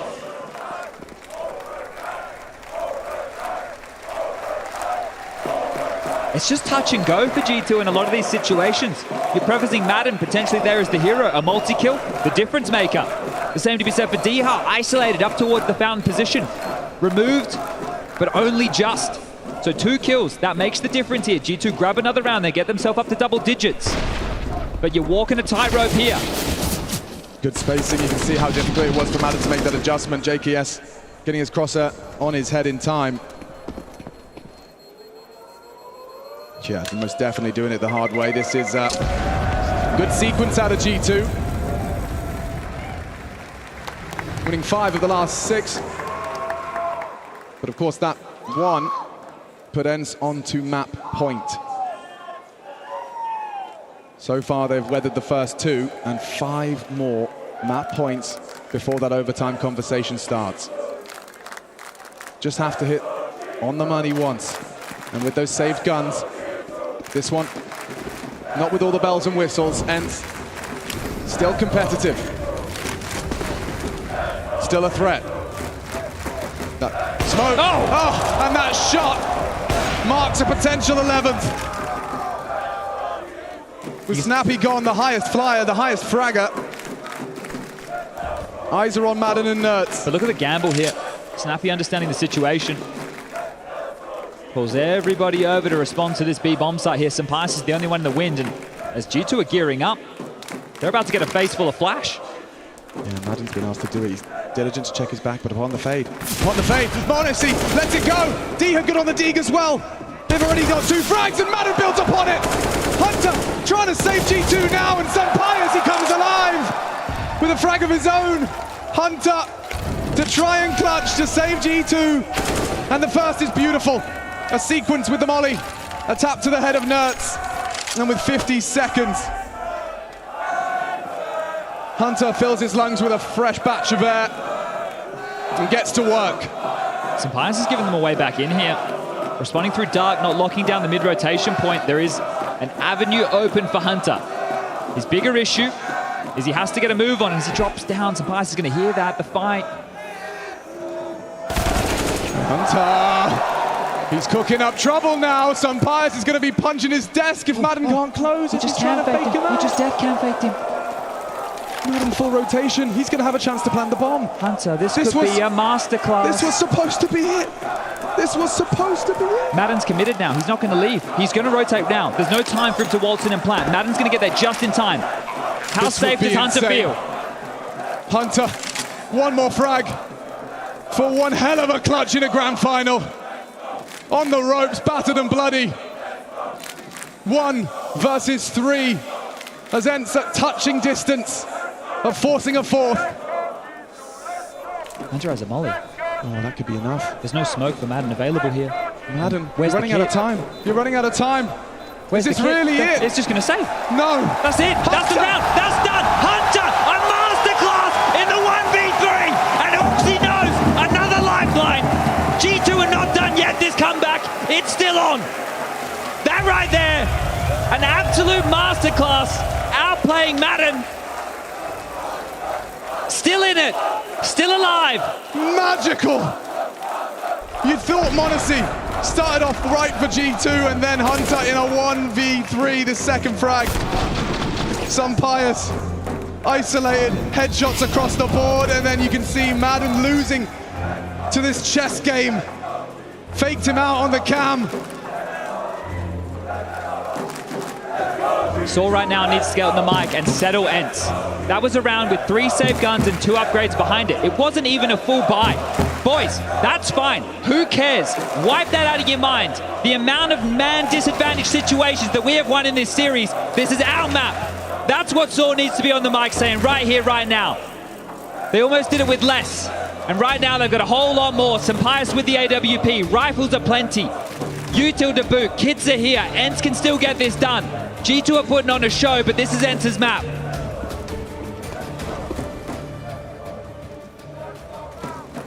Four more.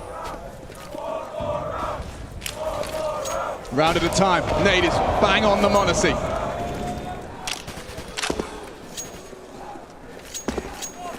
Operating at half health for the rest. Hooksy starts to cast his gaze towards middle, smoke out, Sampayas activating, thinks better of it as the molly comes through. It's the same pattern they've been taking mid with time and time again. Molly and smoke combo, and then JKS follows through with more. But here it's a different look. Here they want to test the waters elsewhere. They've had success towards B, being able to pressure and pepper in towards that site, and it has worked perfectly. Smoke and mirrors. It's only Diha here. Only Diha here. The util's perfect. Look at this, it's flawless. From G2, never mind that. They even take down Diha through the smoke. It might feel like another save right now for ENCE. They should surely go fishing. At least have a look. See if you can find a kill. See if G2 overstep the mark. The pressure is still on them. But this is another round where ENCE likely just have to consider the save here. The same story, time after time, as now it's about to be 4 consecutive rounds for G2. Still part of this comeback. Still looking to get this done in 3 maps. The pressure, it's flicked on over again. You come into map 3, you're 2-0 down. Your back's against the wall, and you start playing like the team that everybody knows. You get to 15, just 1 more necessary, just 5 more kills, and you're taking it to map 4. You're still on this grand final stage, and now ENCE the one starting to win at the moment. It wasn't always just 5. It was only Hunter up against 3. And he extends play. And G2 are running with that. This belief in each other. I discussed the loss bonus and exactly what that would facilitate down the stretch for ENCE. There will be more than enough money for them to buy after buy, especially if they're saving so many players. That cash comes in, it gets injected, and this is the final timeout available in this map. If we go to overtime, neither coach can contribute. This is it. The last 30 seconds has just been spent. The parting words. And if you want to stay on this stage, you just need one more round. Take us to Ancient. Take us the distance here in this best of 5 and keep that pressure on G2 ESPORTS.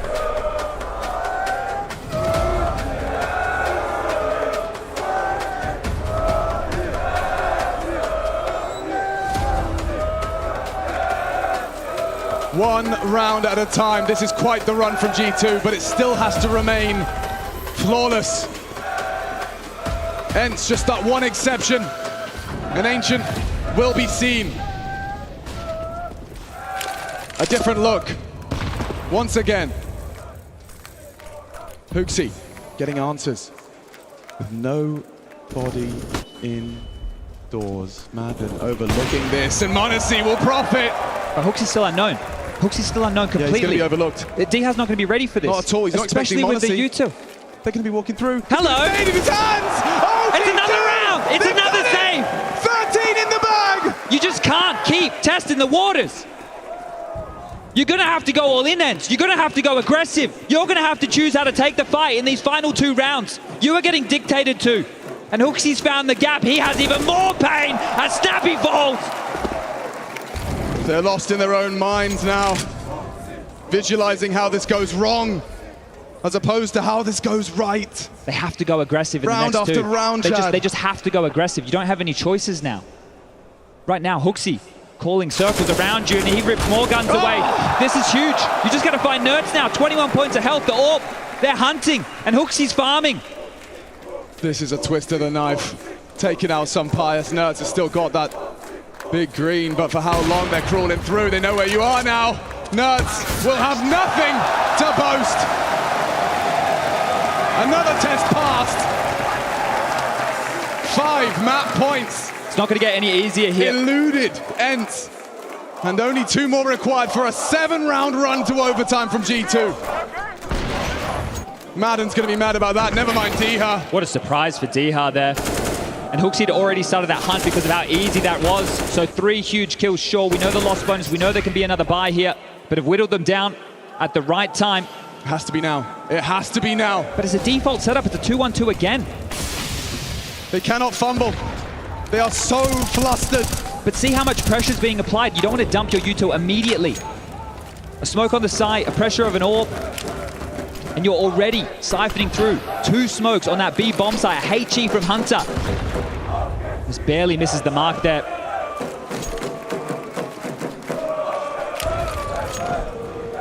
Only 1 kit in play on the back of Nerds here. If we get into a post plant, keep that in the back of your mind. Hunter with more pressure. Snappy flushed out of Dark. Madden with the rotation. A 2-3 split of the defense. G2 with mid control again. Have had absolutely no issues with HooXi as the point man. Madden, he took it so passively this time. He didn't want to be that first man down. They can just stretch their legs now. G2 invigorated. Nico going to be that pointy end of the spear. Trying to find a way in. Sunpius has got him. That could be the start. That could be it. But they've done the impossible once. Just ask Hunter. And he's gone too. As ENCE tantalizingly close now to tasting victory on this grand final stage.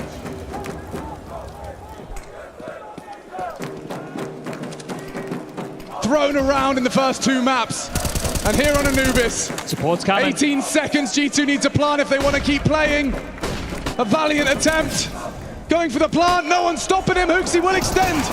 JKS has caught another. There's no way. There's no way. Nerds has got it. HooXi gone. And m0NESY in an impossible clutch. He's got 2. As ENCE hold on. They look exhausted after that one. G2 the same. As they all accept, Ancient is required.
for ENCE. In fact, it was quite the opposite until we got to Anubis. Albeit G2 do give them a bit of a run there towards the end. It's just not enough, and we do see ourselves going into Ancient. Welcome back, everybody. This is a Grand Finals. And welcome to the Grand Final ENCE. Yeah, now they're here. Absolutely.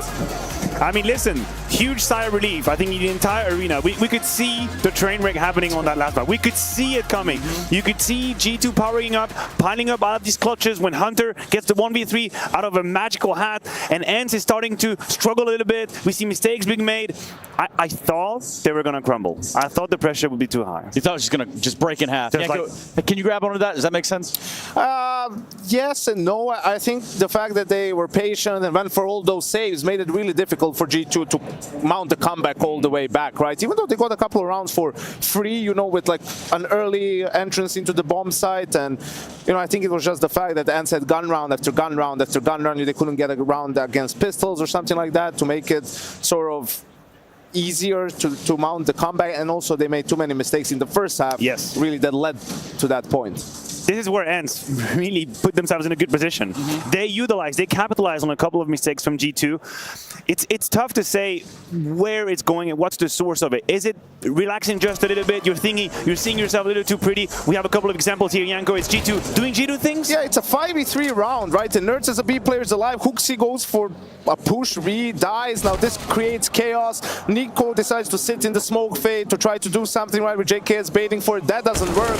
And all of a sudden it was a 5v3. Now it was a 2v4. Snappy takes matters into his own hands. He was the highest rated player for ENCE in this game. He had an incredible Anubis, absolutely.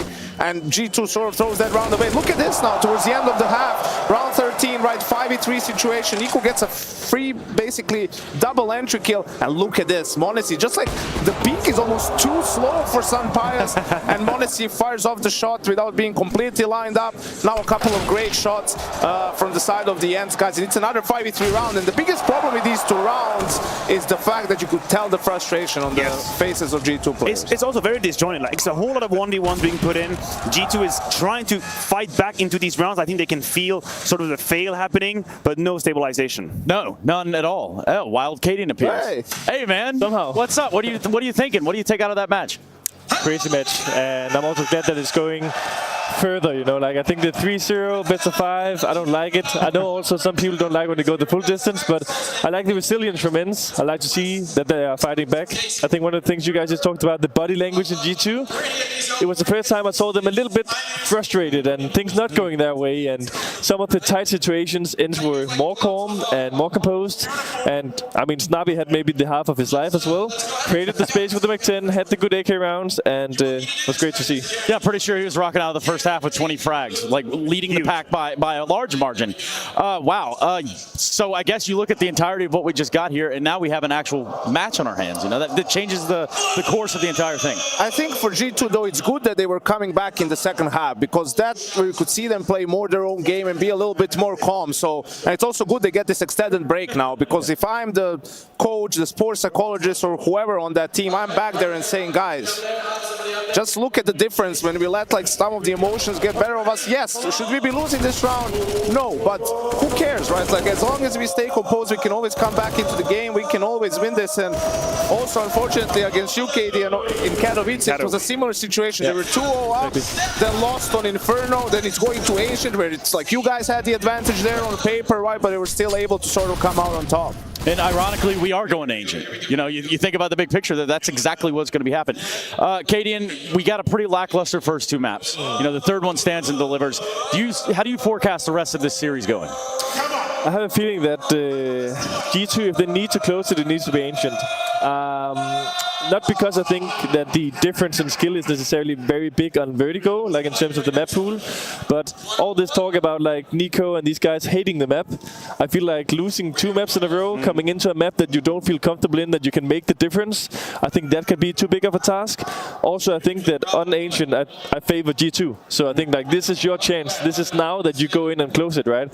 And like you said, the extended break, eat some food, relax, rest. You tried this before, you tried it against us in Kato, reset, prepare for the next one, and I don't know, I think Nico has had some amazing halves on like the cave area, whatever you call it, and m0NESY is flicky on this map, JKS is a solid anchor, and the change of position as well. Like Hooksy has been swapping a bit with Nico. I think they're doing really good on Ancient right now. So I'm interested in your perspective. Obviously, the beginning of the third map was a bit more complicated for G2. We saw a couple of mistakes. We saw frustration. Definitely not their best CS. No. Then they come back into it. They start playing better. Does it make it more hurtful to lose the third map? Would you rather just not say, you know what, fuck it. We didn't play the good map. That's it. Family show. I get one per show. Yeah, this is my contract. Hey, while we have this 1 second here, I'm hearing that we can hear from G2. And you know, this is probably a good time to do just that. So let's check it out. What's going on backstage? It's been a great start so far for you, but on this map, right, when it comes to Anubis, we spoke about you not playing it, these clutches not going your way. What do you feel was just missing at the end? I think like on this map we're just missing those reactions that we are really good on the other maps. Like you saw in 4v2s and 3v2s was still shaky because we're just not really used to playing the map, and it's just like we're missing the reps on it, and it really showed. But a great T-side still to come back and give us some momentum. But you have got the reps when it comes to Ancient. You must be feeling hella confident about that. What do you think of ENCE's? They don't play it too much as well. Like last they played it was 2 months ago, so I think it's going to be kind of the same as Anubis. It's just going to be about figuring out what they do and how to counter it. And how does it feel for you personally on a positive note here? That crowd, the German crowd loves you, mate. It's amazing. Like the support is insane. I can hear it a bit. Like whenever they see me on the screen, I can hear my name, and it's just insane. It's a dream come true. Soak it up, enjoy it. Thank you very much, Swanee. Good luck. I mean, he's absolutely right. This crowd is loving Swanee. Like, there's just no other way to question that. What I will ask, though, is that we looked at the vetoes we got here, and we identified that there were 2 maps that weren't going to be happening.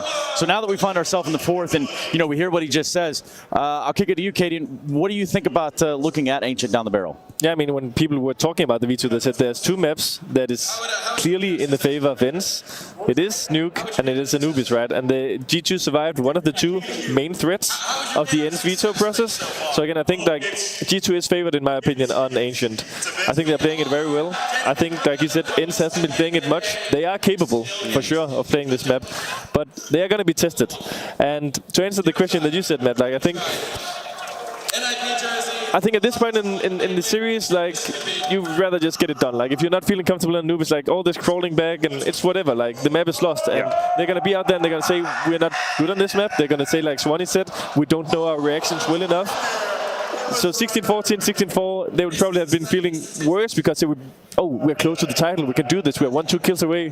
So I think it's not too bad that they lost it on a bigger margin. Slightly draining, does that sound about right, Janko? Yeah, it is a little bit draining. You spend a little bit more energy. I still like it because it was clear that, you know, once you have all your ducks in a row, you can do almost anything, right? Just first half went too bad, and also you lost the first 4 rounds of this. You're down 14-5 and it ended 16-13. Like, that's a pretty good thing to do. And I think for Ancient though, ENCE has to make it more about sort of trying to outread and outcall G2 in some situations. You can't make it about players making decisions in the mid-round. Not only because G2 has better players, but because still, even after 3 maps, the best player for ENCE is Snappy in this series. Like, some other guys had some good rounds here and there, not nearly as good enough as it needs to be against a team like G2, not nearly as consistent enough. And I don't see them all magically all of a sudden starting to play extremely well, and Nico, you know, going down the drain, and Hunter, and all this stuff. Well, dare I say, if Snappy wasn't there on Anubis, that was over. No, and I think it's interesting. We have a leader with us. We can actually ask him the question. Snappy absolutely hitting the ground running on Anubis, saving his team for a map. That's a great fact in itself. Yes. But how does he instill that in his players? There are still some individuals to be coming in. If you were in his shoes, you're just feeling it. You've had a great map. Yes. What do you say to your players to get them up to speed with you? I mean, I think like it's an old cliche, but leading by example is always the best way, and I think he did that on the T side. He showed no fear. He said, listen, I'll take the Tech 9, I'll take the Mac 10. He even gave the better weapons to his star players, and yet it was him making the key difference. I think still in the back of his mind, because I know this sometimes as well as a leader, I'm like, yeah, okay, so I did this now, but is this going to last forever? Like, I'm going to need you guys to also turn it up a notch. And like you said, Sampaios has had such a great tournament. We need to see, like, if we go 4 maps like we do now, he needs to be dominant on at least one of them. But I think, you know, he's just going to say that, listen, now we broke it, we started to win against him, maybe get some information from the mental coach that they're struggling, and they'll try and punish them that. And actually, let's do it. Let's hear from the camp of ENCE after what was obviously the best showing in this grand final so far. So ENCE are on the board still in this race. So the first question, of course, I have to ask you is what, in your mind, was the biggest adjustment you had to make in order to get that win on Anubis? I would say, well, one of the biggest adjustments, what we talked about was that we do need to hit our shots more. And when we go into these duels, with them. We need to go in with that aggression, with that confidence.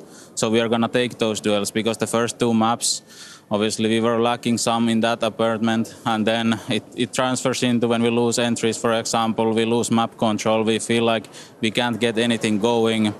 And on top of that, they were gaining some good positions on us, so they were in like lurk positions, you could say, and behind us, for example. So we talked about the importance of the duels and importance of staying calm and staying in the fight.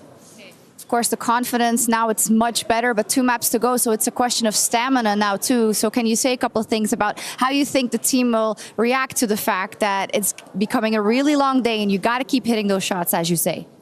Yeah, we were talking about it beforehand already, since we knew it's a best of 5.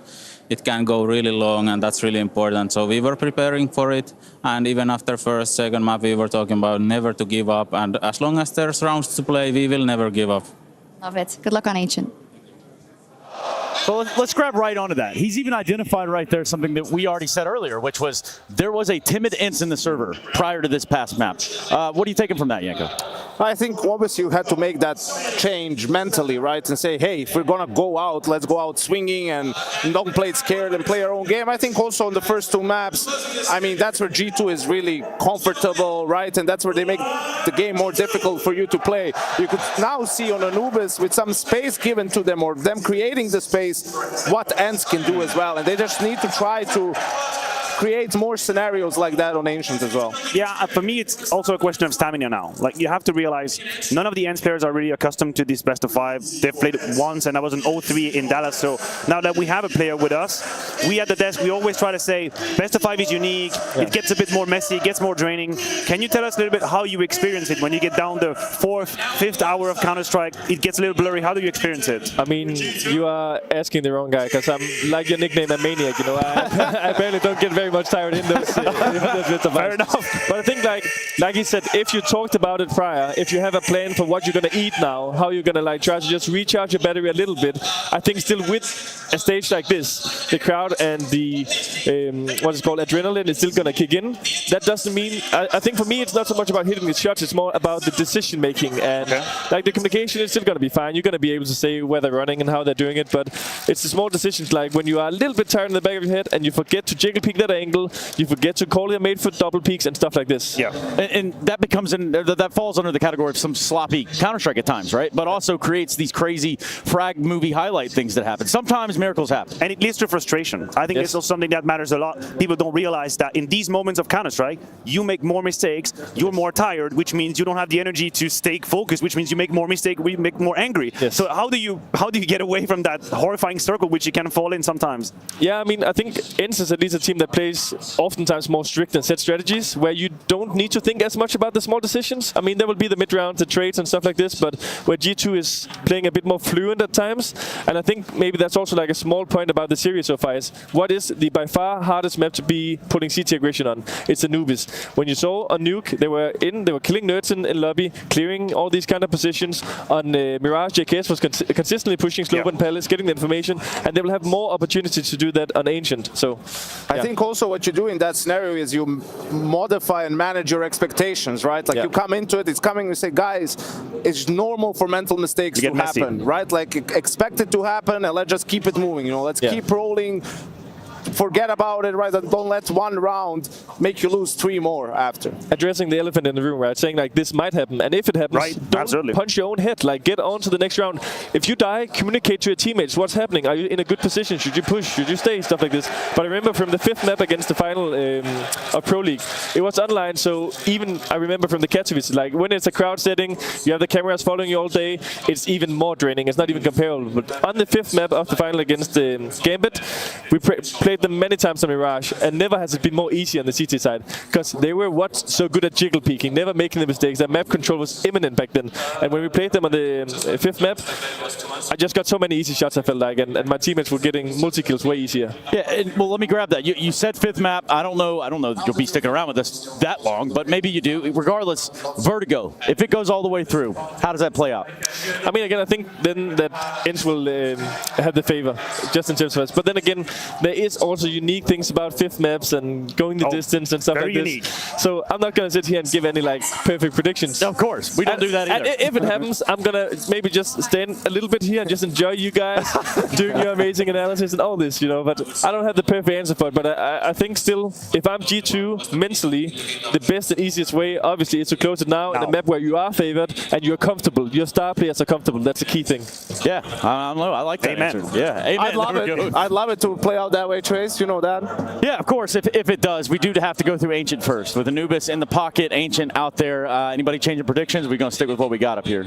I'm sticking with it. We're talking about this is the same G2, very similar to the one in Katowice. Why not the same result? Okay. I think it's interesting now because we've heard about Nico and how, you know, mentally they've changed a little bit. They're more calm. They're handling their emotions. Everyone is focused. Prove it well. now. Exactly. That's the right map to do it. You've just messed up on map number 3. You're moving on map number 4. You're getting a little tired. We see a little signs of frustration. Well, that was a great speech. Now I'm just going to sit back, enjoy, and watch you play Counter-Strike. I mean, that is exactly what the training can do. Yeah, the things that you then agreed upon, you go staying back positive, you go back to your old routines, right? And that can be the body language and stuff like this. It really can be. I mean, we can see everything. Hell, we even have X-ray. You know, they don't have all that. So a lot of things just to grab onto. Thank you very much for joining us, Katie. And we're going to go to a break. We're going to come back. We're going to look at that fourth map now. I almost said third, but fourth map of Ancient. We'll be right back. You're watching the Intel Extreme Masters.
Distinct in his nature and always one step ahead.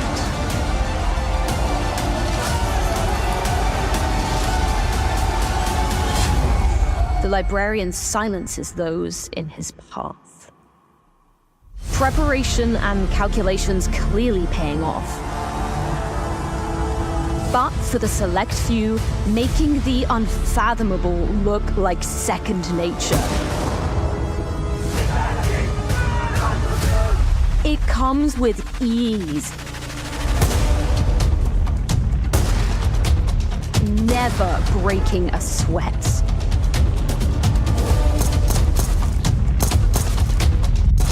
there's a reason why he's the chosen one.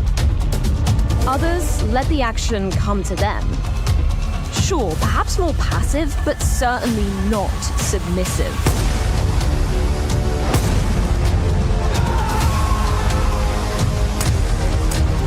Flashback could get a couple more out of this one. And Fnatic are starting to crumble. What's going on? Exacting efficiency comes with the territory. Play the odds in your favor and pounce precisely when the time is right.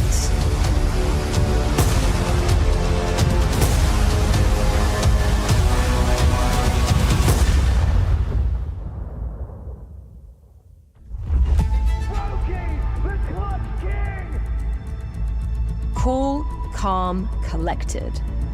And Clutch as fuck. Brokey! Hello! And the bomb's planted for Hobbit! From 10 down to 5 bullets in the chamber, precision even more crucial for those hungry to make magic. Cadian, the captain, capable in the clutch. And so second by second, Cadian knows he can't do this. Surely, one man left standing, safes him behind him. Cadian reads and leads by example. If patience is a virtue, then he is a god. Unfortunate, otherwise maybe he tries to put some pressure. He's still going to go for it. He picks up that one. Oh no! Out of this world! Game! Are you kidding? Or the devil. The great pilgrimage to worship the deities leads us to our cathedral. The trigger pulled and led roaring from the earth to the heavens. One final tribute to Global Offensive's monumental marksman.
attentive to the most minuscule of sounds.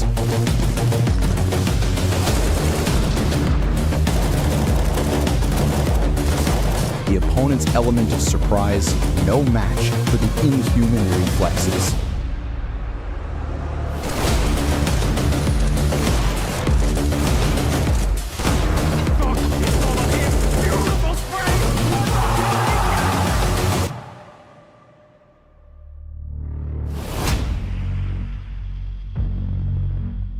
mental resilience cast in steel, hauling yourself and your teammates out of the furnace at melting point.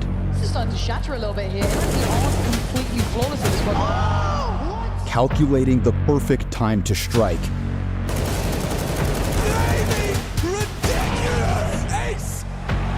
They may sweat, smell, and even bleed. But these are no ordinary men.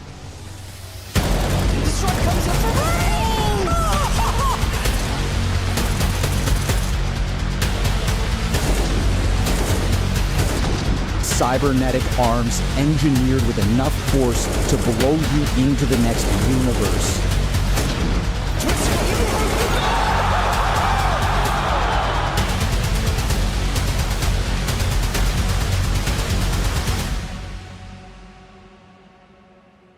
Logged on, plugged in, all the time.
A single map separates G2 from converting both of the bookend tournaments of CSGO's last year. Katowice was a statement. A final they converted on the 4th in the series, and on Ancient, no less. On the other side of the stage, you have ENCE, who have taken that first step to recovery. Reverse sweep. It's a long, long journey back into this game. G2 have set themselves up for success. A slip on Anubis, some unforced errors. But the world is watching as we look to crown a champion in Cologne. Whether it's here on Ancient or if we go to the full 5, that remains to be seen.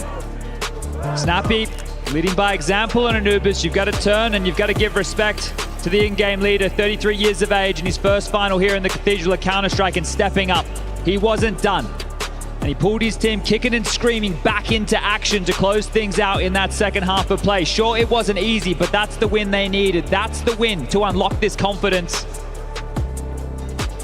And Ancient, that's a map they've played an awful lot of on the stage. You said we're not in Dallas anymore, but back in Dallas up against FaZe, an absolute cracker of a game. ENCE are about to take to Ancient yet again.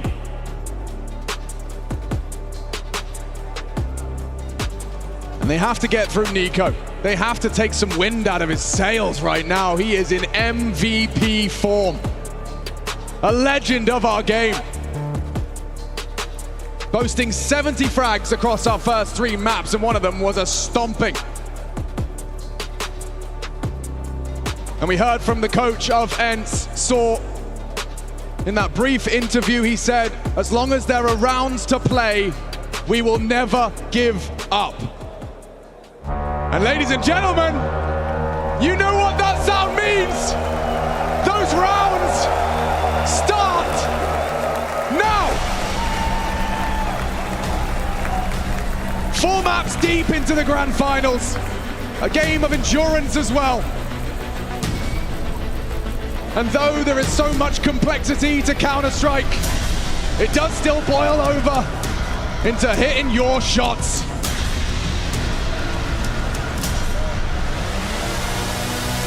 Let's get this started. Lanxess, are you with me?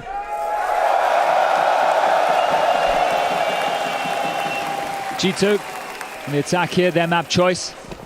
Out the gate, Hunter. You're going to see an awful lot of him over towards middle here, being set up for success, but with the pistol just patrolling. Util, they're ready from Hooksy. Flashes at the go as Nico and Monacy set up the smokes. JKS to try and entry in here past Nerds. Madden alongside for the ride.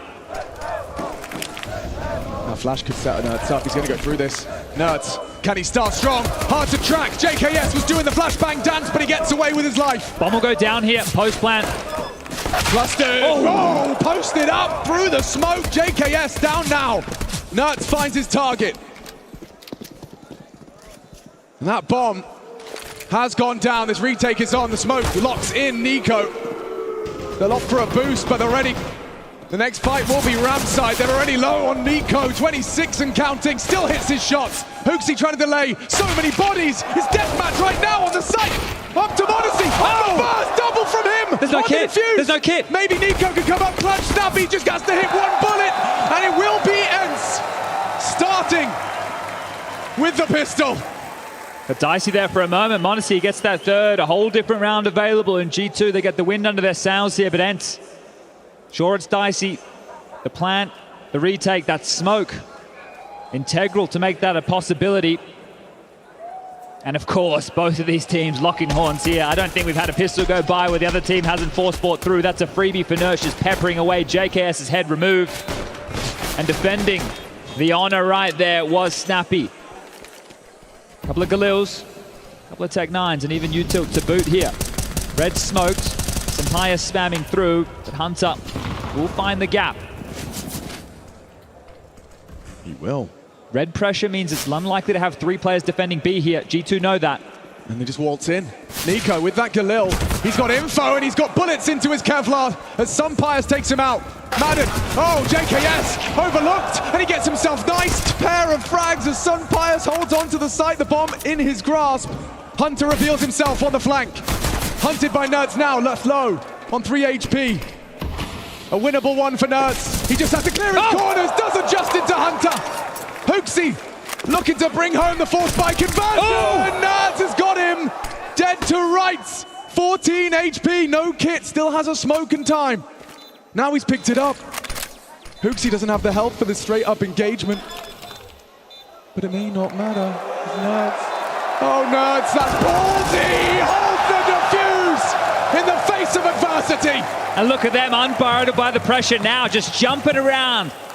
Dancing through the smokes, making Hunter look silly there. Sure, he's low on HP, but that should have been G2's round. Oh, started fantastically for them. And Sumpires, just guest on the desk, Cadian, saying, hey, Sumpires, you need him to step up, have one of those pop-off maps. He has been a win condition, especially throughout that semi-final. A massive round from him. A one-on-one for that force by win. G2 feel robbed. And they're going to buy back in. They're going to apply more pressure towards mid this time. Hunter saying, hey, coast was clear. I got so much room. And again, the same Util dotted across the map. Cut out Molly, Donut, and Red smoked off here. Intention's quite clear.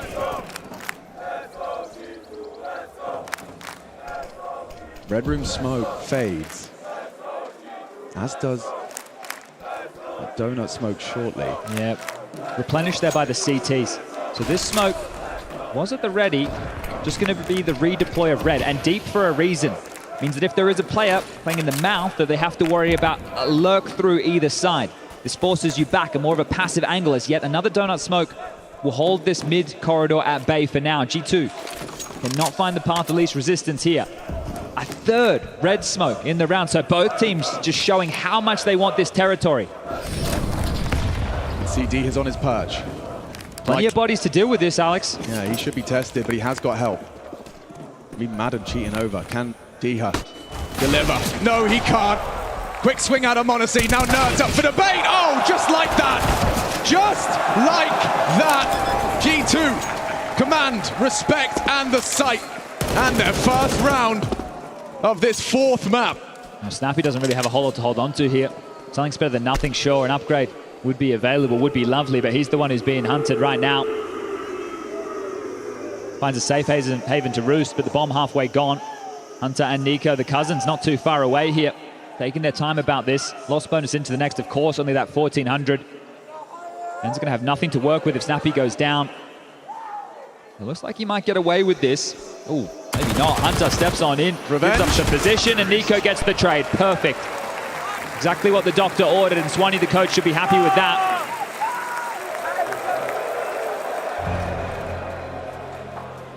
We're into our 4th map. Langsess is into its 4th round. At least. And you can see here just the frustrations as they're going to mount. If you're sore, you want to try and take care of this early. Fortunate enough to hear from him and Swanee with this extended break between the 3rd and 4th maps here. And at the tippy top of his tongue is about hitting those shots. The most simplistic way to look at Counter-Strike, but that's what makes this game beautiful. The nuance, the details, what we sink our teeth into, but it all boils down to who's going to pull that trigger first. No smoke at the ready here. A force buy out from ENCE, but this is the lightest it could possibly be with that 1400, just pistols, just Kevlar. Sure, Diha with a bit of head armor, a couple of smokes in the mix. And again, this stubbornness towards mid. G2 understand the importance, even softening up. If they want to play forward with aggression on the CT side, those HEs, very popular these days to deal with the CT maneuvers. And Monacy, nice jiggle. First little test onto Diha. Good awareness. They are splitting A once more here. Yeah, there is going to be just this gruesome twosome. These blocks with smokes, ENCE really trying to delay for as long as they can. Hunter very forward with so much time on the clock here. And the rotation from ENCE, Snappy, Sampaius, and Madden, they're not buying it. Well, this could be a quite deflating round for the two of them. Are they really thinking this is all a fake, or have they understood that they can't win this round? Are they just hoping to save here? Clearing out red, more util landing over towards A. That echoes that you picked incorrectly here. Now you have a look in? Yeah, this is a call that was made that, hey, this all is a ruse. We think this is going to be a B hit. Let's gamble on over. Just save. Just hold on to everything. Go again next round. No point. Might have a unicorn on our hands here. A rarity. But a thing of beauty. Most definitely. Wouldn't this just be so fitting? G2. Start the year off. Katowice. 5-mapper. Heroic. Win the first 2. Lose the 3rd, go on to the 4th. Ancient, same map we find ourselves on right now. Pick up the trophy. See Nico crying. First time we've seen him emotional at that scale. That was so special. There's a photo floating around the internet that perfectly encapsulates Nico's combination of relief, euphoria, maybe even a little bit of disbelief. This is the thing with ENCE, though. We talk about this team. Not a household name as far as orgs or players. Right. You're in a grand final in Cologne right now. You're already in the process of changing that. You beat G2 here, who are exactly that. Names that have been echoing throughout Counter-Strike history. It's setting all the way back here in Cologne 2014. Yeah, right. Some have been doing it that long. JKS was out here when he was 18. Now that's Monacy's out. Now that's Monacy. Hunter across on mid. This is that second taste. But look at how much pressure Hunter is able to apply here. But against Astralis yesterday, he essentially took over with these type of plays. And when Hunter is feeling the game, on this type of a stage, he can truly change it with his presence alone. His decisions, especially with this more aggressive style of a lurk, can really chop and change the dialogue of an entire match of Ancient here. And we've seen it once. I'm sure we'll see it again. And these two, Madden, up against him. Okay! They may be friends outside of the server, but drawing blood, Madden beheads him. A nice contribution. And some options now, because as the clock sinks down, 50 seconds roughly on the clock here, Monacy and JKS. Oh, that's lovely. Don't worry about Monacy and JKS. Yeah, Nico, he finds the equalizer. I thought he might overlook Nertz right behind him, but already into A, JKS and But Nertz Monacy. can cut the bomb off here, Alex. Yeah, there is certainly grounds for a conversation to be had. And there's Nico, the bodyguard. Bailed out. Checks it out, just in time as well. Hooksy was just rounding that corner. Still problems prevalent here. Hooksy needs help to get this down. If they go for a hold here, yeah, maybe Diha can, doesn't, finish him off. Out comes Madden, his second kill. It's threatening, an imposing presence from Madden, but it doesn't translate. Yeah, see it touch and go there until the final moments. It's a good attempt from Madden there, 2 in the round. Snappy now looking for something, even saving this armor. Not too terrible going into the next 2400. We'll see the buy come out here. Will there be an AWP available for Sampayas? That's the question on everybody's lips.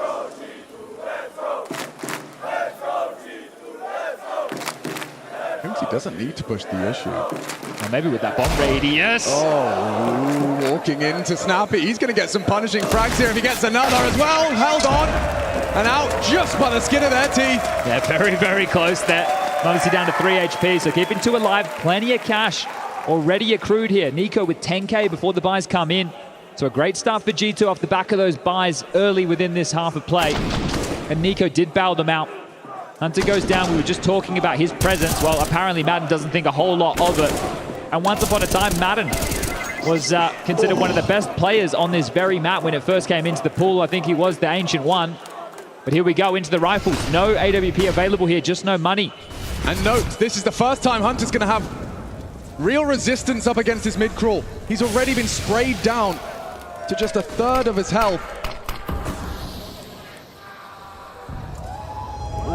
Nico's had his bell rung to solid util. Solid start to the ENCE gun round. Monacy, though, set up for success. We'll see their workflow.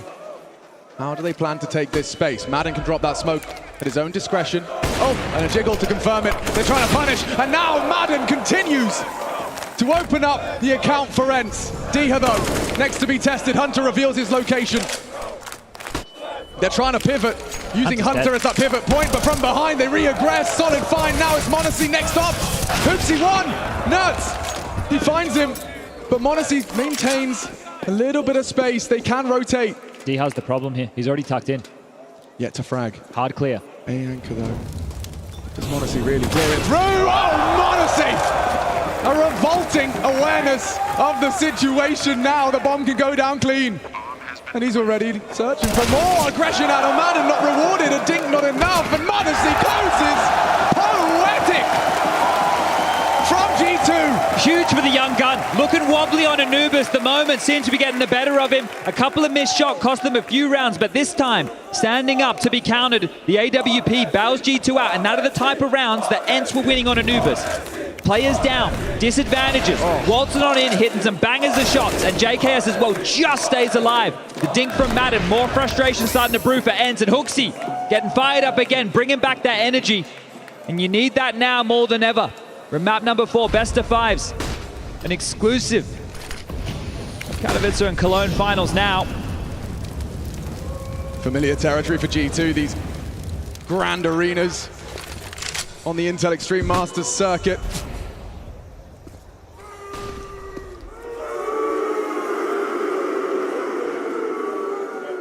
ENCE have been caged, kept humble on just sidearms. And Nico, the same duel, the same result. He's going to be getting real frustrated about that. He's doing the right play. It's the correct decision for him to make. We talk about his prowess on the T side with entries, but now down, AK picked up. Yeah, these individuals, like Sampayas, hitting shots like he just did. Well, short-lived as it's all good in the G2 hood. 2 out of the Hooksy Mac 10. Punching in the code and launching themselves up to 5, a 3-round advantage. And this should have been one of the easier rounds for them. So a moment there of pressure, and we've seen Nico jolt back into the chair after a couple of these deaths here. You mentioned in MVP form. He has been a monster throughout this series. Looking to keep that up here to carry them across the line, but so far, Monacy, 10 kills, already reaching those double digits, having no issues, and Hooksy as well. You can critique definitely his individual performance in some of the matches, but today, definitely been contributing here. Yeah, Nico, ADR 100 across all 3 maps so far. Would love to get Diha activated here. I think he's a very influential player for this ENCE roster and has a tough task ahead of him here. They have been conditioning his side of the map early. And we spoke about this on Anubis, conditioning either side, making sure that the CT setups have to chop and change from your preference. And a second timeout. So again, wanting to make sure that message gets through, wanting to make sure he can stem the bleeding before it gets out of control. This is where that voice behind you, that trust that ENCE have been trying to build this team since the addition of Nert earlier this year, filling the void of Valda. They have been on that route to success. They have been climbing this mountain. And right now, this is them towards the tippy top. But G2 might just beat them to the summit here of Cologne.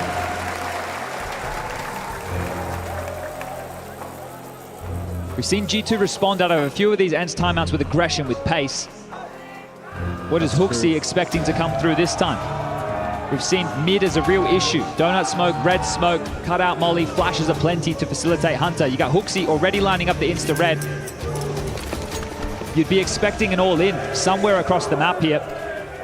It's not going to be heavy middle, just two. But you're right, they do want to keep Dino. And they've manifested the gap. Look at this. Condition mid, condition mid, condition mid. Go straight towards A. It's going to be a retake here. What's Ziha meant to do? Maybe. Oh no, the molly's not on the mark. There is still somewhere to be planted, especially now they manufacture it with the smoke, but pushing through. Madden gives it a go. Desperate. Happy to greet him with a bullet. And they are really looking lost now. Oh, Snappy gets something back. And Stuznert, it's a 5v3, goes 3-on-3, and there's still so much time. Smokes and kits for this. Very doable for ENCE.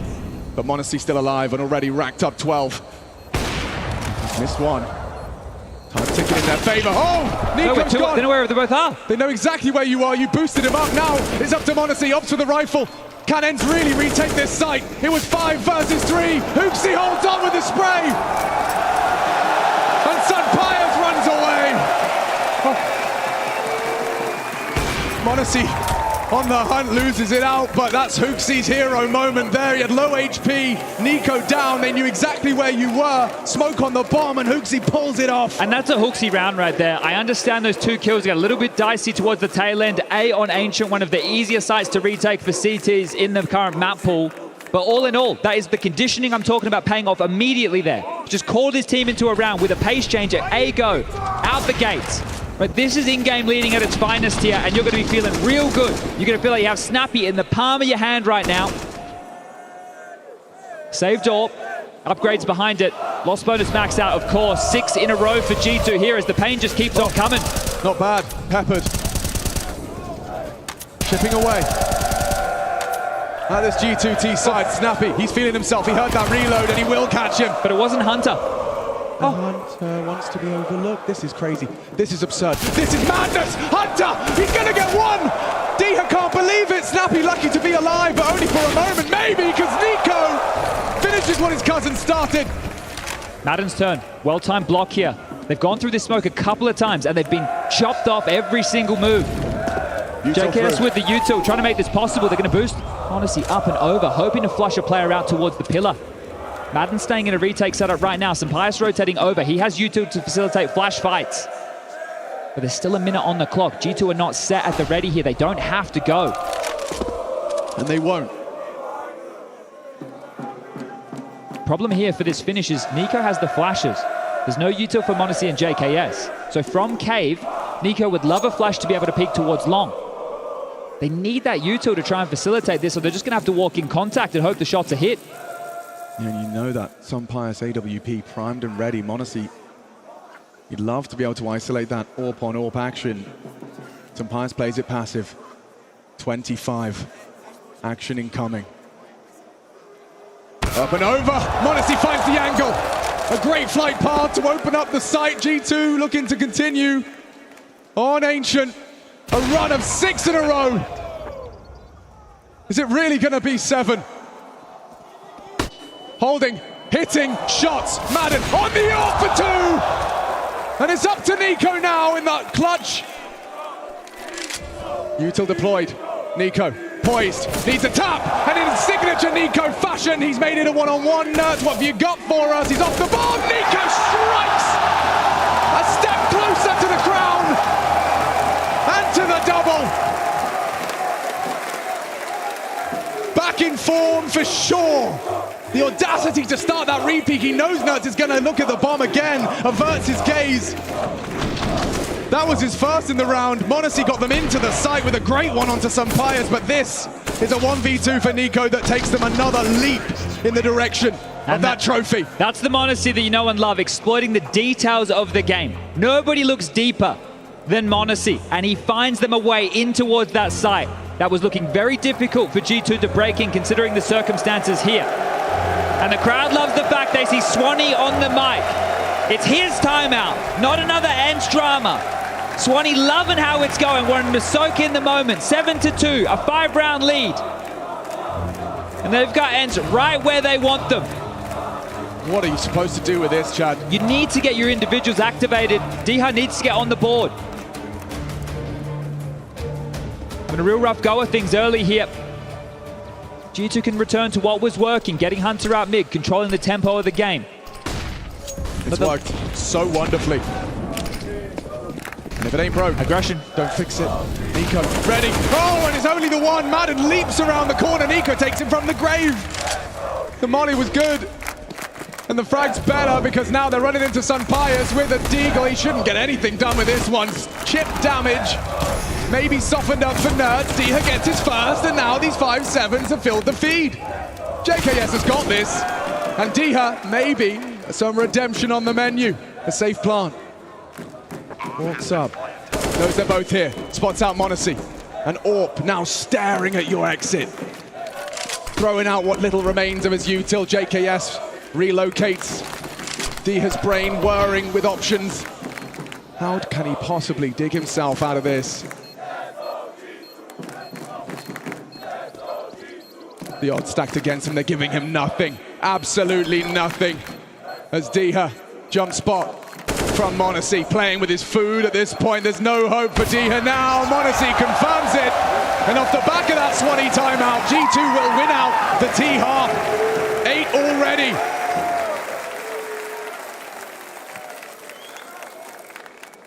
You heard in the interview, Swanee quick to dismiss it. We didn't have the reps on Anubis. Back to more familiar territory. And it's showing right now, a solid T run right now, and it's just been non-stop, 8 on the trot. Yeah, this is more reminiscent of how Nuke went down. Great guns, aggression, middle here, lots of bodies. And to be able to call this extra util. Full focus, Nerds, solid on the defense. That's what they needed. Forward position, win your duel, now leg up in the round. And Monacy boosted up to take that shot towards Madden. He's got Nico barreling towards him. Not shy about this one is Nico as he finds Madden. Madden holds, extends their chances. G2 hoping for more, but they can't even get the bomb down. Madden, good haul. Hold on, Monacy and Hooksy. They've hit 2 shots. And they have got so much time, but Hooksy, he seems... Sunpius puts it into his leg, trying to finish the job. Rifles, decisions. He's overthinking, overcooking. Should be 1 bullet to Hooksy to finish. And Diha's good for it. Maybe Monacy, maybe, but not today. Nerds secures the 3rd. ENCE hold on. That's exactly what you want from Nerds. We first popped onto our screen, endpoint, aggressive middle, playing ancient in the face. That's exactly the type of plays that Nerds cut his teeth on. So great job onto Hunter. He's equal in that type of a role here. You're going to see those two go toe-to-toe. They're going to be setups. So that is a 1v1. Massive work from Nerds. But one of the keys right there is Nico knew for a fact that Madden was stuck at first. Monacy had that angle. I don't think there was a possibility for Madden to have gotten away. And Nico, when he's running in towards B here, he's not finding the success on these entries. You see him really trying to rush things. He takes 1 extra step out of that. He sets himself up. Maybe they're in. But ENCE, this is good now.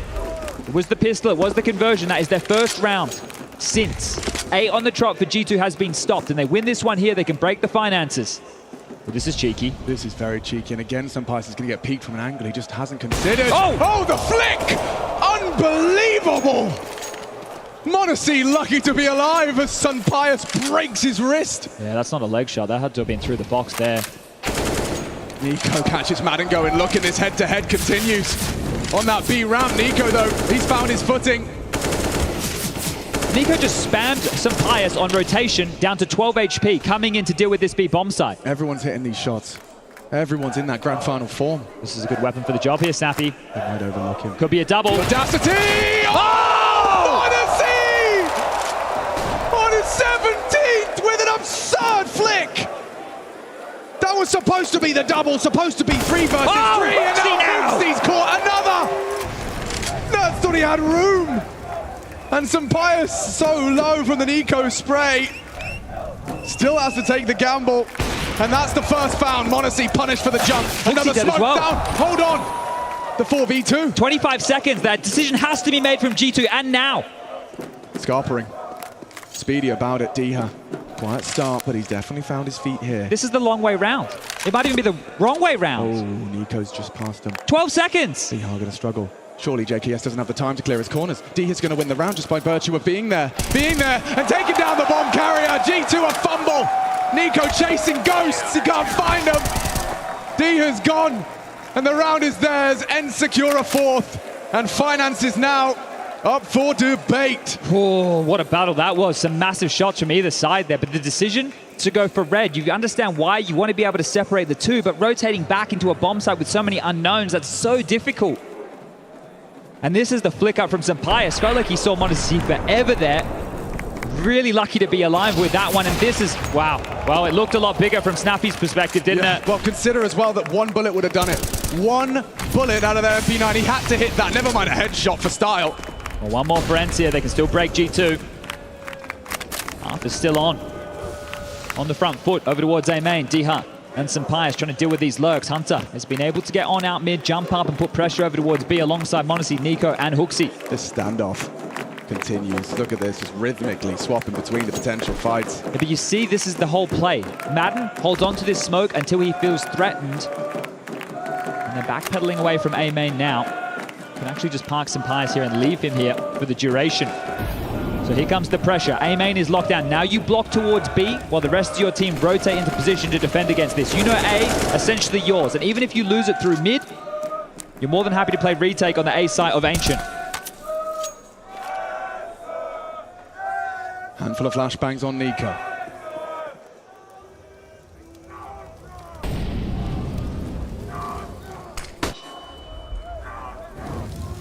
Turn nicely, Snappy. Trying to hold them at the door here. It's Nico's first. Oh, and he can't quite finish off the meal. Diha overlooked. And only for a moment. HooXi good for it, and G2 are in. What can ENCE do about this one? A 9 seems imminent. Spamming smokes. With 5 still alive. And still having a look. Can't find anything. Look at this crossfire. It's perfect. Flawless. G2 remain in that championship form. m0NESY on the hunt here already. Sampaius should be good for one here. Sure, he doesn't want this Galil in hand. And there you go, m0NESY bullet to the side of the head. So survival integral here. They will be keeping 2 alive, ENCE, considering the close nature of the last 2 rounds. 2 alive, 1 alive, and now 2 on the save. This is important for them to try and retain some weapons. Nerds could drop something. 9 sticks still on the table. And Nico, yeah, just barely. Snappy going to be kicking himself. He didn't finish that off. An easy one for JKS. Still sketchy on the aim, and they had 1 bullet left after that. And the 3rd timeout for ENCE. Nobody hitting the double digits just yet. We're on the other side. Highlighted on your screen right here. 17 for m0NESY.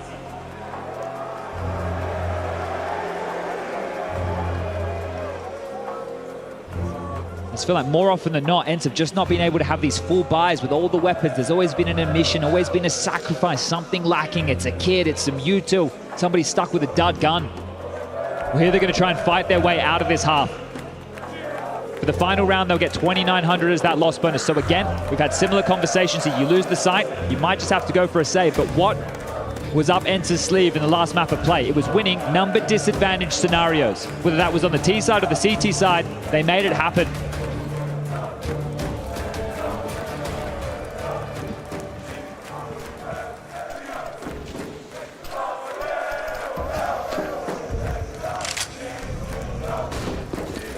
Faking out the fast A here, right? This is going to get bitten on very hard. We've already seen G2 run this once.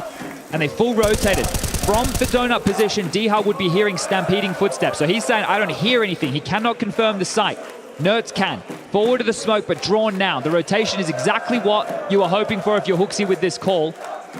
You want them to doubt this. You want the lack of audibles to make this think it's just such an obvious fake. How could it possibly be here? But the double pump, it's at the ready. Earned stripes now, Nerds. Response, a good smoke, a gap to work with, but the flashes are good from G2. He unloads his magazine. Sampaius does the same, connecting onto Hunter. Hooksy trying to catch any of these donut players, but needs to reload. Spam from D. Oh! Just about before the plant. Nico down, committed to the cause, and now Madden's Deagle solid for another. Maybe Monacy can get one, but he paid a heavy price, and there's the trade. As JKS, he was supposed to be the final component of this round, the one to seal the deal. Well, now he's just looking to catch them off guard, yeah. Now they know. JKS onto Diha, but with 3 HP and 3 occupying that bomb site. He's going to throw a Hail Mary at them. Opts for the taps, and Pius safe behind the boxes. Madden. And finish it off nicely. That's a pair of frags for him. Top of the scoreboard for ENCE. And they bottomed out the cash share of G2. The reserves are very low. Maybe 2 AKs available, some Galils, some pistols. ENCE can still walk away with 6 rounds from this half. Very competitive when you consider we go into a break, you come back, you win the pistol, you get the conversions, all tied up 9-9. So ENCE, they're still in this here, and they've had to work hard for these rounds. The call from Hooksy achieved what he'd hoped for. They didn't give that lurk any time to work. Everybody just felt like flies. Well, now they've got all the weapons they could desire. And it's Hooksy first to test Snappy with that AK. Quick headshot out of the Kalashnikov, and Sun Pius meets his demise at the hands of the Nico Deeg. Look at the space he has taken. The weapon taken out of his hands as Madden overlooked. It's his bomb site, and he shows us why. The bomb now down, though, and Hunter and JKS can come up clutch. Known to close. Opts for the AWP. Does the Aussie. Molly onto Cave. Hunter trying to catch a timing as well. There are kids. They got smokes. They got so much to work with. Can G2 really steal this extra round away? Zappy doesn't think so, and JKS would have to hit both of these shots perfectly. Nuts coming in from behind. He hears him coming. Opts to the Deeg. They've got the time and they've got the round. A recovered half. ENCE refuse to quit. They will not go down quietly. G2 9, ENCE 6.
It was 8-2, and then ENCE turned it around and recovered the half here on Ancient. It's for survival for ENCE, and it's for the trophy for G2. 7 rounds away from this international super team. Home of Nico, m0NESY, who are absolutely shining bright on this stage. 18 for m0NESY in that first half. But ENCE did recover. They found 4 in the final 5 rounds of that half, and now they've got something to work with, especially if they can find this pistol. Snappy's made the call. The bookmakers doubt them. And Snappy wants that first fight. Nico misses his first opportunity. The util now blooms. m0NESY charging, chasing, Madden tucked in, overlooked for a moment, and not ready for some Pius. And now they combine. Oh, it's disastrous for G2. Just like that. And this gap can close. JKS is having a look, seeing what he can get done. HooXi as well, not yet spotted as he's crawled through. Oh, spotted now, Snappy. Hidden in plain sight, on the site, still hits the shot on the Glock, and there you have it. Pistol round secure. And both for ENCE in this map. The first time they can say that series so far. And this prize opened the door for the conversation for us to go all 5. Sure, G2 still 2 rounds to the good, but we know with these 2 teams, I don't think we've seen a full eco this entire series. I can't remember one. Let's see what HooXi can get done on this CZ75. I think he wants to steal that one from Hunter. Also equipped here. 5 kills for Hunter and some questionable misplays, especially the final round of that first half. Scout in the hands of m0NESY, but the buy for ENCE, obviously. A whole lot more tantalizing. Nerds, I mentioned he was going to be the key for this mid control. He has that space reporting towards Snappy, nobody home. And at the ready, it's very standard to see teams do these B-pops. Nico, he was fancying his chances on the walk across. m0NESY fires off the shot. Nice nade to the face of the young gun.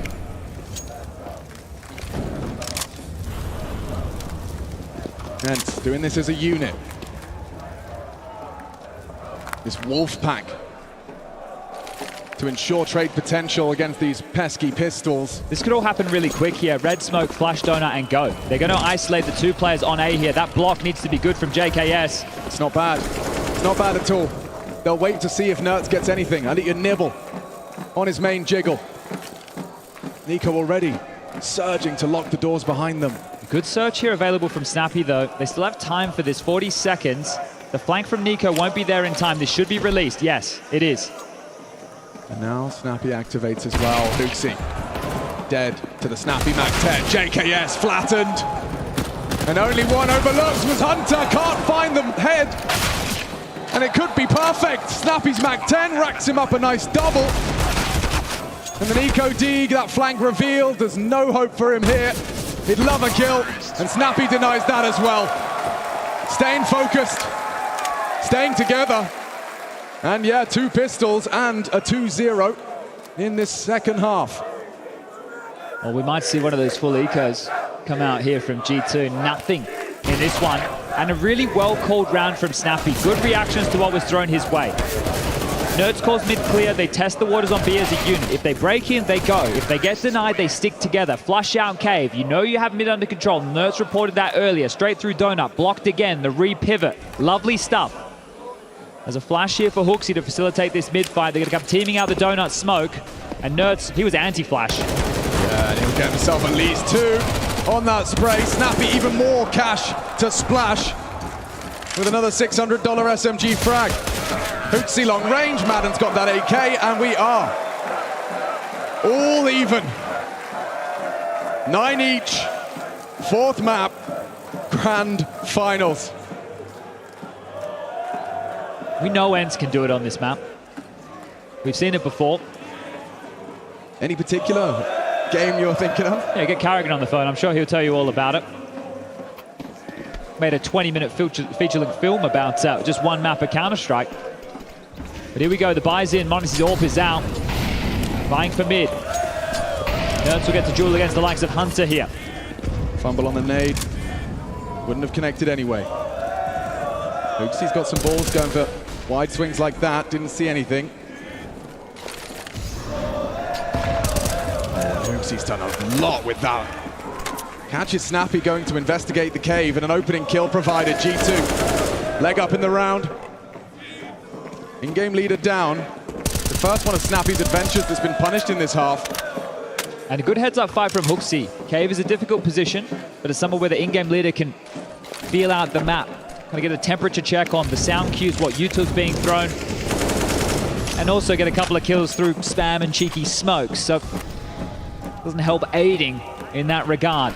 B-ramp blocked for now. Smoke just deployed and starting to creep through it. There's no flashes to make this a possibility as Nerds towards JKS. Out of fight available, but will also be sent packing. 45 seconds left on the clock now.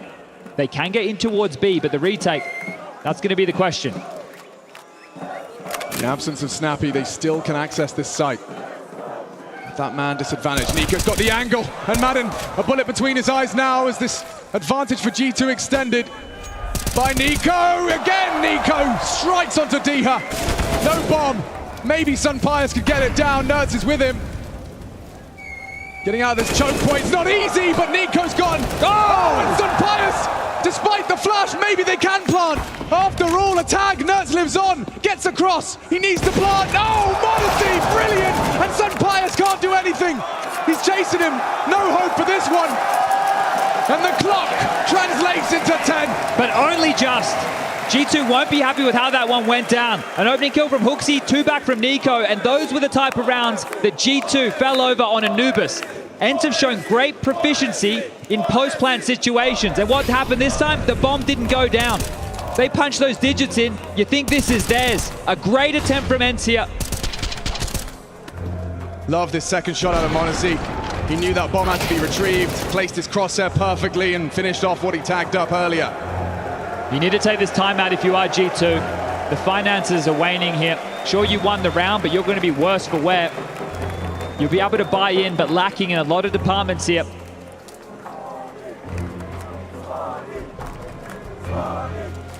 Hunter the Gift will be able to get himself a full belt of Yuto as well as a kit here.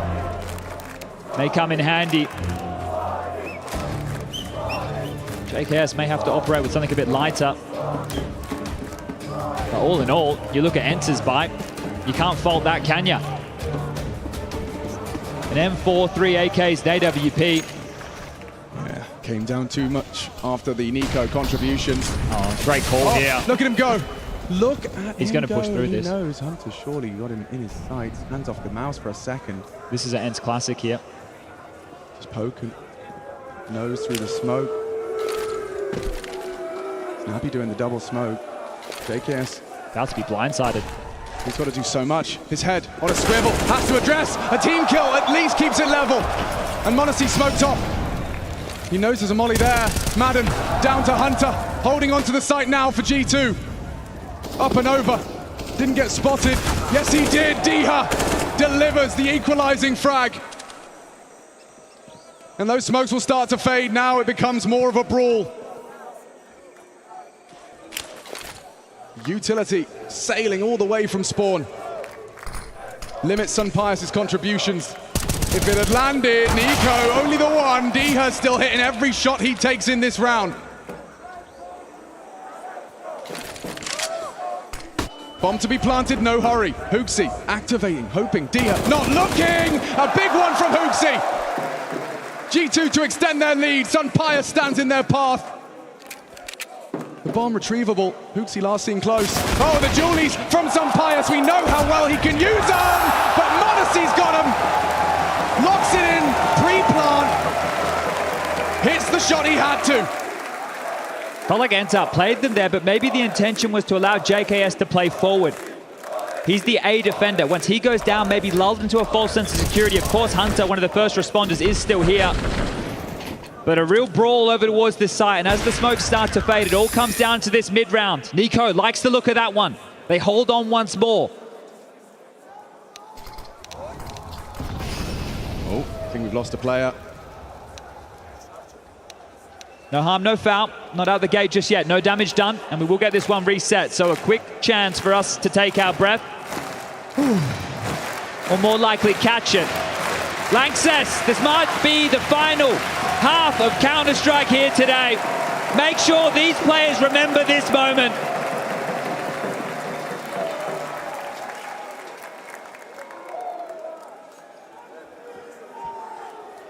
Now, I know this is a big arena.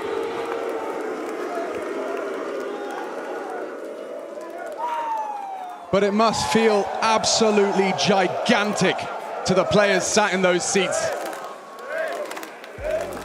These are those moments where you can't help but look up from your monitor. You can't help but breathe it in for a moment.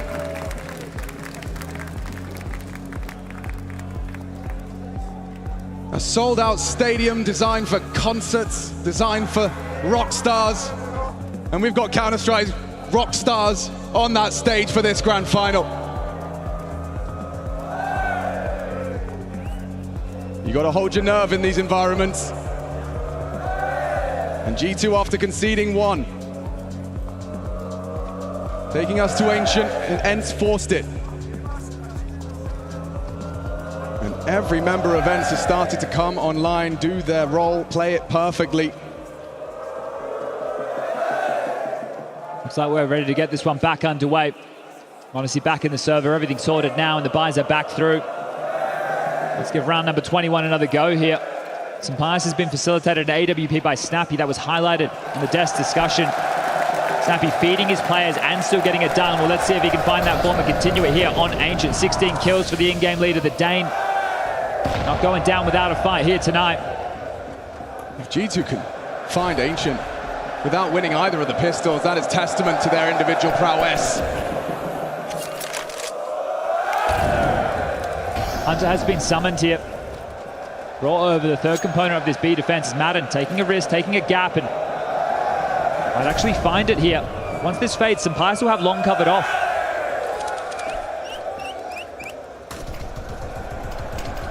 Madden goes looking. Nico strafes out, he loses his head. Hunter, immediate trade. Snappy still good for another tech 9. Oh, look at the damage. He could have had him, he does! Snappy and Diha combine and finish off Hunter through the boards. A limited buy, selfless investments and drops. Now they have the man advantage. Honesty to be tested. Oh, the jiggle confirms the AWP's location. A smoke to the caves. Empire's not looking. JKS pulls us even. And now the race is on. Or is it JKS going to be second guessing? It's all a fake, it's all a ruse. The bombs are still here. They're calling their bluff. He's throwing the util though. He's throwing the util. JKS, surely now he bites. They both do. Biting, hook, line and sinker. Nerds will get a free plant. They've pulled it off again. But can they translate it into a win? Into a gap closer. Ahead of the smoke at least. And Monacy, solid, onto the first, and now they know where you are, Diha. Hope, Wayne, towards the bomb, defusing now, held by JKS. What a recovery! Just the two of them, Monacy and JKS faked out, but a strong retake secures 12, 4 rounds away from basking in the glory of a victory in the Lanxess. ENCE are so scary on these seesaws. The same thing with the Anubis. Maps where you're able to play and pull them across the map here.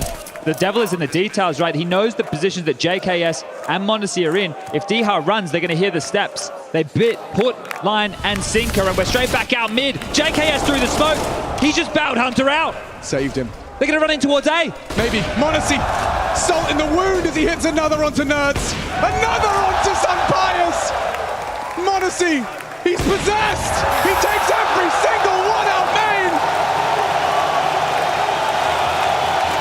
So close they can almost taste it! And that was an ENCE investment. That's a blink and you miss it type around there. They tried to floor their way through mid. JKS gets the kill through the smoke. They assume the A defender, nobody home. They run into the AWP. Monacy has been positioned exactly here, more often than not. And this is what he was waiting for. This is what he was hoping for as he gets himself up to 24 kills, delivering here on Ancient. 5 completely unique human beings. They shoved again. It's not an all-in, but it's an AK. They want to stay threatening. United in a common goal. And Hooksy's taking him closer. Hunter side by side with his leader, looking for the trade, gets it done. Diha back. An aggressive, a forward stance from the pole. NiKo to receive him. He wants answers, and he gets more than that. Bloodshed drawn, advantage secure. Up to Nerds and Son Pius to work this one out, the puzzle of Counter-Strike. They don't have answers everywhere. They have to address the potential gaps, which leaves just one man to defend against the two. They found the gap. Silently here. NiKo about to get a surprise. He's ready. Oh, pinpoint. Perfect. Headshot provided. And bomb delivered. Maybe he overlooks him. Nice find. Sampaius spots him, tags him, doesn't find the lethality. Now m0NESY's there. He's drawn a line in the sand. You cannot pass. Still, NiKo, he finds it. A triple kill on the defense. His teammates left him, but he brings home the round. ENCE continuing to push these percentages here. The AKs come out. They stay threatening. A couple of pistol upgrades. They will not let G2 take this easily. Now they will buy again. Now the purchase is back out. Fully fledged. Timeout number 4. A familiar feeling for ENCE throughout this series. Saw, more often than not, having to expend every single timeout to try and keep his team together. It's NiKo just delivering pain downrange. A Snappy scrambled now. The biggest of stages today, we walked on in to the Cathedral of Counter-Strike with 10 individuals, none of which have tasted the glory of what Cologne has to offer. And in 2 rounds, G2 can etch their names into the history books on the death knock of Global Offensive. The last big event, and it could be G2's. They're in the driver's seat here. Have you got anything left in the tank? Anything, individual or otherwise, to keep your grasp in this grand final? It's slipping.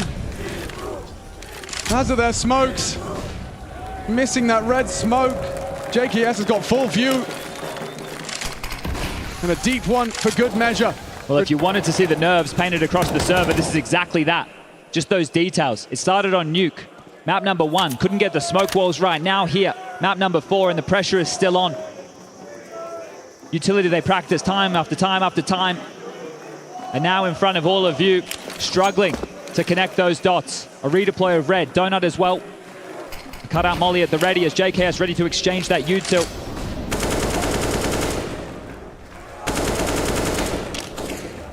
It's late, but they're out. Hunter attracted to that smoke. Thought he had a gap. Maybe he spotted out the cross and crawl of Nerds. They've only got 50 seconds to break through the defense of G2. m0NESY in support. Snappy trying to corral his troops into a winnable round, but m0NESY hits the first. Pulls the trigger onto Snappy, now just watching with his head on his hands. JKS, oh, damage inflicted both ways. Another from m0NESY. G2, every player hitting their shots.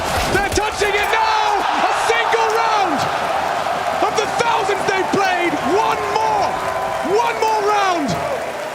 And the ever-elusive trophy will be theirs. ENCE, they put up a fight, and sure, hope dies last. But now they need 6 in a row. Perfect Counter-Strike when the nerves are high. When you're physically, mentally exhausted. This is the final buy here. And Shabini won, Shabini before. Snappy trying to make space out mid. Spam down, kill. Hunter through the smoke. The final 4. Maybe they can save him. Maybe he gets another chance to play on this grand final stage. NiKo's down. Sampaius has provided a way back in. Hunter quick about it. They're looking for the plant. Nerds to hold. Can he hit the shot? Okay, Hunter can. And m0NESY too is surely it. Surely D has D'd. The last to fall is G2. Manifest greatness in the Nexus. Can you believe it?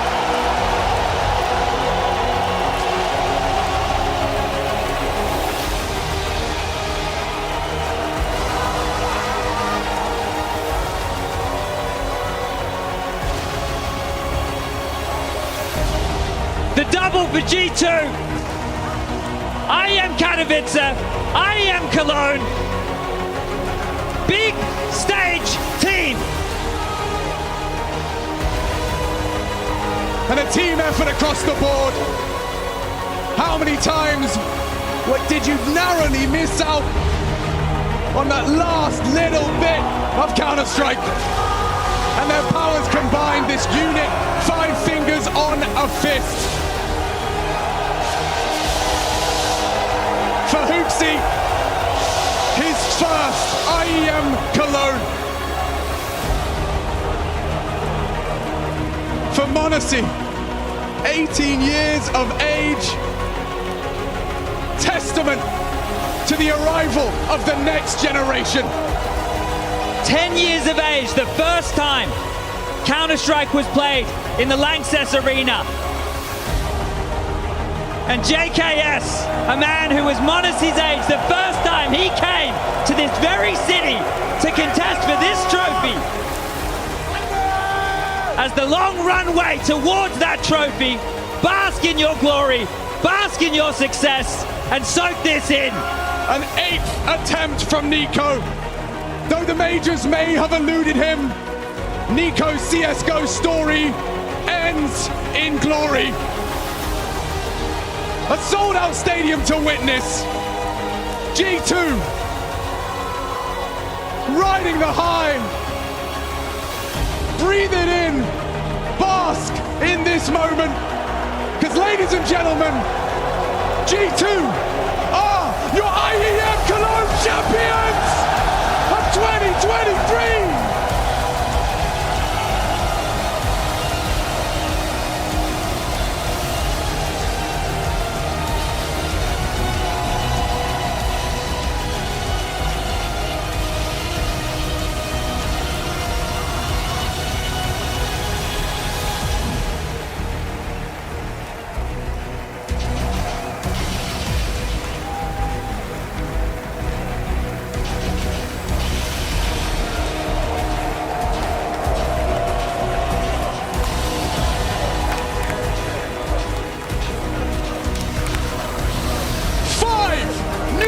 Champions in the Cathedral of Counter-Strike.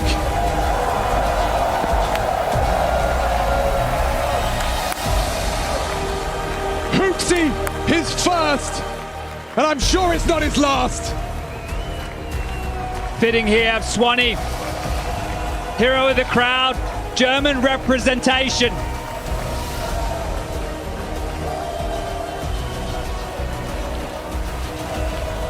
Well, I'm down here in the midst of this madness. What a win. Let's ask Nico first. What is it like to win here, to take this trophy in Cologne in that manner? Yeah. Well, this is the biggest trophy of my career. And yeah, super happy right now. It's been a long journey in my career getting this trophy, and now it happened. Without this team, it wouldn't be possible. I'm really happy to have them by my side, and I'm really proud of everyone that we kept it cool and calm throughout the whole series. And yeah, I couldn't be more happier. Well, you seem it as well. It's great to see that smile on your face. We saw it in Katowice. You've done the double, the 2 big stages. What is it about playing in this sort of arena that works for you and this team? Yeah, I don't think that I'm still aware that we have managed to win both events and how important it is to win both of them in 1 year. So yeah, but overall the experience and playing in this arena was amazing. Thank you all for coming. I hope that you guys enjoyed the show, and I'm gonna see you next year for an even better show. Did they enjoy it? Did they enjoy it? We've talked about it a lot, the last big global offensive tournament to be played. What does it mean to you? Does it mean as much? Yeah, this trophy definitely makes my career look a bit better, even though it was there's no major. At least now there is Cologne, so that's a lot better, I would say. It looks great. And just a word about Monacy as well. 18 years old to play like that.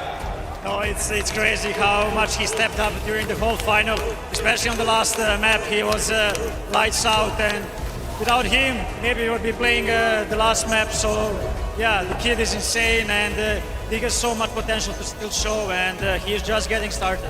Popular winners, they did it in 4. They've done the double. Katowice are now here in Cologne. Put your hands together for your champions. It's G2.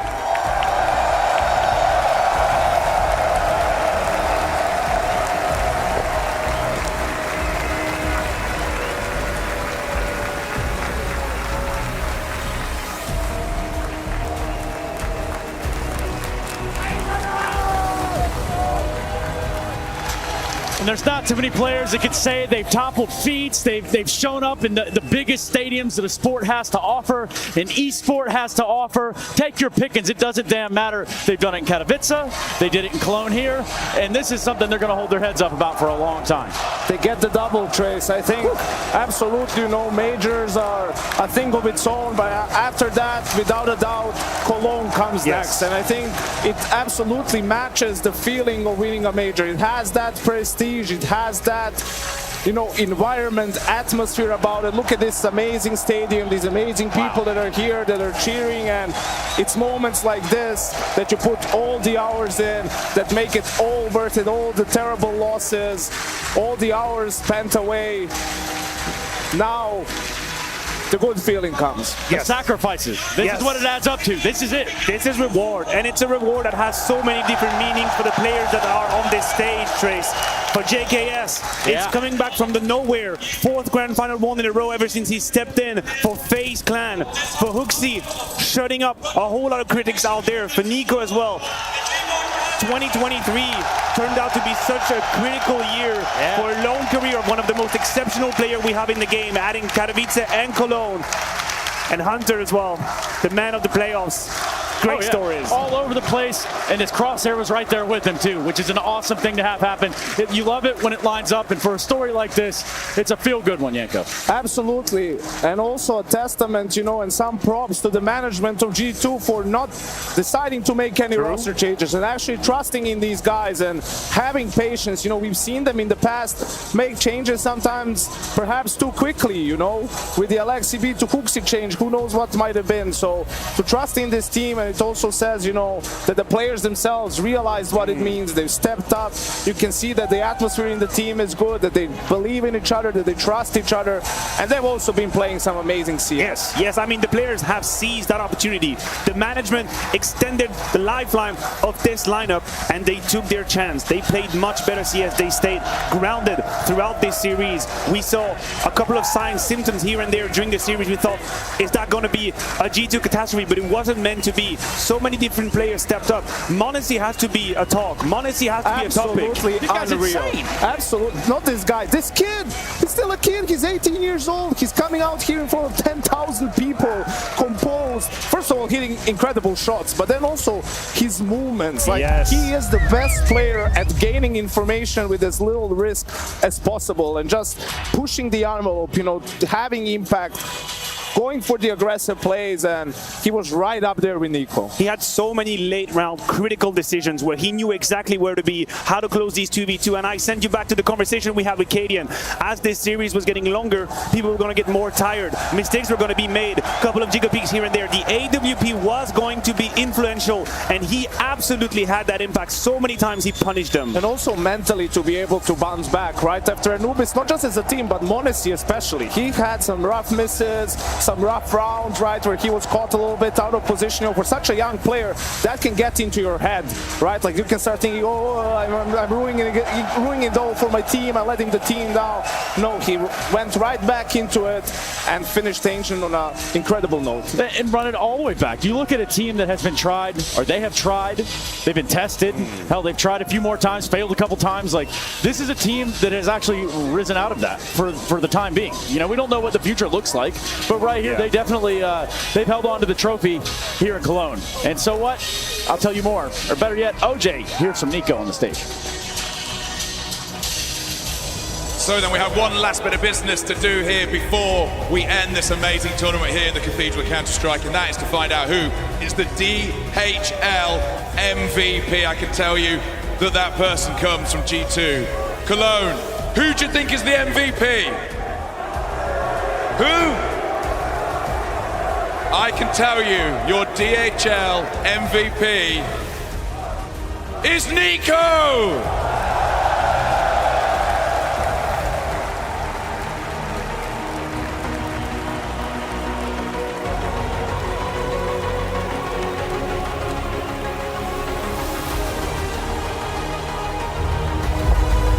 Well, listen, we chatted just a little while ago.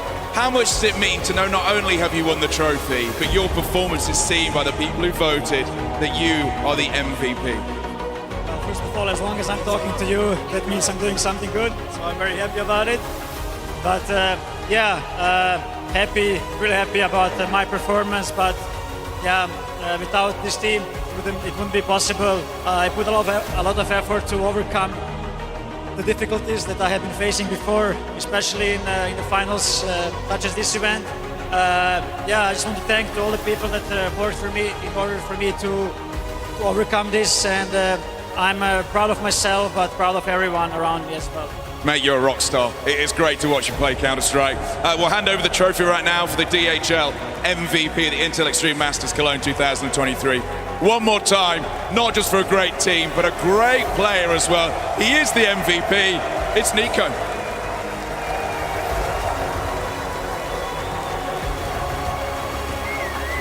No, completely deserved MVP there for Nico, but obviously, you know, this is a team game. For Nico, this has got to be another feels-good moment in what has been an excellently displayed career. I mean, close to being his best grand final ever. Yeah. Sure, this is in New York 2017, but I mean, think about the path that this man has been on. And this is where Counter-Strike is beautiful in itself, because you would look at Nico a few years back and you'd say he's already close to perfection. He's already exceptional. Right. He's already one of the few selected one that can play the game at that highest of level. But the truth is, there was always a next level he could go to. And I feel like he's reached it. This grand final, his calmness, the way he behaved in the grand final, the impact he's had, that was the next step for Nico. He's made it. And this was over a best-of-5 final compared to New York. Over 4 maps, he has almost 100 ADR on the rifle, 91 kills, 53 deaths. Incredible performance. And yeah, sometimes it wasn't up to the level he would have liked, but I think the maturity is now there. You can see he lets the game come to him. There he is. Look, we found him. A diamond in the rough. It's Nico. Congratulations, buddy. Oh, I gotta wait for the headset part. Give him a second. Sorry, I'm just happy, man. Congratulations. Yo. Thank you, guys. Yeah, I don't know what to say. Just everything is going on too fast. Happy that I'm here with you guys now. I think you nailed it on the stage, man. You said, if I'm talking to OJ, I'm doing something right. Exactly. And I don't think it gets any simpler than that. That's it. That's the first thing that went to my head. So, yeah, I hope in the future I'm gonna get to talk to him many more times. Yeah, incredible game for you guys. You played incredibly well. Obviously, you are the DHL MVP. What was different this time around for you individually compared to maybe some other finals or some other games? I put a lot of effort in the games like this to overcome the difficulties I had. I think probably the biggest reason why it worked out this time is I was very calm. I just tried to focus on myself and just what's going to happen next round, and try to forget the past and just focus always what's in front of me. And that's all thanks to the team around me. They helped me a lot. Everyone is trying to make me feel better as well. Right. So happy that I could have displayed such a performance in the final. Definitely. I mean, I think that's a very interesting point, and I'm sure it didn't happen just tonight. Can you tell us a little bit where it started, when it started, this whole process of, you know, making sure you're calm, making sure you deliver your best? When did that become a thing that you guys were working on? I mean, I think like after Katowice final, like I got a bit of the relief that we had managed to win such a trophy, and then I mean, ever since then we didn't really get to play on such a stage. We had failed in the majors, so as you said, it didn't come overnight. So I'm not really sure when it actually overcame, but it's definitely a good sign that I managed to do it at this particular event. And obviously, you know,